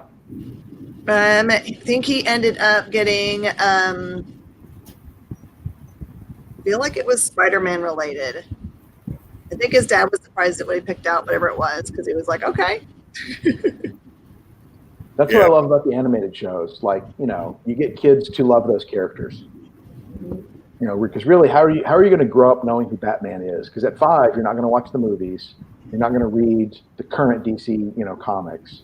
If you're 5 or 6 and you're going to love Batman, it's because there's an animated show that's hooking you in. So I love all that stuff. Well, I know DC started doing that line of books where, like, for example, it was the one, I can't think of the name of the book, but it was the one where, like, kids were writing letters to the Justice League. Yeah. And so Justice League characters were actually answering the letters as, like, I think it was Superman was like, you know, do you ever mess up? And this kid wrote and asked if Superman ever messed up or whatever, and he's just like, yeah, sometimes I don't do the right. As he's flying through a building, he's like writing the response. Yeah, DC had a couple of imprints. Ink and Zoom were both really good, I felt, attempts to get their brand, you know, out to a younger audience. Good stuff. The thing I've learned about kiddos, and the thing we do in our shop, is that, you know, normally when you find an adult reading a comic book or trading in your store, you have to be like, I'm sorry, we're not really at the library, and we would love to make some funds to keep the lights on. But for kids, what I figured out is that I'll go in there and I'll say, you can read every book in this section. You go for it. Because kids, if you remember back to your childhood, you would get a book and read it 50 times. Yeah. Oh, yeah. So it doesn't matter that they've read it 3 times in my shop. They still are going to ask mom for it because so they could read it 10 times in the car. And that's what we did. Like, I would go to the Stop and Go and go to the spinner rack and read most of the comic before I decided if I was going to buy it or not, because I was going to read it, like you said, 50 more times. Yeah. And I mean, I'm a big kid at heart. There are a lot of times I'll go in the kid section and I find stuff like I you know, Jen, help me with this. No, I know what it is. I remember the Mighty Mascots book. I found that in the kids section, and it was like something that sparked this. It took me back to Saturday morning cartoons, you know, and I love that stuff. So it was just like boom. So there are a lot of things out there for kids and kids at heart, which is what I even try to write to myself. It's the idea of not only children but kids at heart, because I believe there's a little bit of a kid in all of us. Hopefully, there's a little bit of that wonder still. That's what I like to kind of tap into. That all ages labels really, you should take that literally. Like, it's not just for kids; it's for all ages. You think about the classic stuff that you and I grew up on, like those Looney Tunes, those early Disney things. They worked on multiple levels. There were jokes and ideas and themes that appealed to the adults, and then there was visuals and stories and characters that appealed to the kids. And so, yeah, a true all ages book should be a joy for kids and adults to read. I bet your Rainbow Girl's going to be a hit if I know anything about the customer base. I hope so. I know who's going to sell it. So, I know who's going to buy it. I know it's going to be space today. You got one buyer. Yeah, we have some voracious readers in our area for sure. All I need is to know when it's coming out so I can get it. So I can hop on the machine and be like, Miss Jen, can you give me this? Give me this. I have a question, James, as a theater guy and as a drama teacher. Do you take the things you know about portraying a character and bringing a character to life and let that influence the way you write the characters? Yeah, I think my experience as an actor and as a playwright and as a theater teacher definitely informed my writing. Like, I don't think I could have written a successful comic book script, my first comic book script, to be successful unless I had that experience to back up how stories are structured, how characters are structured, what their arc needs to be, how plots get resolved, but really also to understand writing from someone else's voice, right? And especially since I've got a diverse cast, like, that was really important to me that the cast of the Night Owl Society be written authentically and well. How do the kids that I know speak? What is important to them, and how do I, as an actor, how do I get into their head and write with their voice? So yeah, I think it was really important to me. Will asked earlier about movies, but I'm sitting here thinking, this is a playwright and drama guy. Have you thought about adapting it for, into a one act or into a play that students could put on? It's really interesting. Somebody asked me, I don't know, in my last interview, if I'd thought about converting it to a play, and I'd never thought of that before, because I had a playwriting professor years ago ask me when I handed him a script. He said, "Why is this a play?" And I didn't really understand the question. He said, "Why is it not a movie? Why is it not a TV show? Why is it not a novel? Like, if you're going to write a play, it has to be theatrical. It has to be a story that is best told in a theatrical way. If it's a story that's best told in a novel, then write a novel. But there's too many novels that get turned into plays, or the person should have written a novel. There should have, my students will turn in plays that every 2 pages it's in a different location. Like, that's not how plays work necessarily. That's how TV and film work. So I came up with this idea when I was trying to write a play. And I thought, no, this isn't a play. This is a comic book. It's episodic. It's adventure-based. It's, visuals. It's. I think it would be a great TV series. But you're not the first person to ask me what it would be like as a play. So it's kind of weird, because it's counterintuitive to me, because I wrote it as a comic book because I didn't feel like it could be a play. But it would be interesting to explore those characters. My comics tend to be pretty focused on dialogue, and that translates better to plays and movies. So, but I work with fantastic people at IDW, and I should tell you that if you know IDW, they are also a studio. They didn't license Wynonna Earp out. They produced Wynonna Earp for Sci-Fi Channel. They produced Dirk Gently for BBC America. And they produced Lock and Key for Netflix. So during the pandemic, when it first started and everything in Hollywood was shut down, the people on the IDW side are getting Night Owl Society in front of people who during the pandemic are desperate to read something. Showrunners, directors, talent that's maybe looking for the next thing. So, fingers crossed that shortly we're talking about Night Owl Society as a Netflix, Hulu, Amazon Prime, type situation, because I think that's where it belongs. I think it continues to be a comic, but like Walking Dead, you got the comic going and you've got the TV series sort of following in those footsteps. But that's what IDW is working on, and that's my dream. Well, I know Marvel came out, what was it, last year, with a series of their characters as theatrical plays. Like I know they did a story with Thor, they did a story with Loki, and they've done some other stuff. So wouldn't be unheard of to have, Night Owl Society become a play. I would love to see like a big video series where you kind of do like an introduction, and then you have the stage play being done all over the world, so to speak. Yeah. So multimedia, definitely, because there's some combat stuff and some location stuff that I think would be kind of interesting to explore. But now you guys got me thinking about it theatrically. Like how would this work as a play? It could be cool. I'm a community theater guy, and I've been a theater nerd for a long time, and I always love the kind of experimental ideas. Is that you can't always necessarily portray all the locations. Traditionally with building sets and drops and all that kind of stuff. But doing something like this in more of a black box setting where the audience has to imagine it, so everybody's getting a different story or getting a different look at the same story, could be really interesting.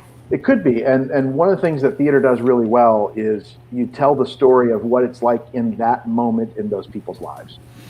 Like a 10-minute play is about 10 minutes in that person's life. 2-hour play is a lot of times about the most important 2 hours of that person's life. That unity of time and space and action that we've always worked with for a long time. So, and this is a weird example. The movie Steel Magnolias? Anybody remember Steel Magnolias? Yeah. Mm-hmm. The movie is all over the place in locations and all over the place in times and but the play takes place in the beauty shop and never changes. And all the things that happen in the movie, they talk about in the play. Someone comes in and said, "Oh, you wouldn't believe what my husband did." But in the movie, they show you what the husband did. And interestingly, the play and the movie were both written by the same person. So, if you look at Night Owl Society as a potential theater piece, what would it be like to stage the highly, the climax of the series, but then just refer to and discuss the things that led before it. So you've got one set and one piece of time. So I feel like by this is over, we're going to have it written by the time this interview's over. So we'll. I'm telling you, man. No, Kickstarter project. There you go. Yeah. Create the play. So I've been asking people off topic questions all day. So I'm going to ask you as a theater guy, favorite play, favorite musical. Okay. All right. This is so stereotypical. But when I was in high school and my high school theater teacher would take us to New York, I saw Chorus Line, and it just sort of changed my life because it was about theater people. And like the Night Owl Society, like you think you're an outsider. And then when an entire play, at the time the most successful Broadway musical ever, is written about people like you felt like these are my people. And really good writing is about very specific types of people that are nothing like you, but somehow you feel like these are my people. So Chorus Line is about dancers. It's about people who are gay. It's about people who are from, New York, or they are, Hispanic. Like there are all these very specific types of people, and I am none of those things. But I felt like this person, they were speaking to me because they got at the heart of what everybody goes through emotionally. So yeah, I would have to say Chorus Line, favorite musical, bar none. Favorite play, Death of a Salesman. Like I think again, it gets into the heartbreak of a specific character and the unraveling of the American dream as told through a very specific person's experience. That is just heartbreaking. So yeah, I think that's favorite play, favorite musical. Those are really great answers, man. If my friends had to hear my answers, they'd be like, "No, it's not. You're lying." And no, it is. It's just, you don't know me that well, apparently. But you talked about Rainbow Girls.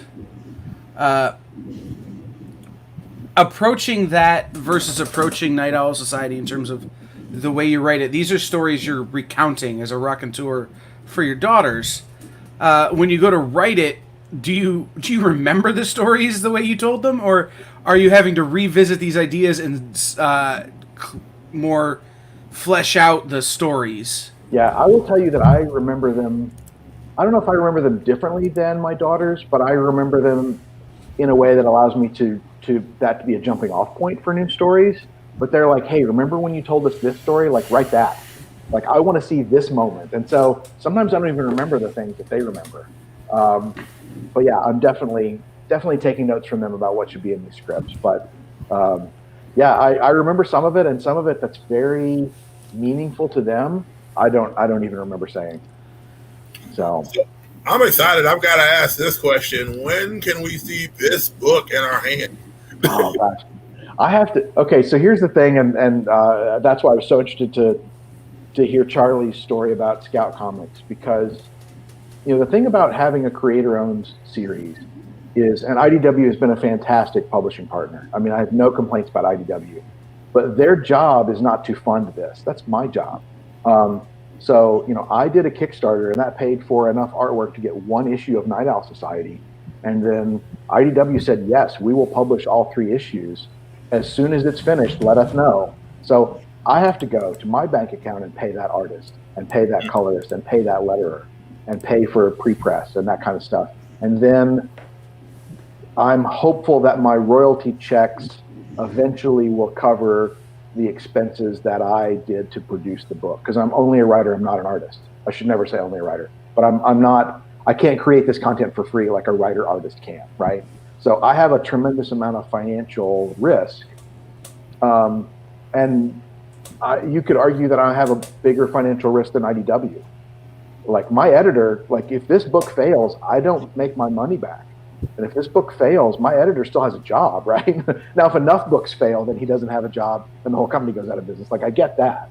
But I think creator-owned stuff, and the onus is on the creator to fund it. So, I looked at Night Owl Society kickstarting every issue. And I know a lot of creators who do that, but that was just going to slow the process down. Could be a solution for Rainbow Power Girls, is that we get Kickstarter for this kind of thing, but again, then that's the financial risk that you're putting into that in hopes that it will get published. So I haven't quite figured out the financial part, is the short answer to the question, because it's not as easy as having a good idea. And even if a publisher came to me tomorrow and said, I heard your interview and we want to publish Rainbow Power Girls, unless they're going to front the cash, it can't happen tomorrow. Does that make sense? Mm-hmm. Yeah. Artists are expensive. Good ones are expensive, and I don't ever want to ask. I don't do favors like, oh, draw this for me and maybe I'll pay you back. Like, no, you're a working artist. I'm going to pay you your going rate, or I'm not going to do it. So it means some of my, comic book creation happens a little slower. But we're going to do it right. We're going to pay professionals and do it right. Jen? So I've got a odd question. I'm gonna kind of follow Kyle's lead here for a minute and ask an off the wall question since she's here, and since we kind of talked about her earlier. If we were to try to come up with a story for Miss Jen that you wrote, what kind of story would you like to tell with Miss Jen as the main character? Wow. Has there been a comic book about a comic book store owner? Like, has there been a retailer as the central part of a story before? Has that ever been done? I know there's stories where they happen at conventions. Yeah. There may be some episodes of The Simpsons. There might be some issues of The Simpsons, but that's not realistic. It's not realistic, yeah. Accidental mini comic involving a certain comic creator having to fight against Jason Statham and Mark Wahlberg. We won't talk about that. Right, yeah. Like, okay, so Jen is clearly the hero, and we all think of Jen as the hero. She's a champion for creators, and she's a champion for her customers, and her employees love her. Like, it's easy to write a story where Jen is the hero. Who's the villain? right? Like because she's up against some things that are kind of difficult to, like it's Jen versus the rising cost of rents in the next issue. That's hard to draw a story about, right? Who's the villain? Jen versus the number of hours in a day. Yeah, right. Yeah. It makes more sense to make a book where I'm thinking the internet find themselves in, some chaotic situation that would never really exist in the real world. That would be more interesting. Like, there was a terrorist takeover of the convention I was set up in. Right. So that would be cool. It's going to be like everybody who has a booth has to band together and become a super team. Like that's, and which different skills people have. And the guy who can put his booth up real fast is going to be good at this part of the team. And the person who's the good salesperson is going to be good at convincing the terrorists that, but you could have some fun with that. I love that. Aliens come down and attack the convention, and how do the retailers fight back? Okay, all right, that's happening. That's going to happen.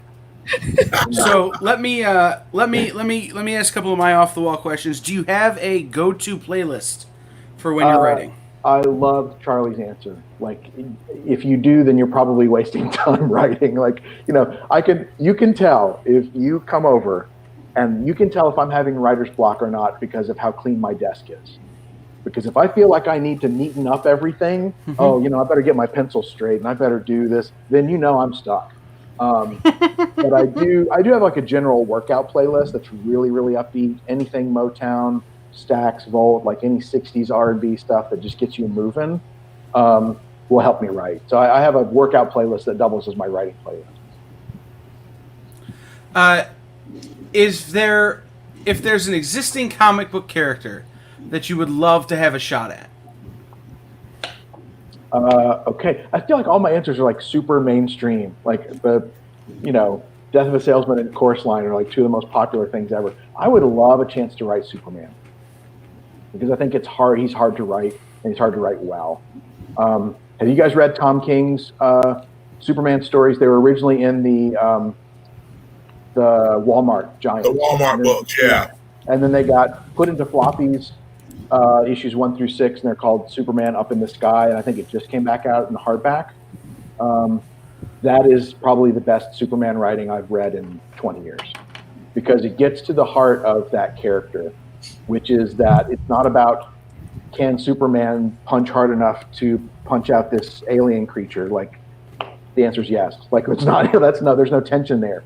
But where should he spend his time and what is his responsibility? And this, if you've read it, every chapter shows you why he's a hero. It has nothing to do with his powers. He's a hero because he won't give up. There's a whole chapter on that. There's a chapter where he loses his memory and doesn't know he has powers, but he still puts himself in front of danger because that's who he is. So, like, you take all this away from him and he's still a hero. But I would love to write that. I would love to write more stories about Superman or Jen. Because it's about heroic people who are heroes here and the opportunities they have to do good, and not getting involved in the powers. And the powers are just a tool, right, that they can have. But really, really good Superman stories are about who he is as a person. So we got about 10 minutes left here on our time. Why don't we take this opportunity, James, give everybody the links, the @ where they can follow you, where they can contact you. Cool. All right, I'm going to see if I can get this up here on the screen. Nope, doesn't look like I can. Okay, so, but yeah, jamesvenhaus.com is a great place to look for stuff. And I think on your links page, just a couple of days ago, I set up a retail site because we've got issues 1 through 3 in floppy that I have a few more sets of those. I've got a special cover that we did as something just for Dallas-Fort Worth area comic book stores. And that cover is available. And then there's a bundle where you can get all 3 issues plus the extra number 1 with the special cover that I think is up on your links page. So if you want to buy from me and I can sign them, go there. jamesvenhaus.com, you can go there. Jen's got the posters, so go to her site and do that.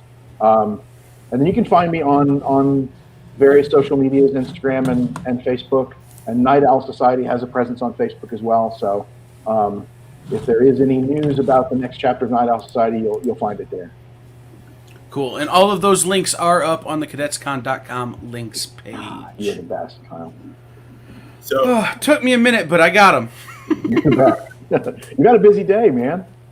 Well, I was telling you earlier I'm having a little bit of problem with the back end of the website. I think WordPress is having some struggles today, so I'm having to live code it instead of saving it and then just popping it up, which no big deal. But I get distracted by scrolling through your website and looking at the things I can buy, and buy them all.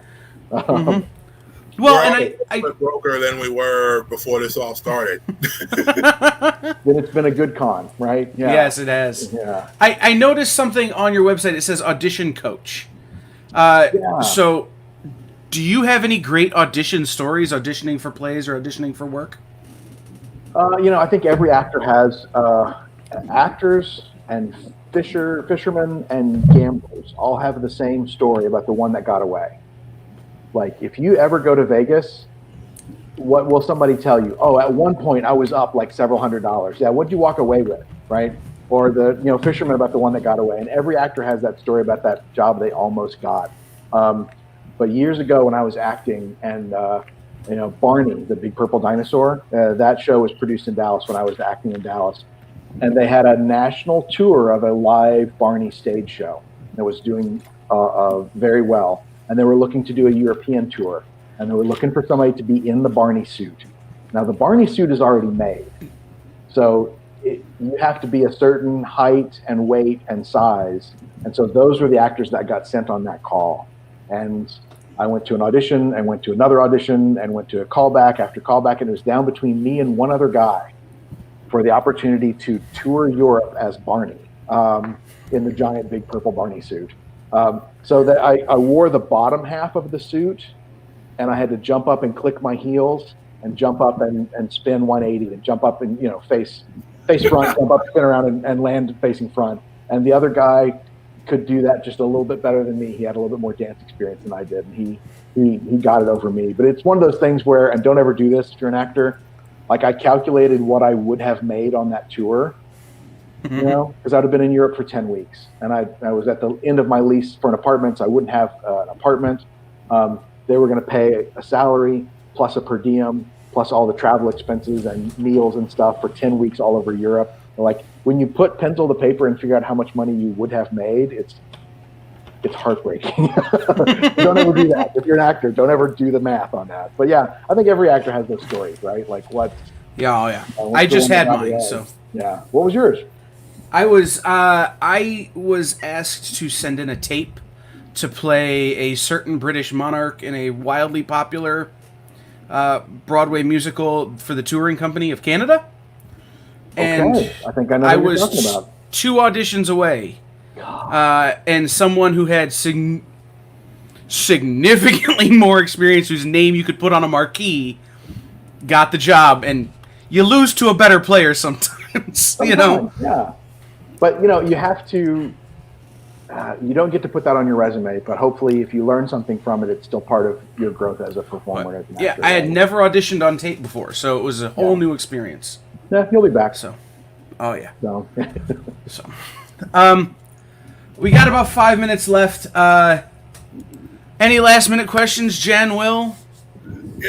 I've got a question. You mentioned that moment for you where, you were at the bottom half of the Barney suit. You had to jump to a 180. That would almost be a comic book idea in itself. Right. I would just call it the 180 degree turn, and maybe talk about how this person adjusted after that moment. But also just talk about maybe he goes on to do puppet theater at a local theater and how he or she inspires other kids to want to become puppeteers or become actors and actresses.